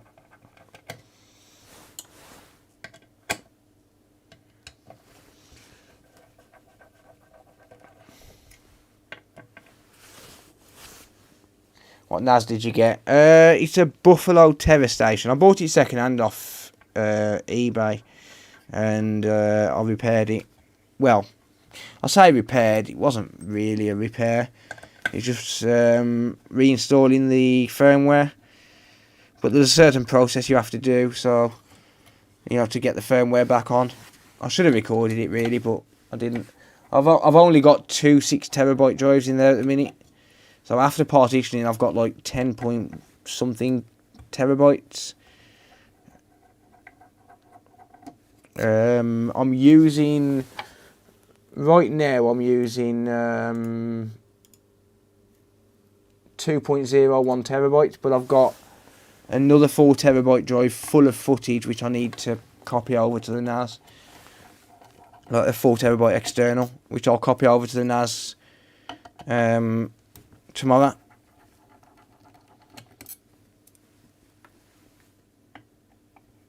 So I'm already using 6 terabytes of it. But when as I get more drives, I can adjust the RAID configuration. Right, let's move that out of the way and focus on this, shall we?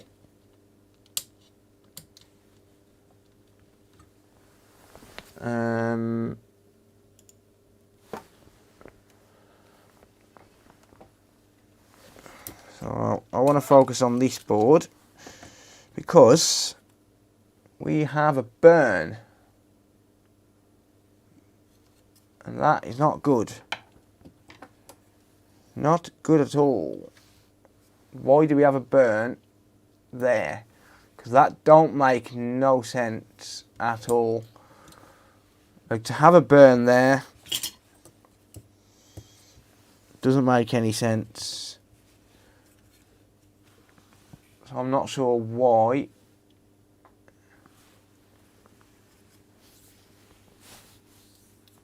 Windows 11. Ugh.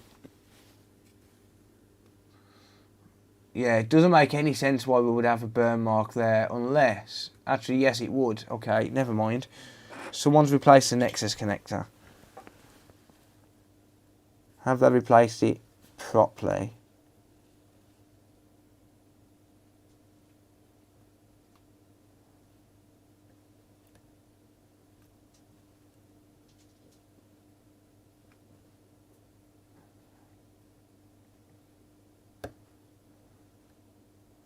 Yeah, that's a pretty good soldering job. Pretty decent soldering job there.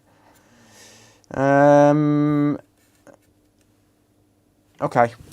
Right, let's forget that for now. Oh, Milo's here, look. Milo. Milo. Come here, Milo. Come on. Come on, then. He's hiding. Oi, come here. Milo.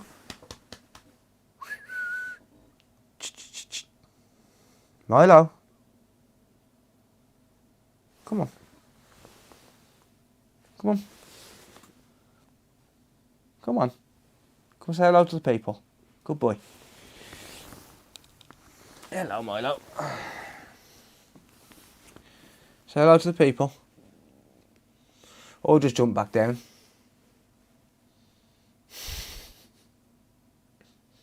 Bye then.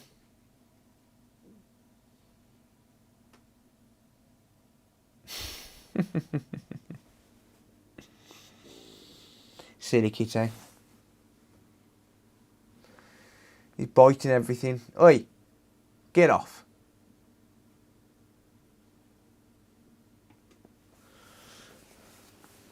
Spill the beans, what's wrong with Windows 11? Everything is wrong with Windows 11. Everything is wrong with Windows 11, mate.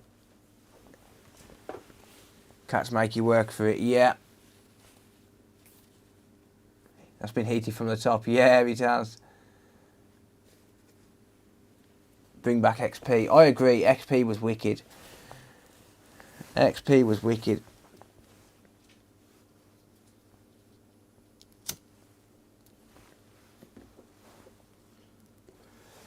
Right.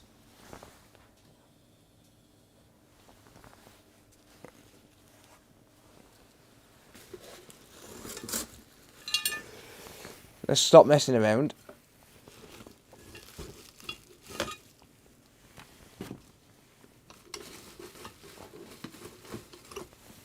So, before I go any further, I think I need to test the power supply and make sure that's okay. So let's check that. So I'm checking voltage mode on the power supply. If you're doing this, be careful.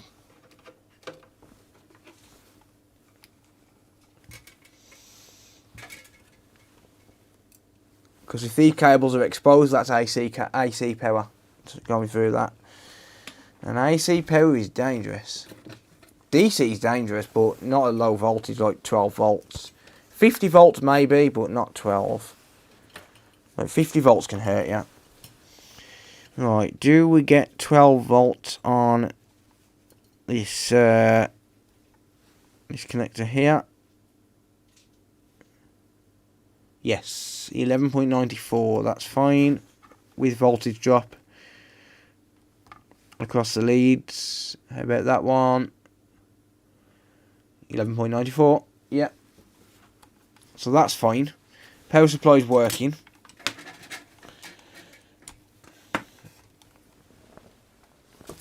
Let's just have a look at the Nexus board.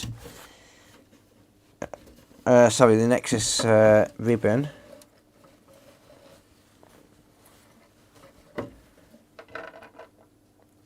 Yeah, Nexus ribbon's fine. Nothing wrong with that.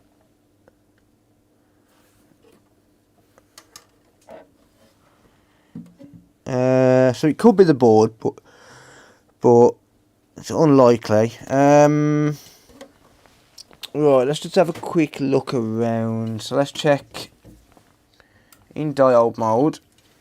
Let's go under the scope.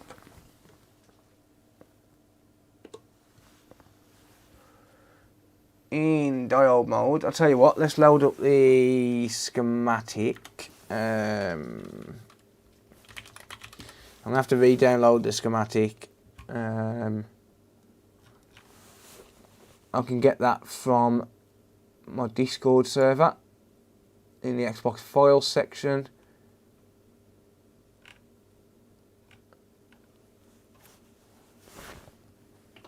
So, in the Xbox files section, we've got all the schematics for all the Xboxes.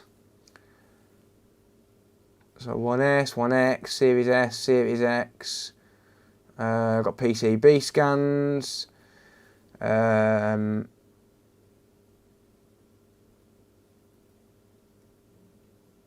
Series X standby voltages.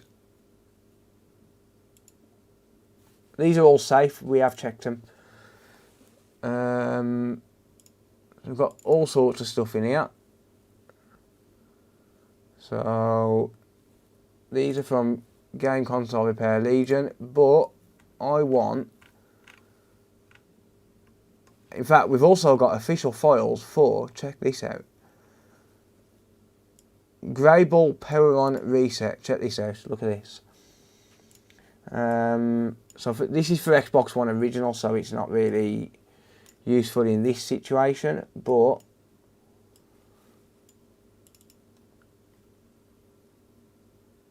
you got a power sequence. We were trying to get the ones for the series consoles, but you got a power sequence. So when you put AC in, it'll start to generate your rails, and it tells you what order the rails will start up on. It gives you the sequences. We're trying to get that for the original Xbox. For the Xbox Series consoles.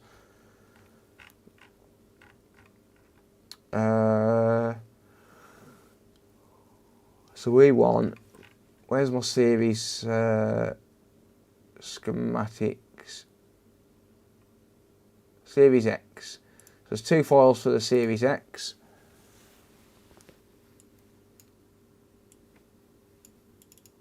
So we've got the schematic there.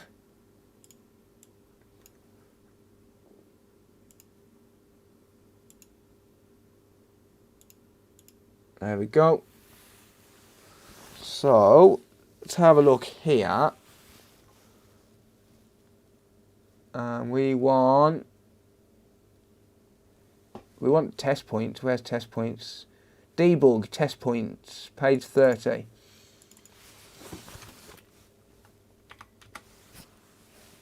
Page 30. So if you look here, we've got all the test points.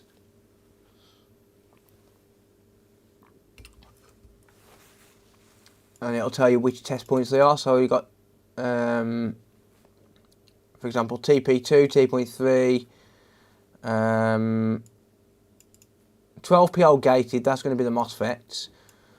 12PO SB, that's going to be coming from the safe bridge. And then the ones that are marked with STBY are going to be your standby voltages. So, let's have a look, first of all, at 12PO gated, which is going to be TP2, because that's going to be the first line that gets activated.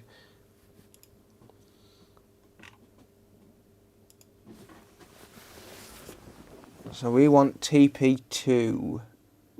I did see 12PO gated somewhere.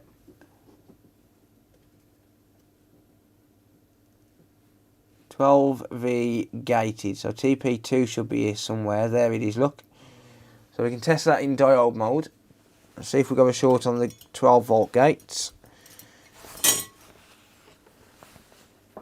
Shame there's no board view. Yeah, that is a shame. I think there's like a top side view PDF, but nothing with like Paul Daniels' software. But it would be nice to get a board view for it. Right, I'm going to go into diode mode. And we get 2.7 volt drop to ground. That seems a little bit high. TP3, but then again, no, that's probably right. TP3 0.44 volt drop to ground. That seems about right. So what am I looking for next? V5PO is going to be TP4.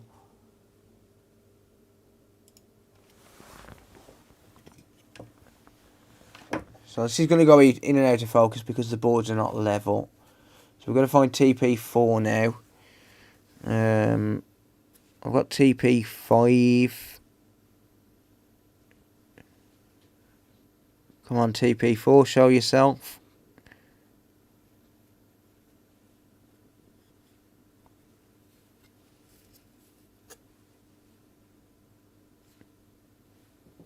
TP4 might be on the APU board.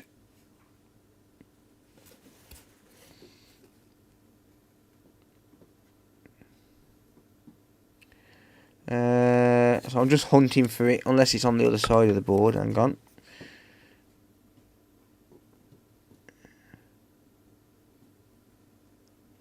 No, not seeing it. I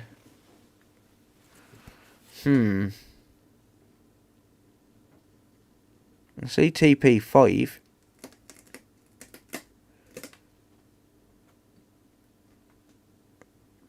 I'm looking for TP4 and I can't see it.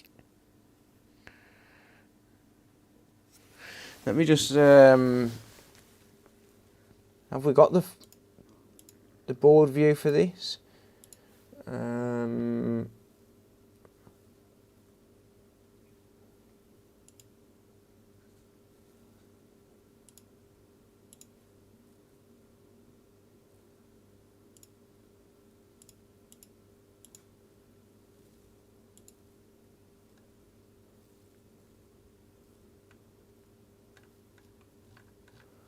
No, I don't think we have.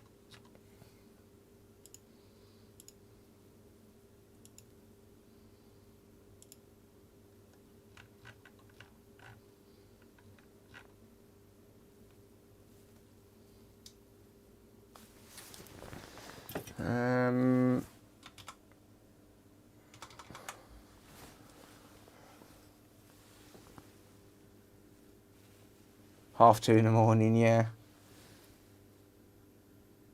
Check the FFC. Yeah, I could do. I just want to check test points first. I don't really want to waste the Nexus connector. So I can see TP5. I can't see TP4. TP8 down there. TP6 there.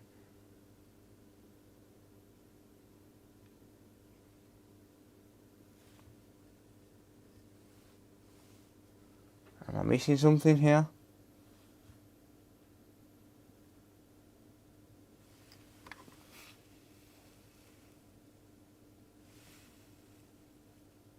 TP7.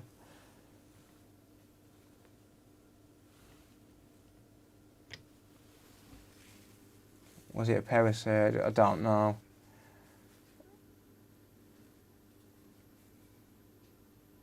TP11. Yeah, I'm not seeing TP4 at all.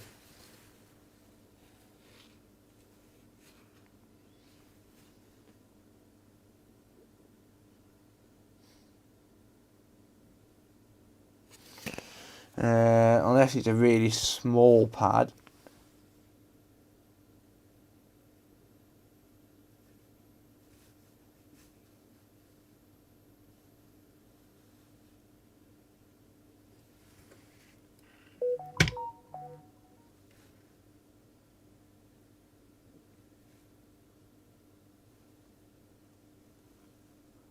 Yeah, I'm going to have to skip that one because I'm not seeing it.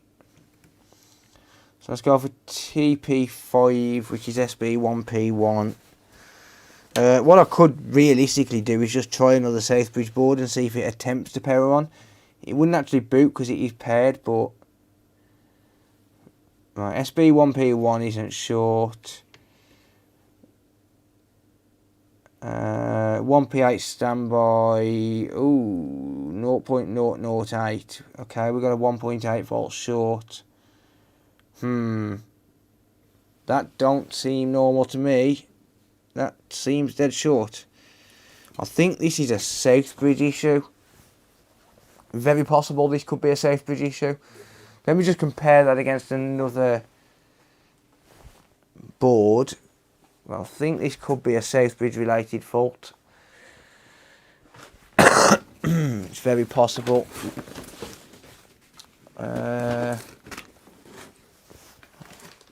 Right, here's another board.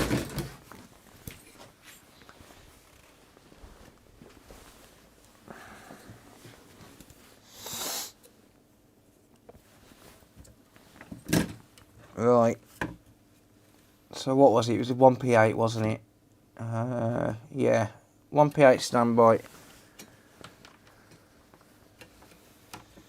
And 1p8 standby. 0.46. Yes, okay. So we've definitely got a 1.8 volt standby rail short, which is why it's not turning on. What about the 1.1 volt standby? 0.27, so it's just a 1p8 standby rail. How about the SB 1p8? 0.34. Okay, so it might not be Southbridge. There's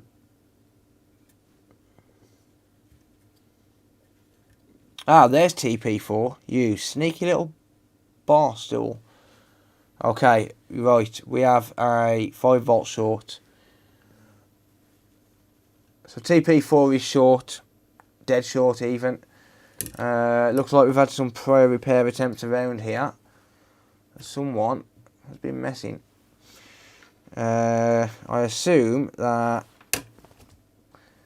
TP1, I assume that the 5 volt rail here is going to be short to 1.8 volt. Yes, it is dead short. Okay, so that's dead short.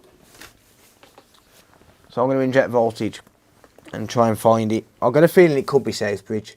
If we've got a 5 and a 1.8 volt short, then it could be Southbridge.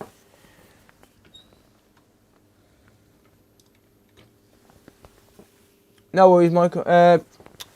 Is it Michael or Michelle? I think it's Michelle, isn't it? Good night anyway. Take it easy, mate.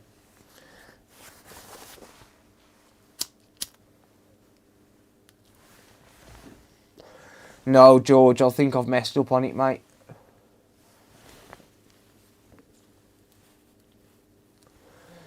I installed the Southbridge upside down and now I can't get it to turn on.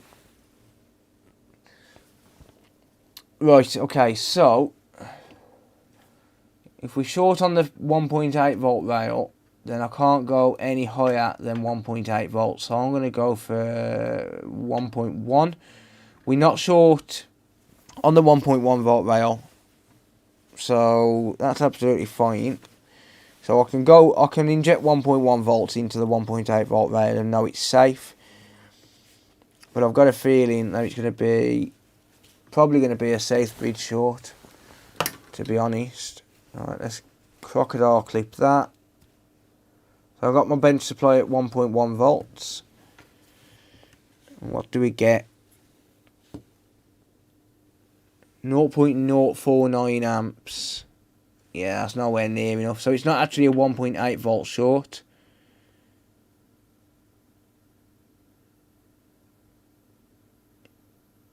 We're only getting 100 milliamps at 1.8 volts. So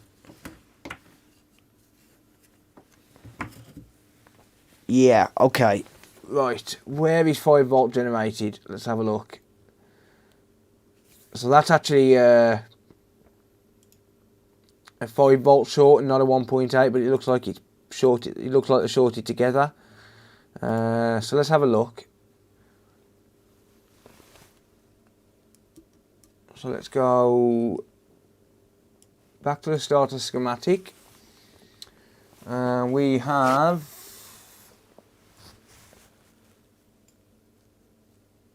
V5PO page 15.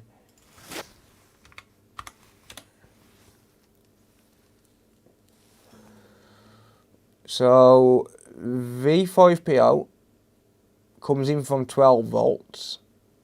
It goes through U41.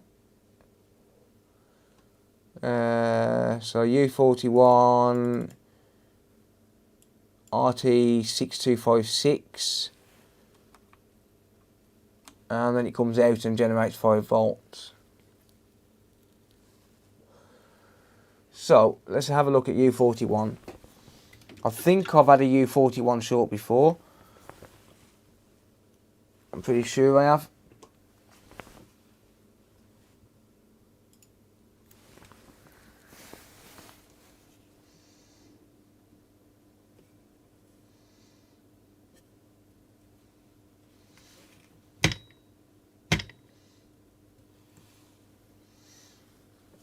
Right, so U41 could be the culprit for this.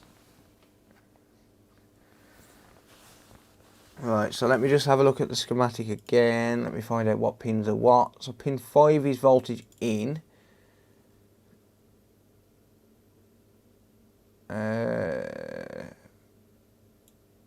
Pin 1 is VREG 5PO BST. That goes to R152. So let's check around R152. Where's that? R152 is, I think it's that one there. It looks like that one there. That looks like that's what's going to pin 1 to me. So let's have a look. So I want diode mode.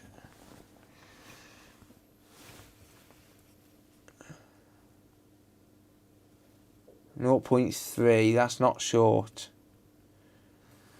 So we have, I don't think we've got a short on the,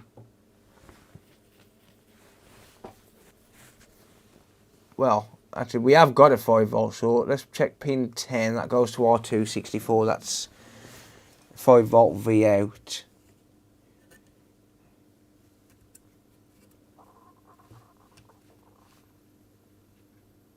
So R264 is here, and yeah, that is short. So we're short on pin 10, which is VREG 5PO underscore VO.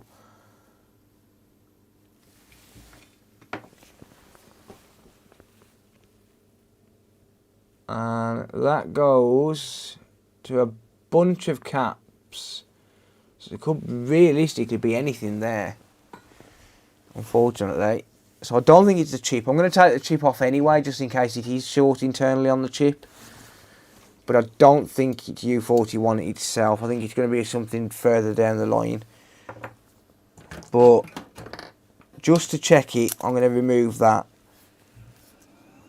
I am going to remove U41. Just to double check it.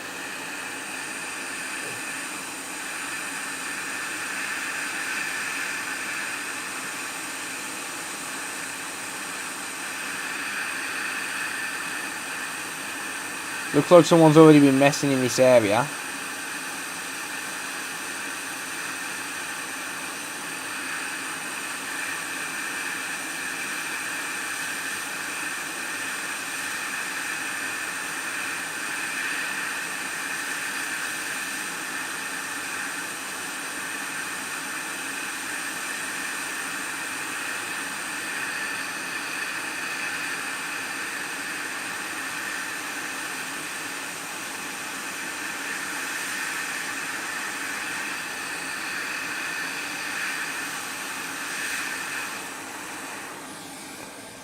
Right, let's remove that temporarily. Let's check this again. In diode mode. Still short. Okay, we are still short, so it's further down the line.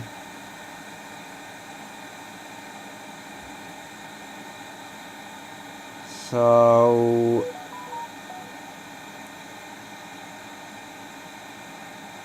yeah, we're still short on there. I'll leave that chip off for now. I'm going to have to inject more voltage because there's just too many components on that line. So if you take a look around here, this is where we're short. We're short on VREG 5PO underscore VO. And that comes down here through R264, which is a 0 ohm resistor. It's pointless breaking that connection by removing the 0 ohm because, well, it's there's nothing on this side because I've just took the chip off. It comes down here. We've got C217, which could be a culprit. We've got VREG 5PO underscore R C355, and then all of these capacitors here, which could be the culprit. It's not going to be an inductor because they're not connected to ground. but then you've also got all of this back here as well. So C210. So it could be anything along here. Anything along here. All the way along there. Anything. Too many components, so I'm going to have to inject voltage.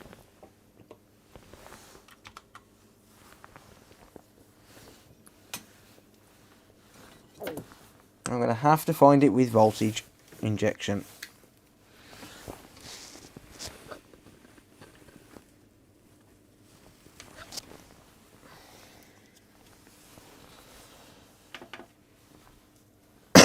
And because I'm not getting enough output at 1.8 volts, I'm going to try steadily increasing. Right, we're getting 240, 250 milliamps and increasing. 260. The board's cooling down, so I'm going to give that a minute because resistance is going to be reducing and that will allow more current to pass.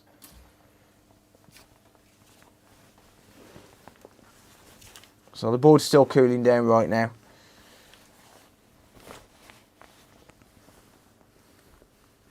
I hope I've got enough power in my thermal cam. I don't think I have, so I'm going to have to charge it for a minute at least.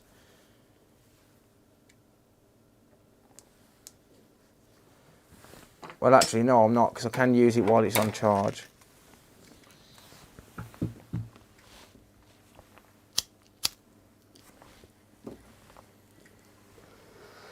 I'm not going to go 5 volts because we have got a 1.8 volt short as well.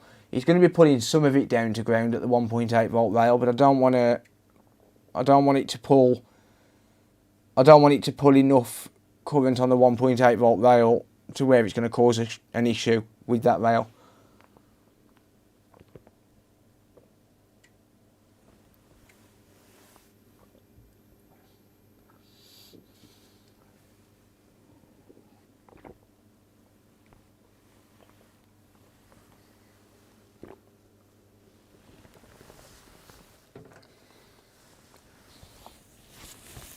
Right.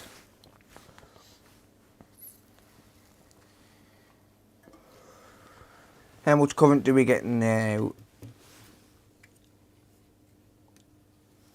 300 milliamps. 280, 290, 300, yeah, okay. We might get enough current draw to actually see something with that at 300 milliamps. But I am going to just check my I'm going to inject voltage onto that 5 volt line, and I'm going to check my 1.8 volt line in voltage mode and see what kind of voltage is going through it. So like I said, I don't want too much to go through it because I don't want to end up causing more damage than it's already got. So here's my 1.8.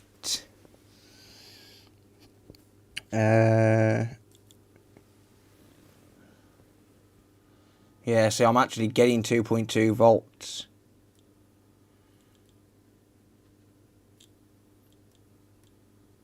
I'm actually getting 2.2 volts at the 1.8 volt line, so yeah, it looks like it's the 1.8 volt line that's short, and that's shorting out the 5 volt line as well, which does really suck. But let's see if I can see anything with the thermal cam.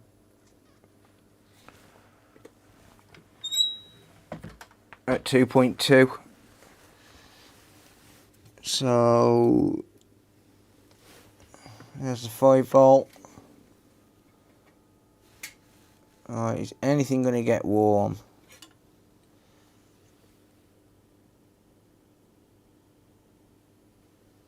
I believe that's the safe bridge. Although we do have some heat signs there as well. But that could be residual heat.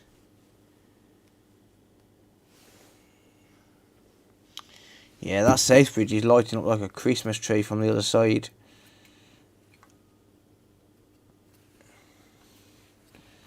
Yeah, I think it's the south bridge. Don't think there's anywhere else that I can inject from on the other side. Or at least not off the top of my head. That's a bit awkward. I'm going to go a little bit more. 2.6 volts. Yeah, Southbridge is lighting up like a Christmas tree right there, look. That is the Southbridge. That's shorted, as I suspected. So let's pull that Southbridge off. Let's have a look and see if it clears the short. But it looks like the Southbridge is lighting up like a Christmas tree. The good news is there's not really that much on this board that can go wrong, which is what I like about these.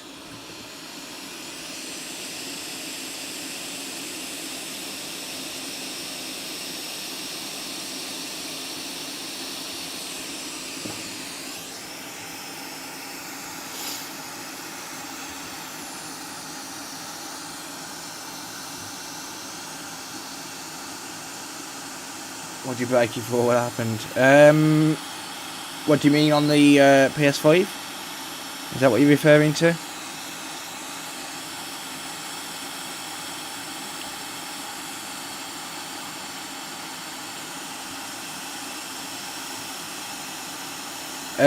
Yeah, it is, Vince. There's a little chip on here. I'll be honest, I know the chip that's married, but at the minute I cannot give that information out because there's someone working on it who doesn't want me to give the information out yet. So I'm going to repair this board. The information is going to be released once it's complete. Like once all of the information's there and like we've got the solid evidence and whatnot, or not we, he has got the solid evidence, he's going to give me clearance to release it. But for now, I'm not allowed to say much. But the board is married, and it can be remarried.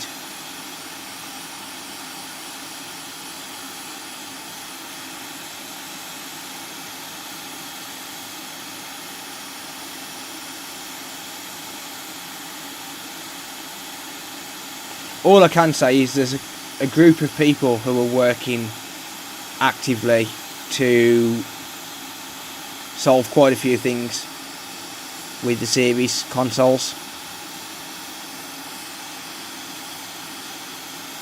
But all will be revealed.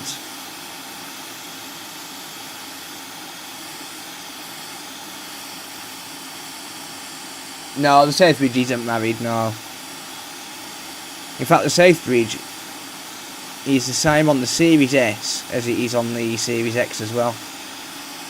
So they can be changed.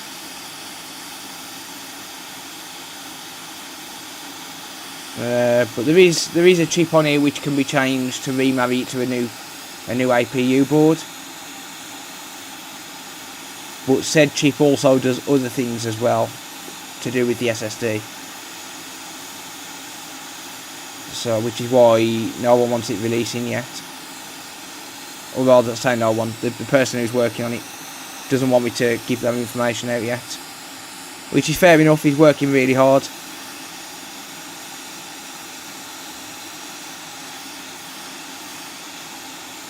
I've got to respect his wishes. He's kind enough to share the information with me as he's developing it.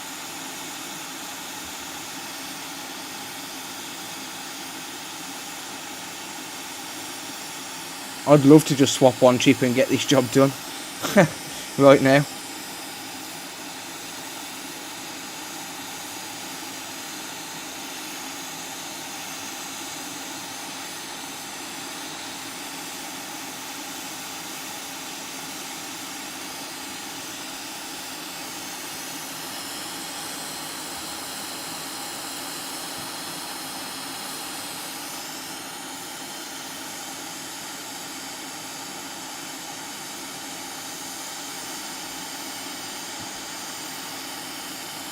Damn it, I slipped.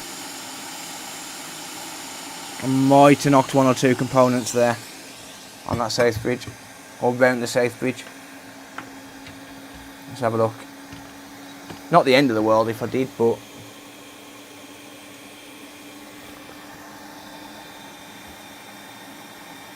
oh no, I didn't.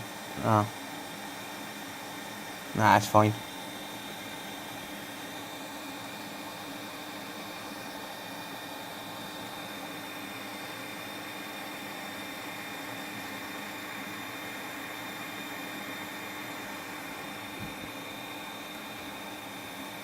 But yeah, Microsoft have, see, here's the problem with Microsoft. But Microsoft have always gave people reason enough to leave their consoles alone. But because they've always allowed like emulation and stuff like that, they've never really locked them down, apart from the disk drive, which is, I mean, any technician understands why the disk drive is locked down. Obviously for anti-piracy reasons and stuff, but they've never really given people a reason until now to want to exploit the console. But now, because they've basically said, no, stuff you, we're going to pair the SSD so it can't be swapped, people never have a reason to sit there and actively exploit the console. And that's exactly what's happening now. So Microsoft, in their infinite wisdom, have backtracked and screwed themselves over.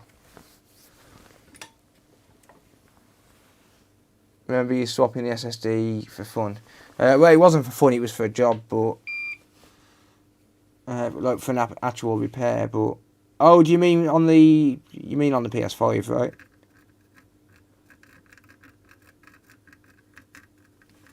Alright, let's see if this short ends up cleared.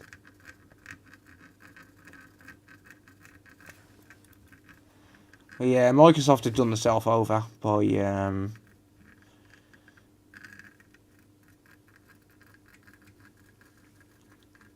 locking it down as much as they have. And it serves them right, because now the consoles are going to get exploited. And not for piracy reasons either. It's purely because people are sick of companies like Microsoft and Sony locking devices down. It's happened with every PlayStation because of Sony's lockdowns and stuff. It's happened with every single console. It didn't happen with the Xbox because there was no reason to. People could play emulated games. You could change out the hard drive, you could upgrade it, you could put an SSD in it, etc. And people just had no reason to want to exploit it.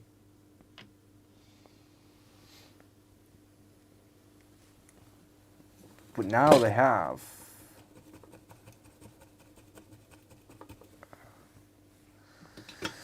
Now they have every reason. Right, let's see if that short has gone. Shall we? TP4. We want diode mode. Actually, let's put it in beep mode because then you lot can audibly hear it. So 1 probe on ground, and yep, 5 volt short gone. So that means that the 1.8 volt short has also gone. Yep, no short. Safe bridge, be bad. This is going to be an expensive repair. Unfortunately, because now I've got to reboard the donor safe bridge.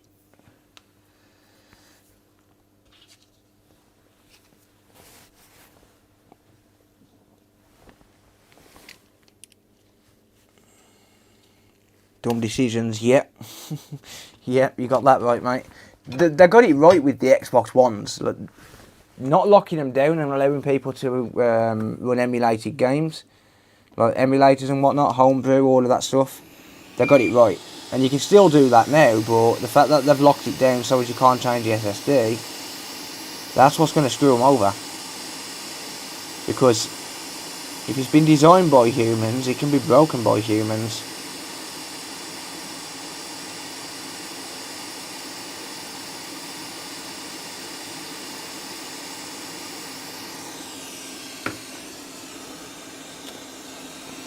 And it will be.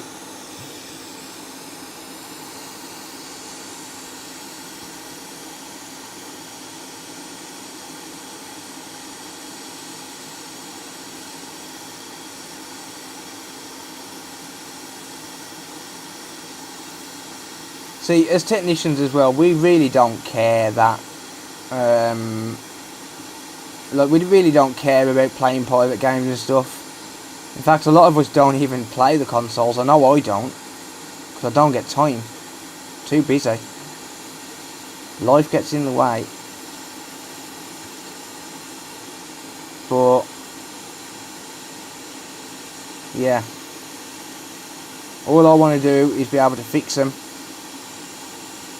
and keep them out of landfill. That's it.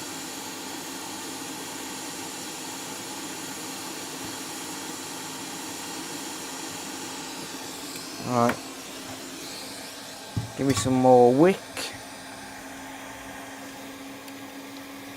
Right, if you could put like a 4TB SSD in these, they would be a head of a beast of a machine. They really would. That'd be a beast of a machine if you could put a 4TB SSD in this. And as they start to become more affordable, people are going to want to do that. People are going to want to upgrade the storage and not have to use proprietary expansion packs. Damn you.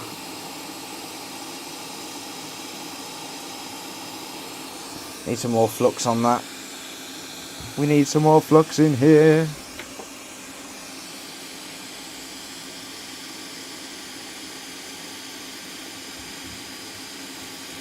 Type a 1 in the chat if you think Vince should do a live stream.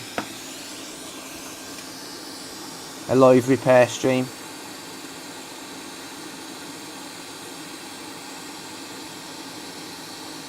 I think he did do really well. I think he did good.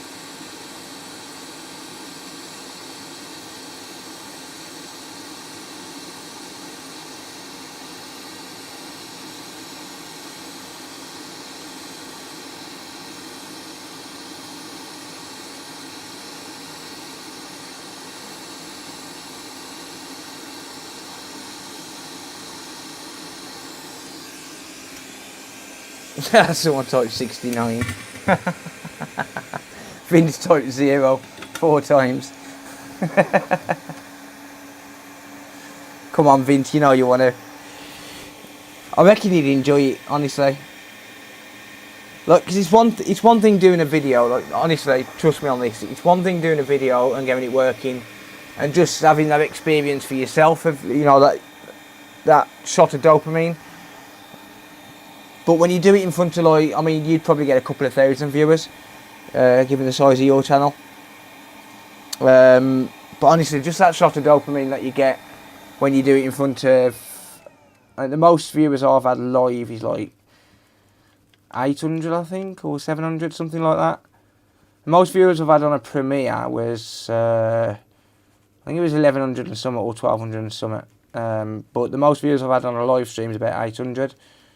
Honestly, getting something working when you got that many people watching you, best feeling ever. Honestly. Plus, if any repairs fail, we can learn as it happens. Yep, I agree. As long as it's not on the roller. I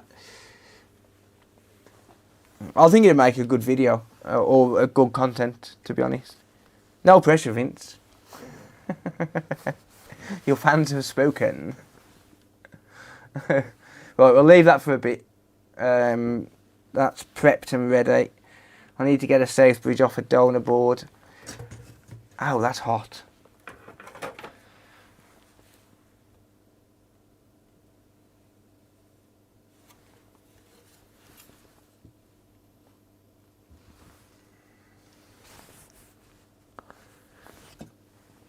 Right, I'm gonna, because I actually care about this safe bridge, I'm gonna get it.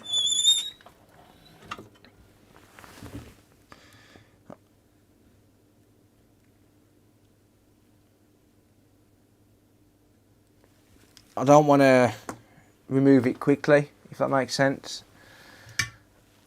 But I also want to hold the hot air straight up.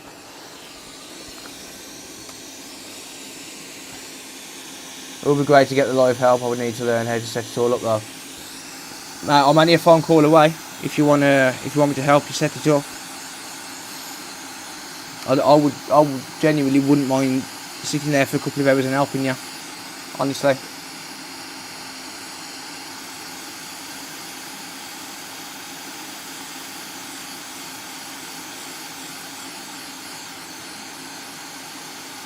I think people would love it, to be honest with you.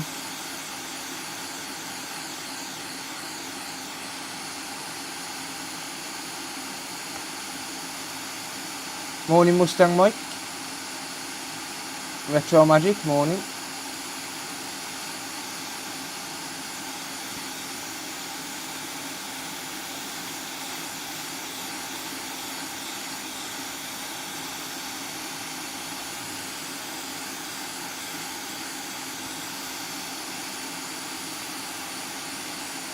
Some content creators do a live and they make a video that's shorter from the live content.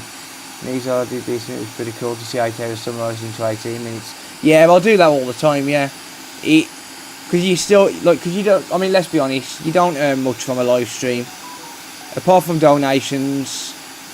You really don't earn anything from live streams. So when you're doing this sort of stuff, like repairs and stuff, if you edit it down into a video, so you can still earn the revenue and stuff from it. And even the people that have watched it live, I find still rewatch it as a video, because it is a lot better seeing it summarised, and it brings a whole different perspective.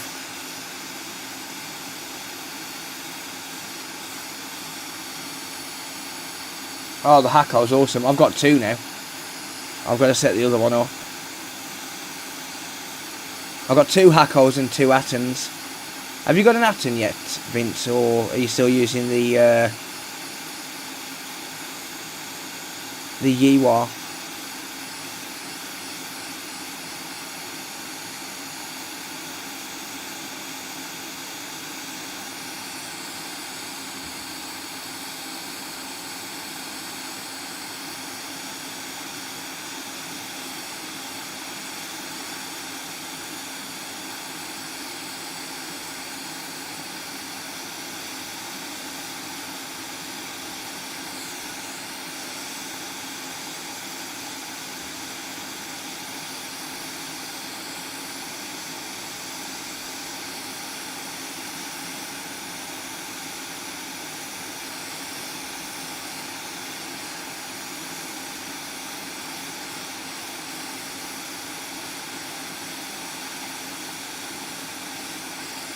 Man, these chips take way too long to come off.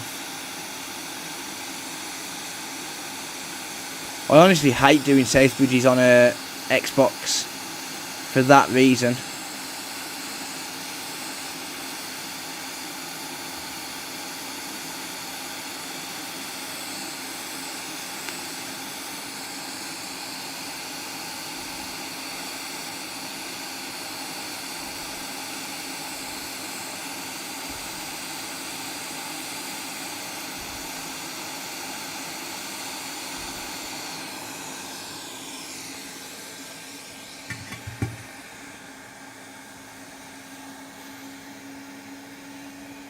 Right, there we go.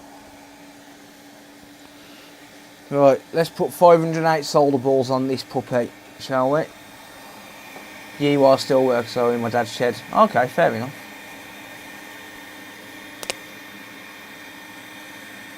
This is how Phil fries his eggs.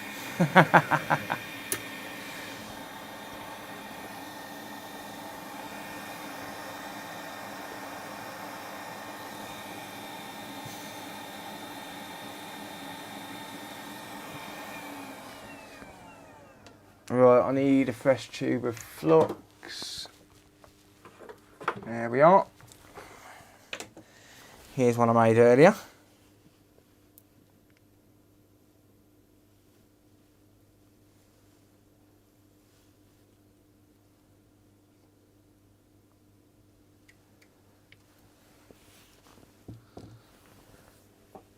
I'd like to travel the country visiting other YouTubers like Phil Stairs Gadget. Yeah, that'd be awesome, to be fair, mate.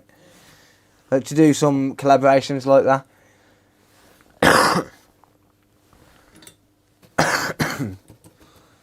Like a YouTube Fixers Part 2, Series 2. That would be pretty cool to see. And to take part in as well.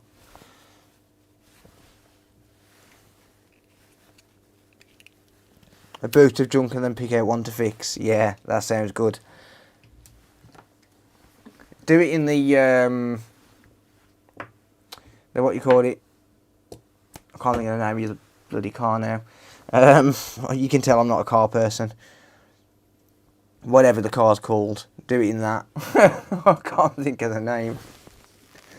I'm not a car person. The Rolls Royce, yeah. That's the one. That's the one. I'm not a car person at all. I just don't have that interest in cars and stuff. I do watch the Rolls Royce repair videos because it's repair content, but in terms of like actual cars, I really couldn't care less. If it's got 4 wheels and a gearbox, I don't care. When I passed my driving test, the first car I bought was a KA. That blew up after a week. I bought a Peugeot 106 Zest 3 limited edition. Really nice car, really hard to find. And a woman hit me head on. That was my second car and first crash. Never had a crash that's my fault though. In 11 years, I've never caused a crash that's my fault.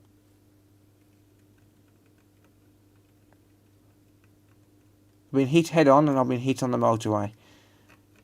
Motorway crashes are not fun. They're not fun at all.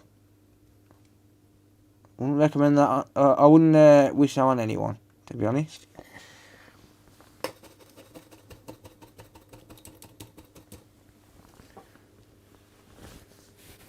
One else was a nice little car. Yeah, I've had a few of them, and the Saxo as well. It's pretty much the same car. But the Zest 3, the 106 Zest 3 in the limited edition blue colour was awesome. I paid 300 quid for it. I think it was 300 quid with like 11 months MOT on it. I had it for about 3 months, and a woman pulled out and pulled into oncoming traffic. She took her dad's BMW without asking him. Wasn't insured, didn't have a licence. Hit me head on. That was nice. You could have Vince visit you for a couple of days to do a double header, both doing repairs and helping get the idea on how to do live streaming. I don't think Vince would have the time to do a couple of days. I'd be down for it, but I don't think Vince would have the time for it.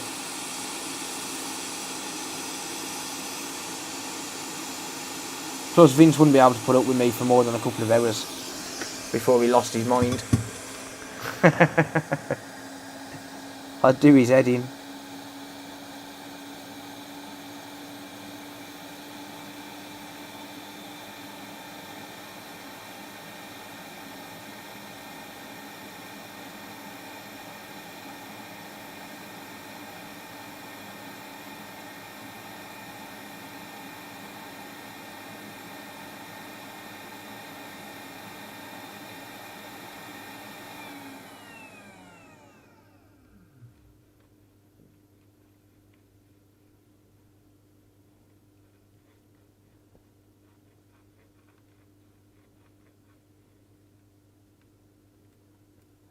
Is that pad meant to be missing there, or is it just oxidised?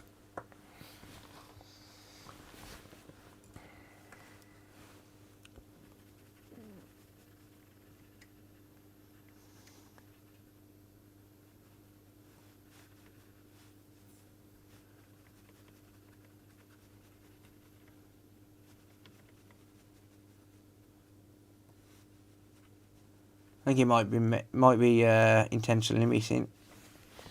I'll find out in a second though, as soon as I've cleaned it up properly.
Right, that's nice and clean.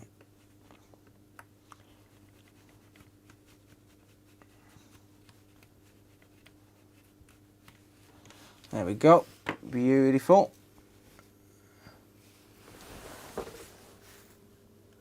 A Jolly Boy's out in 3 hours max. Yep.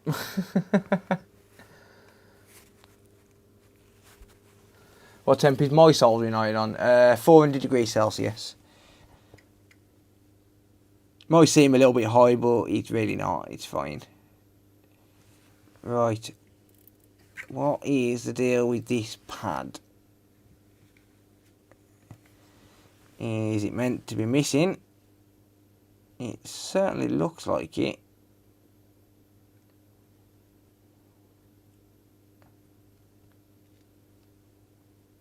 Yeah, there's not meant to be a ball there. Okay. Alrighty. I should have just looked at the other one, shouldn't I? Yeah, the other one's got it missing as well, look. Should have just looked at that one. Right. Now that the chip's clean.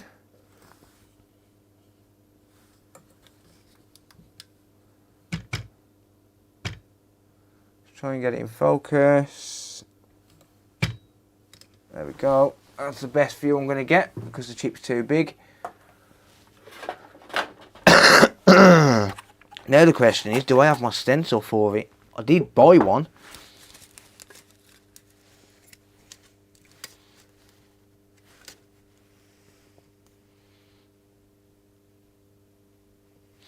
X861949, I think that's the right one. 861949.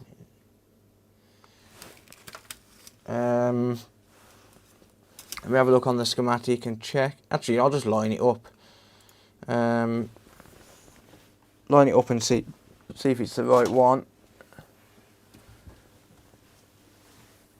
It goes that way.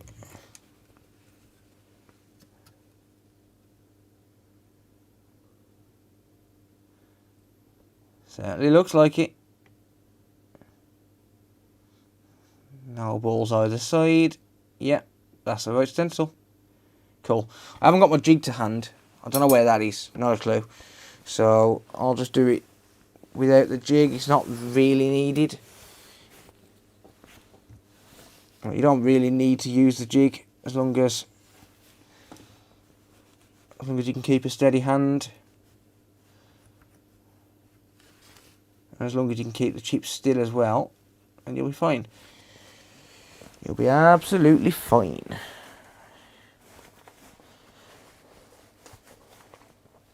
Do. Right, I'm going to grab my bank card and just get off some of these flux if I can. Whoops.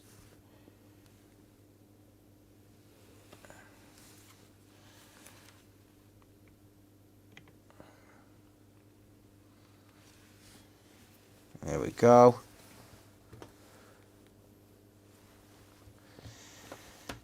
Now, I'm just going to line this up.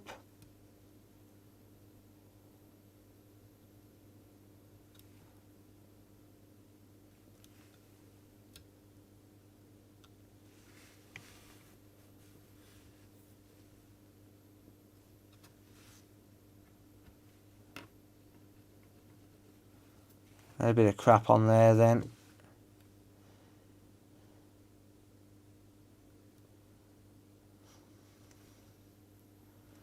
Right. Just hold that there. There we go. 0.5 mil should be correct.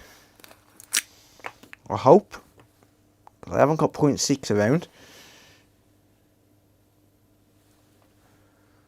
Are they okay? 0.5.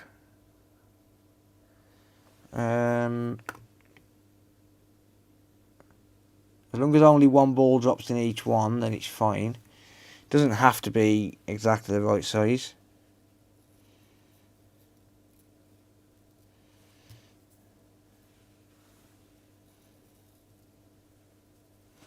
But I haven't got 0.6 mil to hand, so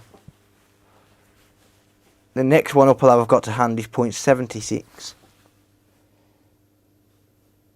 So make do with what we've got. Ah, damn it.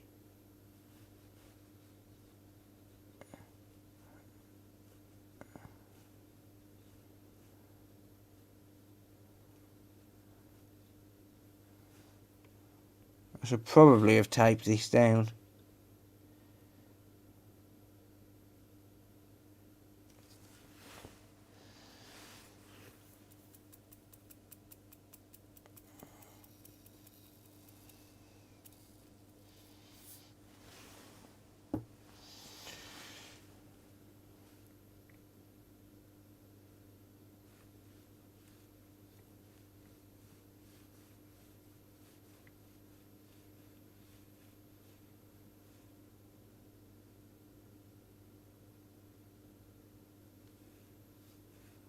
I'm not going to get these perfect,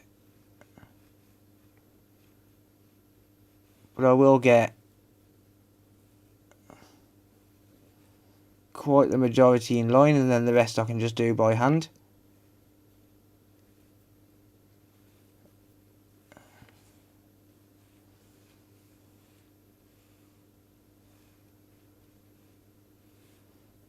And if I need to line them up by hand as well, I can.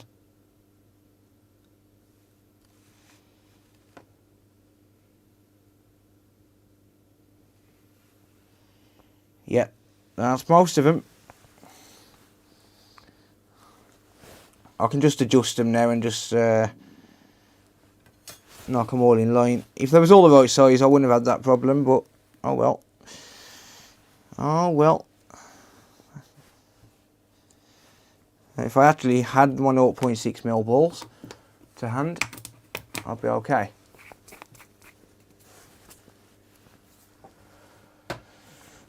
But no, it's fine. I can just readjust them. Just knock them all in.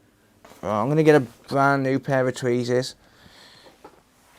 Funnily enough, I sell these tweezers on my online store. Hey. Lovely look.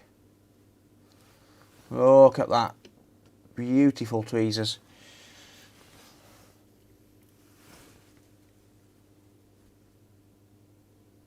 But it won't take long just to straighten these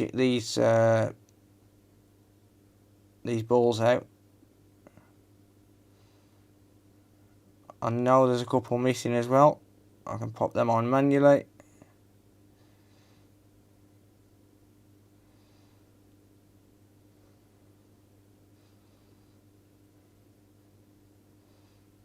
They don't have to be perfect either, as long as they're on the pad.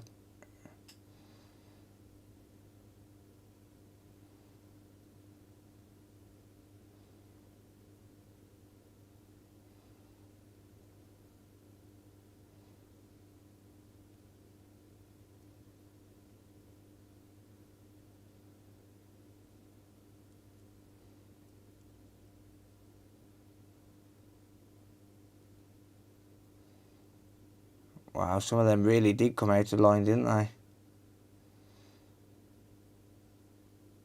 It's because the stencil moved, that is. If the stencil didn't move, it would have been fine. It's still a lot quicker than doing it by hand.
How the hell did some of these come so far out?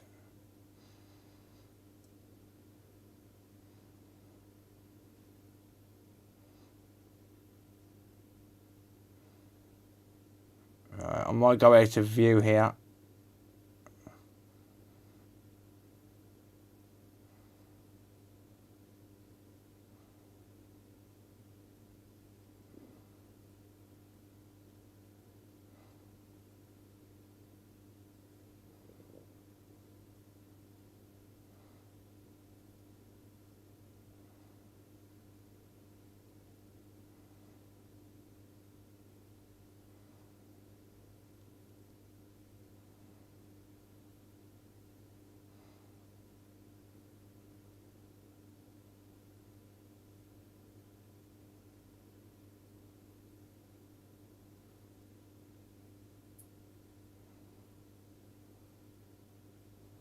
A little tip, you know, if you ever got any missing, try and push them to the edge. Because trying to drop a ball in the middle is much harder than trying to drop a ball at the edge. That much I can guarantee.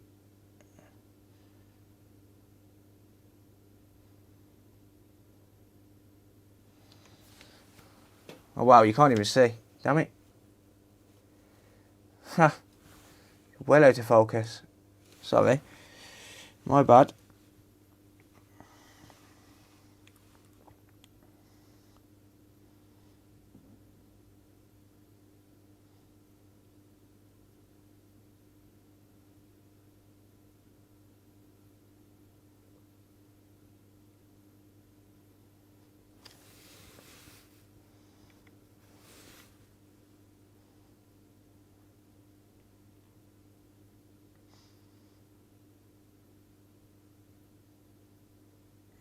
Yeah, my problem at the minute is a lot of my tools and equipment that I use are still packed away, including my jigs. In fact, I don't think I have a jig for this. This is an 80x80 stencil for this chip, not a 90x90. So I don't think I have the right jig for it.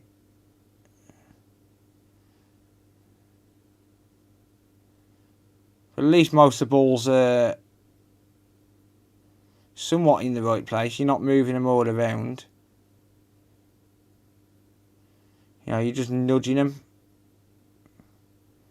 So it don't take as long.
Been tempted to buy a faulty Apple Watch on eBay. No, don't do it.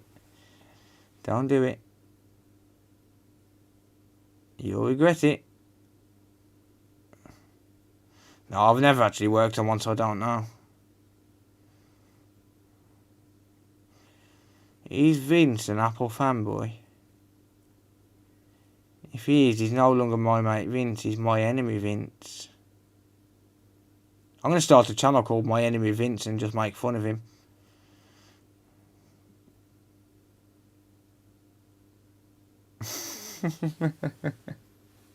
I'm only messing. I'll just make fun of him on here instead.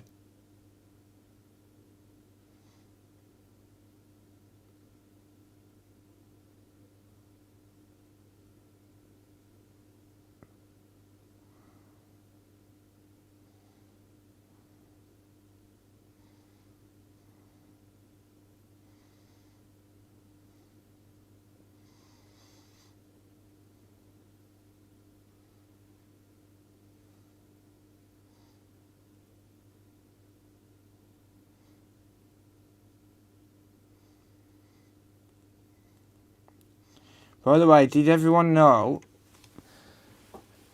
that Vince has a second channel? The more you know. He's got a second channel. He's been hiding it from us. Oh, you found it.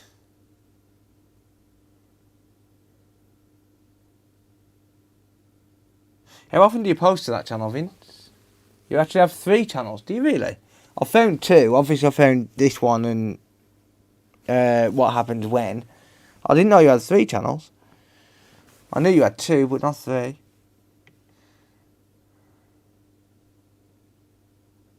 What's your 3rd channel, Vince? I know you got what happens when. But I didn't know you had another one. My PS4 is a blinking blue light and I don't want to spend no money. Do you think you can give me some suggestions? What kind of blue light is it, mate? Is it is it 1 to 2 second blue light? Is it a 6 second blue light of death, or is it a long pulsing blue light of death? Because the different types of blue light of death is caused by different things. Tag me in your response. Tag at the coder just so I see it, because I'm in the middle of this reboard as well. So just tag me in it and then it'll light up orange. Then I'll be able to see your reply. And honestly, I don't mind giving people advice on how to fix it. The only time I don't give advice is if they message me through the wrong places. So through the wrong channels. So if someone messages me on my online store or through my website asking for free advice, they won't get a reply, because it's a business site. If they message me on YouTube or Discord, then I'm more than happy to try and help if I can. I can't always help, but if I can, I'm more than happy to try and help. And if I can't help, especially on Discord, if I can't help, there's probably someone that will be able to.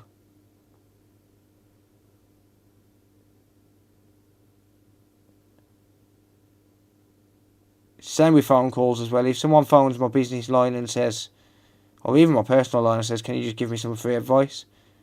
I'll just put the phone down. Because he's not there for that. It's there for, obviously, for customers. Certain things for certain issues or certain services. Long blinking blue light forever. Yeah, that could be a number of things. Realistically, for a long pulsing blue light of death, it needs to be connected up in UART. There are some guides online for UART. I don't personally know how to do it. But the problem with the long pulsing blue light is it's a generic error. It's not a definitive problem that causes it. It basically means that something has failed and the system can't continue to start up. Unfortunately, it has to be connected up into UART to figure out what. It could be the RAM, it could be the APU, it could be that you've got one of the voltage rails missing. As I say, I don't know how to do it. I know roughly how to connect up in UART. I've never done it.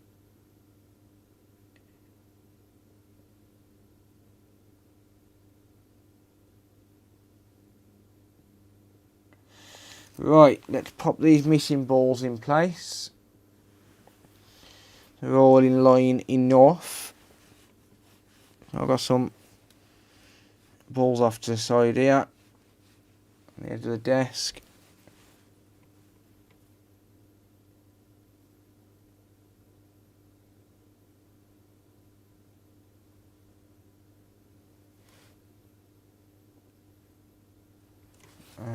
me just clean my tweezers.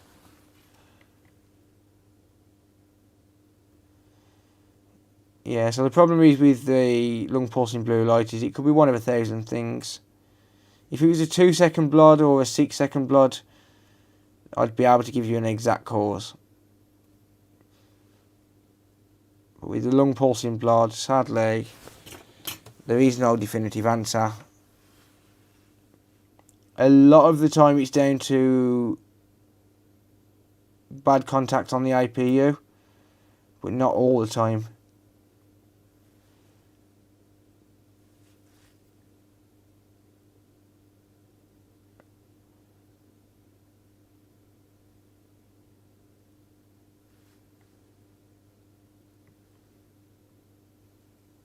Right, let me just clean these other tweezers actually.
Where did that ball just go?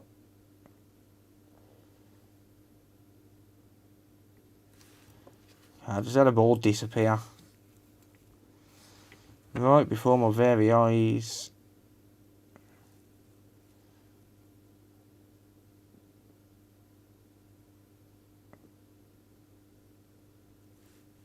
Damn you.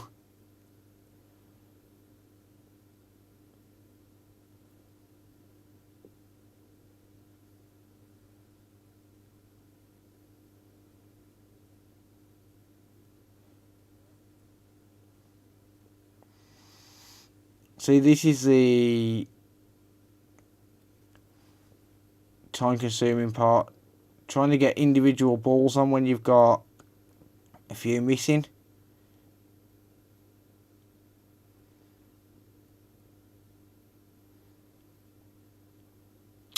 Damn it. But that's the most time-consuming part. Vince, your fingers must really be hurting you by now, the amount of replies you're having to type, mate. I feel sorry for you.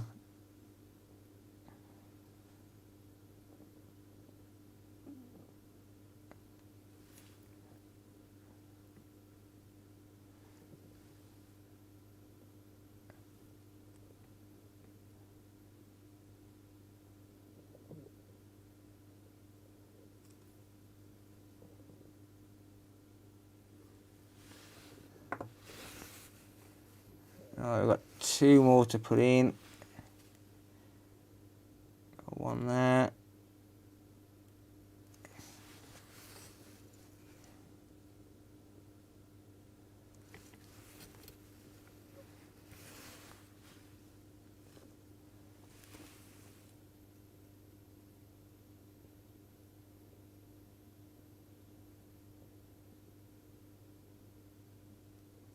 There we go.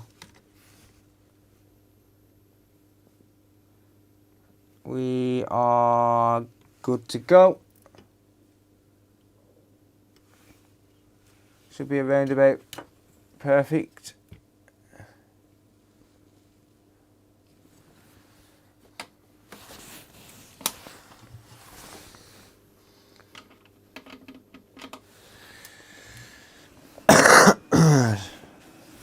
So I'm down at 2% airflow, 480 degrees Celsius. I'm going to start heating this up.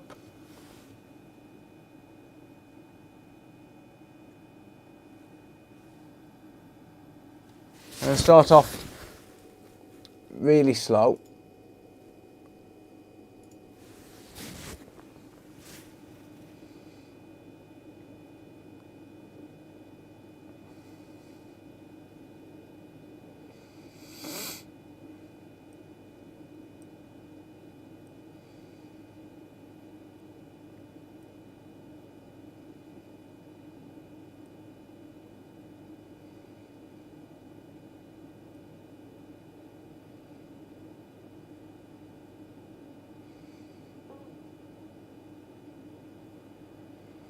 I sincerely hope that fart didn't come through on video. It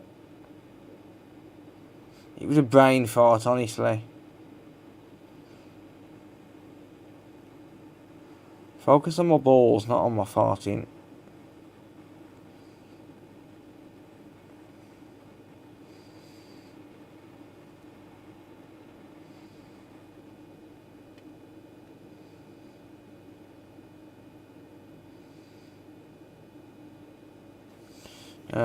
Got a stray ball there. We've actually got a couple of balls which have moved.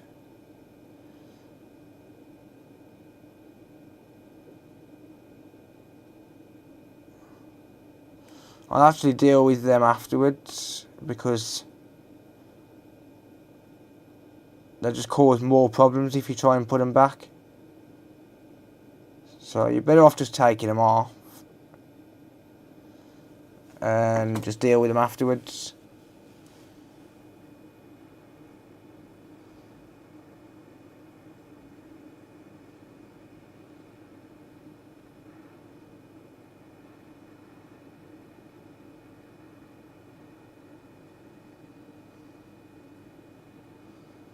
There you go.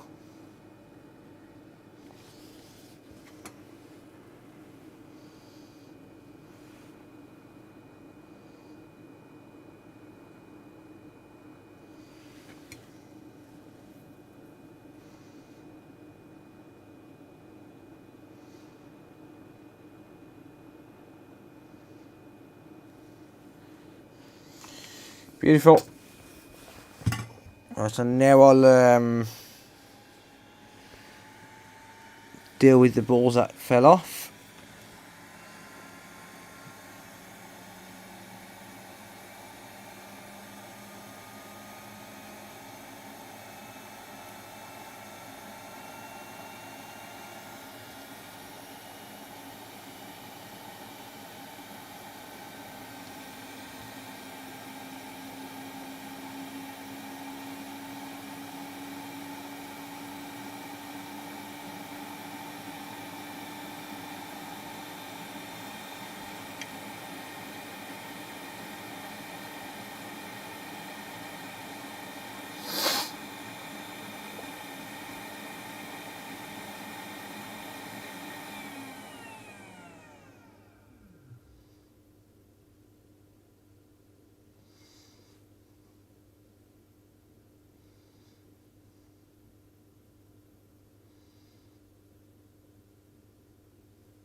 Right.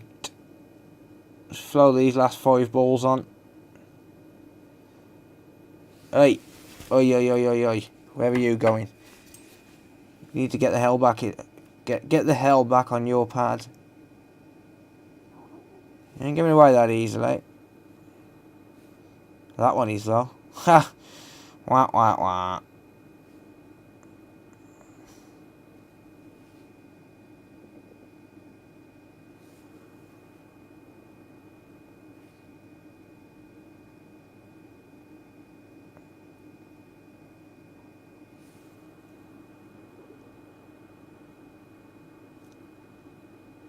I might need to put some flux on.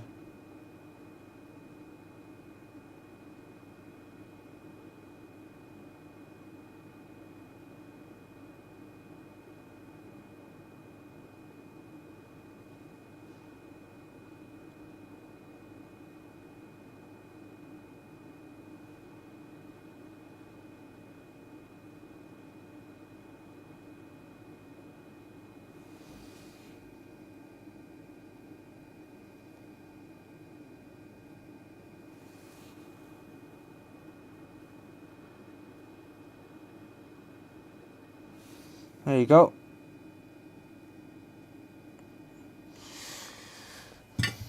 Now I can add flux. Such a baller. Ha! Use the solder paste. The stencil's not designed for it.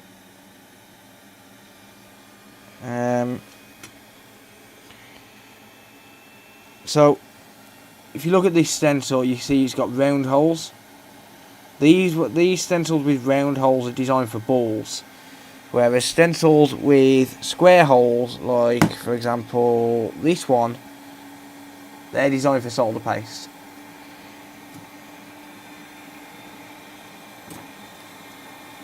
So the stencil would just warp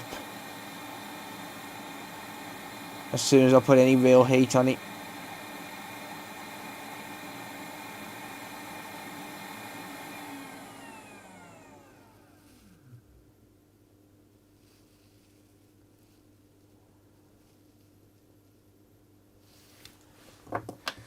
Right, let's go 20% airflow. Never knew that. Well, learn something new every day, mate. Every day's a learning day, especially in this work. Yeah, so the ones with round holes are the ones designed for the balls. Because they're designed for the balls to just fall through. The ones with the square holes are designed to hold the paste on the actual stencil until it heats up. I didn't know it until a few months ago when someone told me.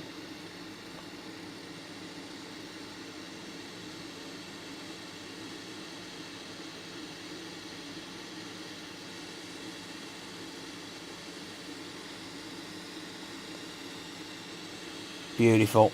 Absolutely beautiful. Perfect. I will take that any day of the week. The perfect reball. Every day is a school day. Yes, indeed.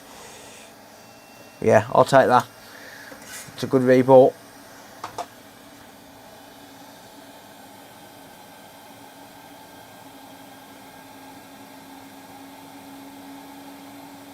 A nice, solid reball. Perfect.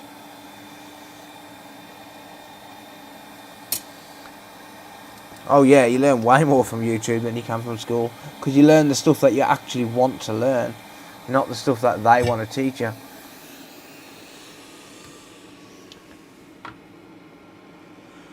Oh dear. Oh, I'm just going to warm this flux back up. I'm going to have to put a bit of conformal coating around some of these pads.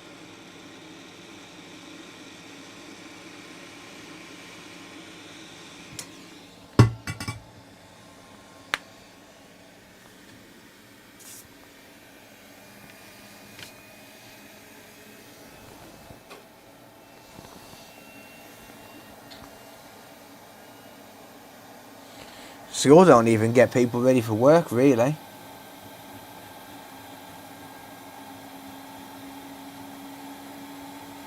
How many people do you know that leave school and go straight into a good job?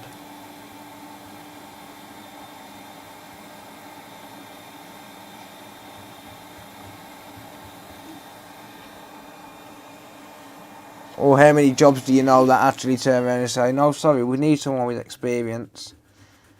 Rather than, yeah, you've proved you can do it in a classroom. But then again, experience is a big contributing factor to someone's employability. I understand why, but you need a job to get experience. But you need experience to get a job, so it's a lose-lose situation. That's why I love this work so much, because anyone can do it. Without needing experience, anyone can just jump in and just do it.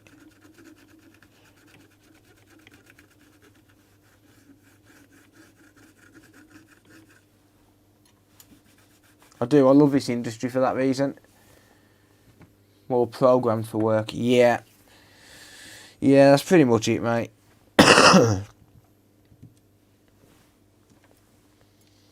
It does teach you some life skills and stuff, but I'm not a big believer in the school system, especially in the UK.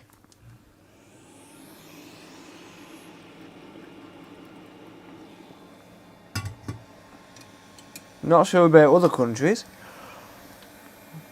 Well, school in the UK isn't great. Not public school, anyway. Private school may be better, but... Actually, my sister works at a private school, and she said it's a lot better. She's teaching assistant at an early years school. A private early years school. Like, as in, like, years 1 to 4, I think it is, or something. It's only a small school. And she said it's way better. It's a lot more personalised. They pay a lot more attention to each child. More staff.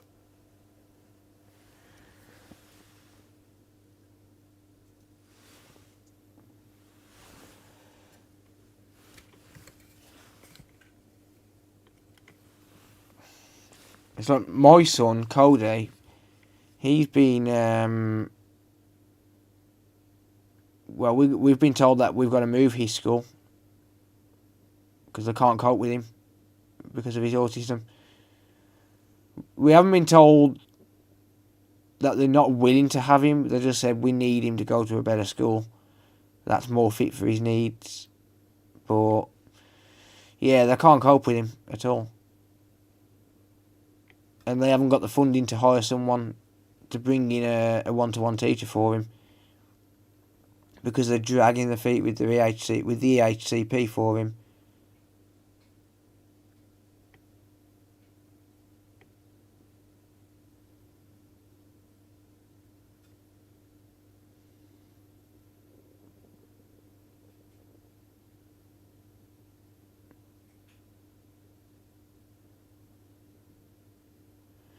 Right, a couple of little spots where we need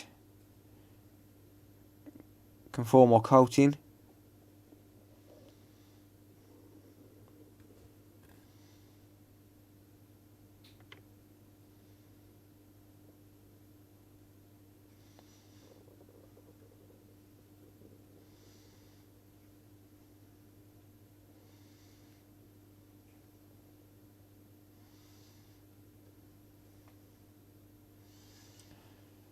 Am I missing anywhere?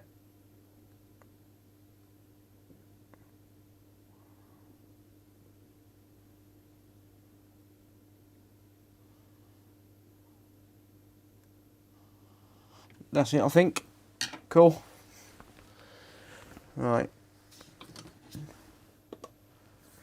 Let's not blind anyone.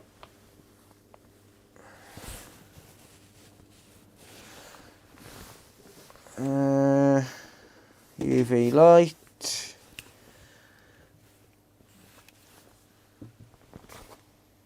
Right, my battery's dying on my mic again.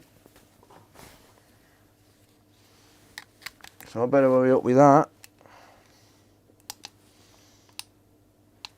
Damn it, I just realised I can't use that USB. Right. Can't use that USB on this because it hasn't got power delivery. So it's USB-C, but it hasn't got the chip that talks to the charger. Which is kind of a bit of a letdown. But it works. It does the job. And where's my other USB gone? Ah, I'm using it to charge my thermal cam.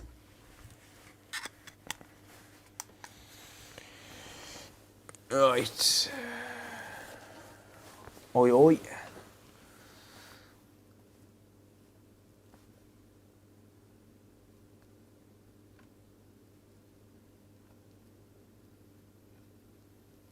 Left home at 14 straight into work. But back then it was easy to get a job. Yeah, not anymore, it's not.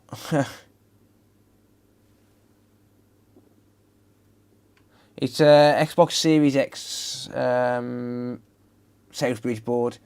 We got a shorted Southbridge. Or had a shorted Southbridge.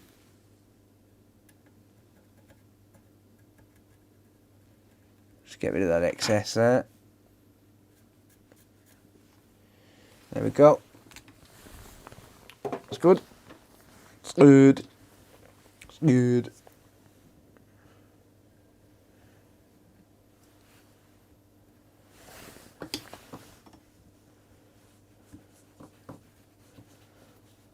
Right.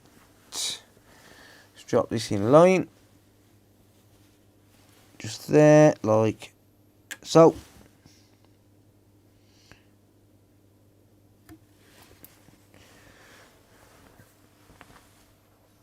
That's on there, good.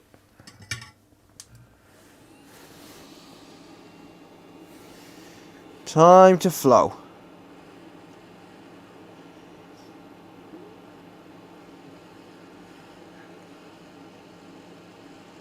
And hopefully that short hasn't come back.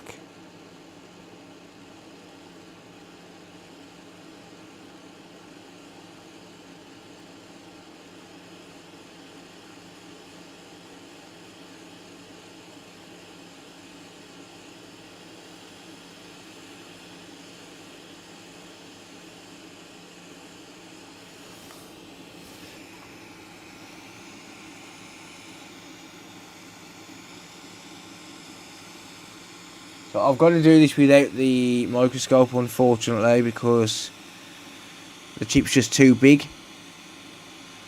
So unfortunately I have got to do it with the overhead. I mean, to be fair, it's not really needed just for flowing the chip down. I know it's cool to look at, but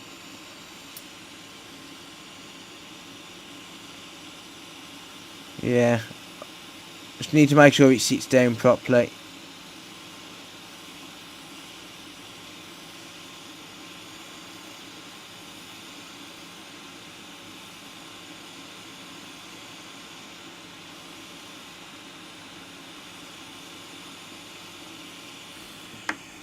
Alright, let's add some flux.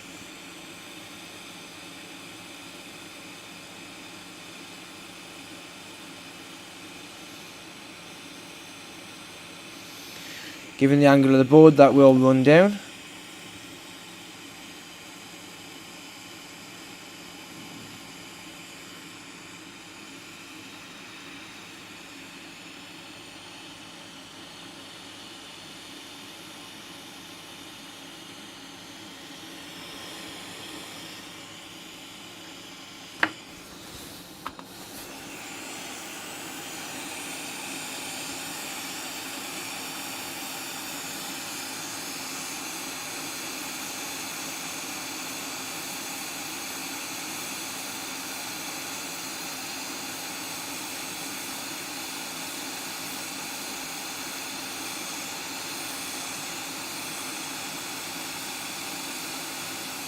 Okay, that's installed.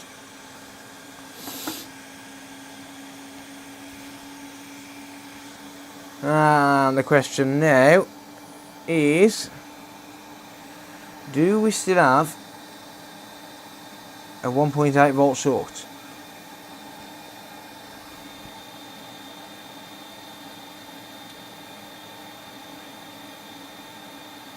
You can't see the multimeter anyway. It's fine.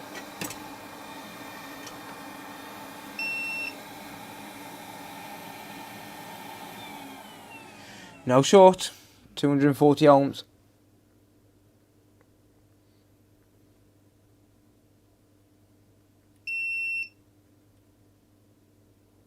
No short. 5 volts absolutely fine as well. So short has remained missing. Theoretically, yes, U41, you are correct. Theoretically, when I actually put the chip back that I've just took off, this should work.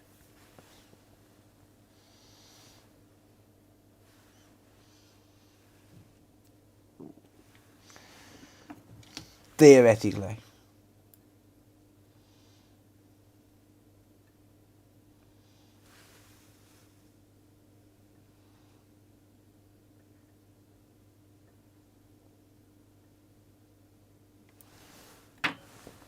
Anyone got any hot glue? So I can glue that chip down.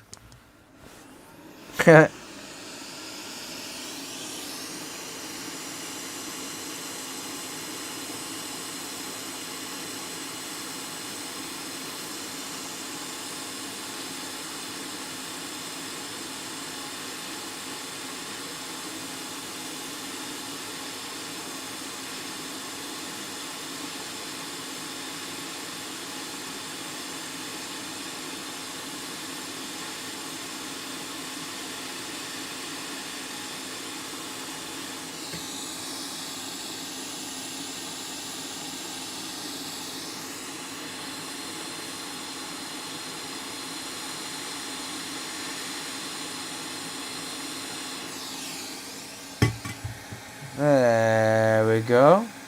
440 degrees Celsius, my hot air is that, mate.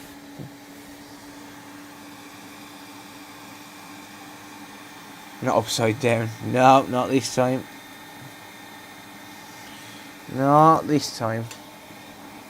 My temperature varies depending on the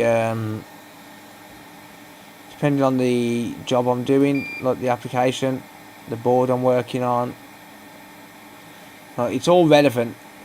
Like, you're not going to be able to, like, even if you was to put in the same chip on, exactly the same circuit design, you're not going to get the same results on, for example, a Switch original and a Switch OLED, or an Xbox One S and an Xbox Series S, because the boards are different thicknesses, different sizes, different thermal signatures, that sort of stuff. So it all varies based on what you're doing. And everything is relevant. But for the most part, my hot air is either at 420, 440 or 460, generally, for most jobs. Right.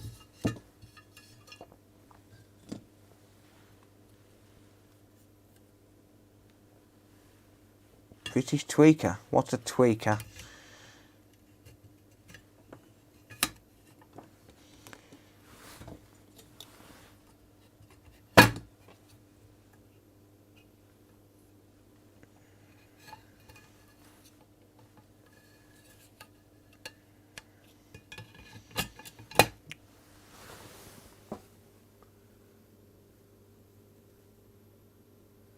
Oh, right, yeah. Oh, okay. So, yeah, when you insult someone, you know you're really supposed to insult them in a point where they actually know what you're talking about, so they might actually get insulted. Yeah. See, here's the problem though, mate. I just enjoy doing it so much. Sorry. So I'm not going to stop just because you don't like it, alright? Sorry, mate. Sorry to disappoint you. But seriously though, next time you insult someone, try and at least insult them so they know what you're talking about instead of chatting absolute waffle. Thank you.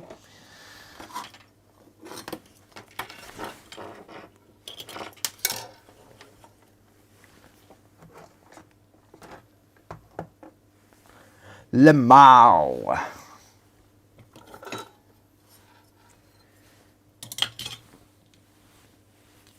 Sorry, bro. Yeah, I might look like I'm on drugs, but I bet I am more than you do. Yeah. Ah, dear.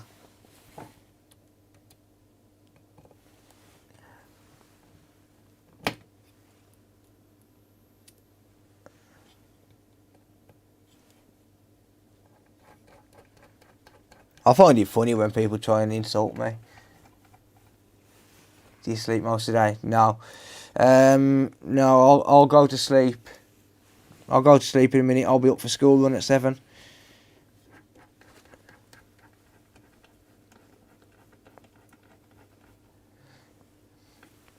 Saying that though, I'm going to get this tested, see if it turns on. So I'm going to put this partially back together. I'm not going to waste too much time, because it is 4:18 AM.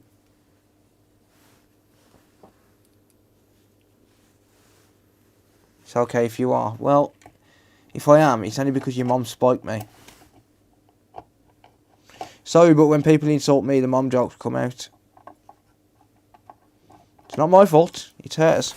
Damn it. Can't be asked to put the screws in.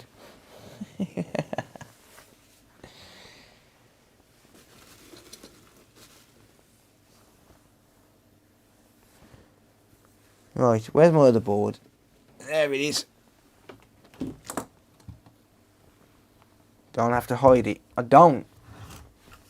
Me and your mum stay up all night doing it. Hey, listen, if they can give it, they can take it, okay? And your mum knows how to take it.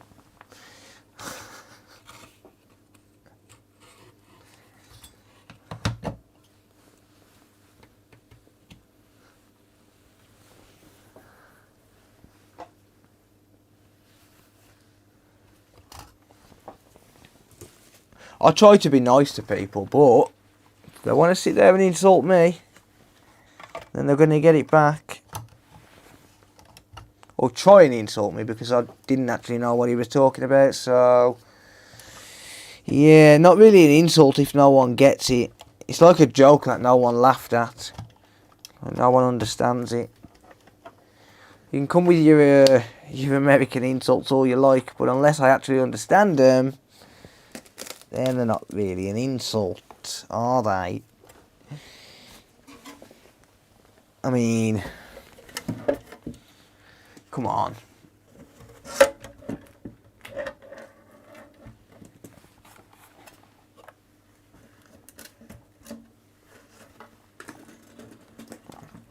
See, this is why I should be banned from YouTube, because I just don't give a shit.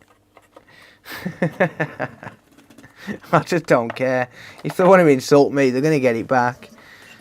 Right. Why should I be nice just because I'm on YouTube? I shouldn't have to pretend to be nice when people are insulting me.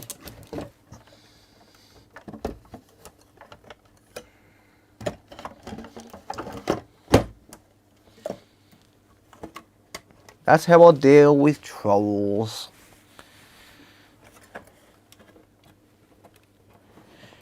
And I'll be honest, I enjoy it. I enjoy trolling them back.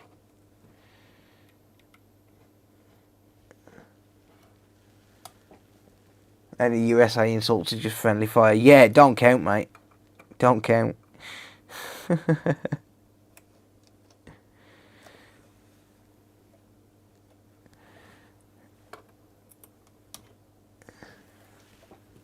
Forgot the strap. I'm not putting it back together tonight, mate.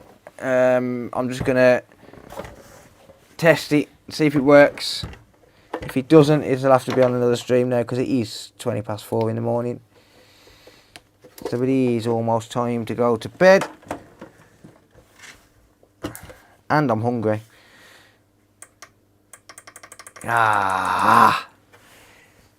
Still have another issue.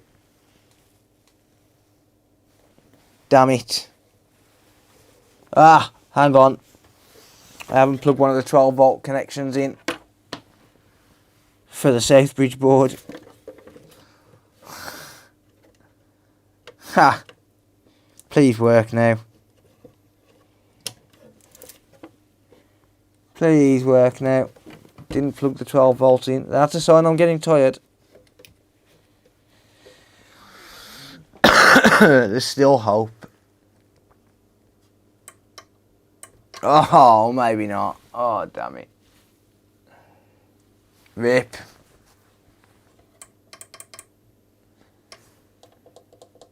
No. Wah, wah, wah.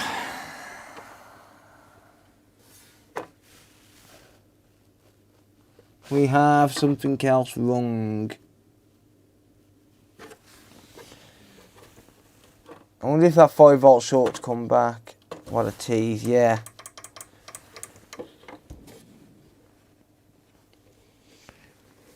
Just a bit. I wonder if that 5 or 1.8 volt short's come back. I should really try it with another Southbridge board and just see if it boots up. Just really quickly before I call it a night, maybe. Just see if it attempts to turn on with another Southbridge board, because then I'll know where to focus on the next stream. I think that's probably the best thing to do. I should really have done that to start with, but well, it is me we're talking about.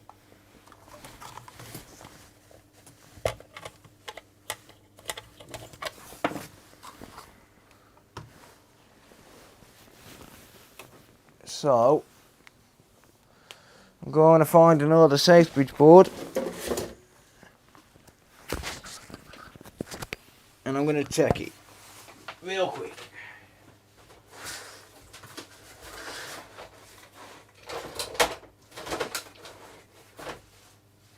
If I can find a board.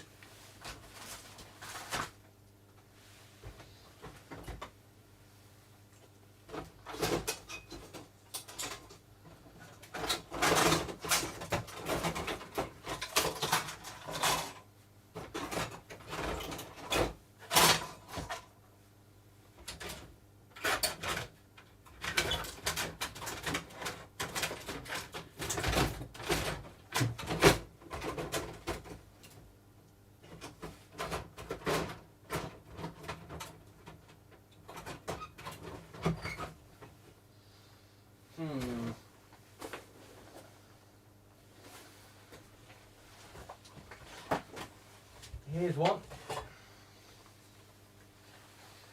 Yeet. Here's a board. Oh damn it! There's no Nexus connector.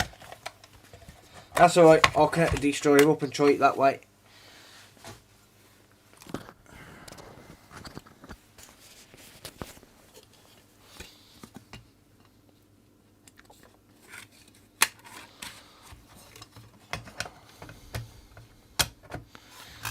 I will try the disk drive and do it that way instead.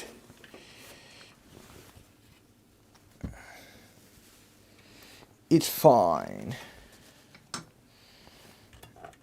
Right.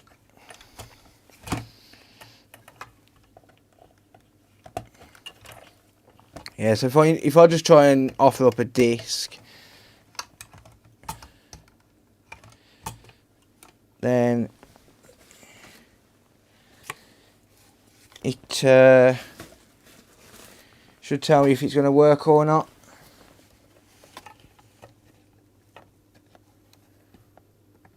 Because I don't need it to turn on anyway. Well, I'll say that. It won't turn on. Not with this Southbridge board. But it's worth a shot just to see if he attempts to boot up.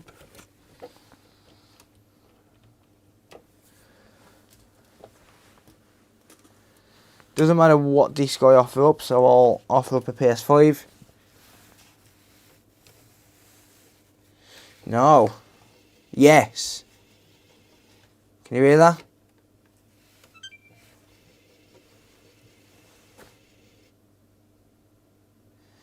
Yes, it is attempting to boot up. But obviously, that's going to be shutting down. So it does still have another issue on the Southbridge board.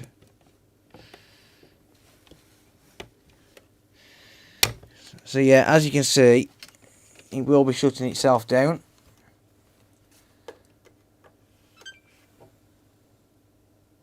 In fact, the fan's not even spinning up because it's just shutting down almost instantly.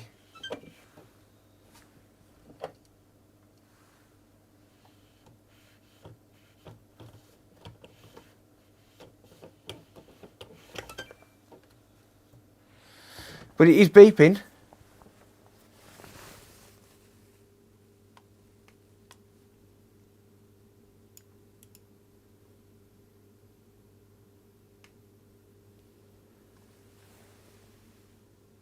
But yeah, never mind.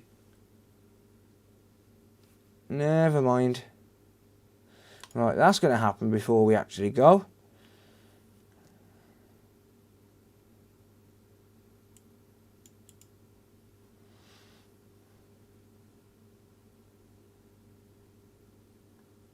Yeah, sorry mate, your mum rang, told me it's your bedtime, so I've just banned you from the chat. Sorry dude.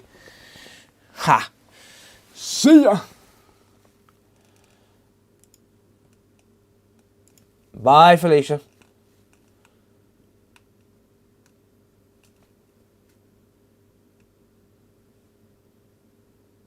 Because driving manual is a flex. Ha! Yeah, never mind, it still has a Southbridge issue. A Southbridge board issue. On the original board. I'll figure it out on the next stream because it is 4:30 AM and I'm going to call it quits for tonight. Is Mr. Booter streaming? Probably not because he's a lazy little shit. Of course he's not because he's a lazy little shit. Right, I'm going to leave it there guys, 4:30 AM. Thank you all for hanging out. Vince, I appreciate you hanging out as well, mate. Let me know if you need help setting up a live stream, mate. I'm more than happy to help. If you're still here. New eyes, Phil, you'll fix it. Yeah. Cheers, Vince. Thanks, mate. Cheers, everyone. I really appreciate it. To that guy who said I look like a crackhead. Love you, really. Good night, guys. Thank you all.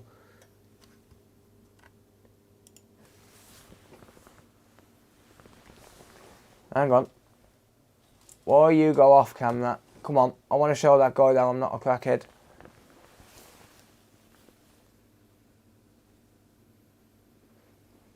Not a crackhead, dude. I'm not a crackhead.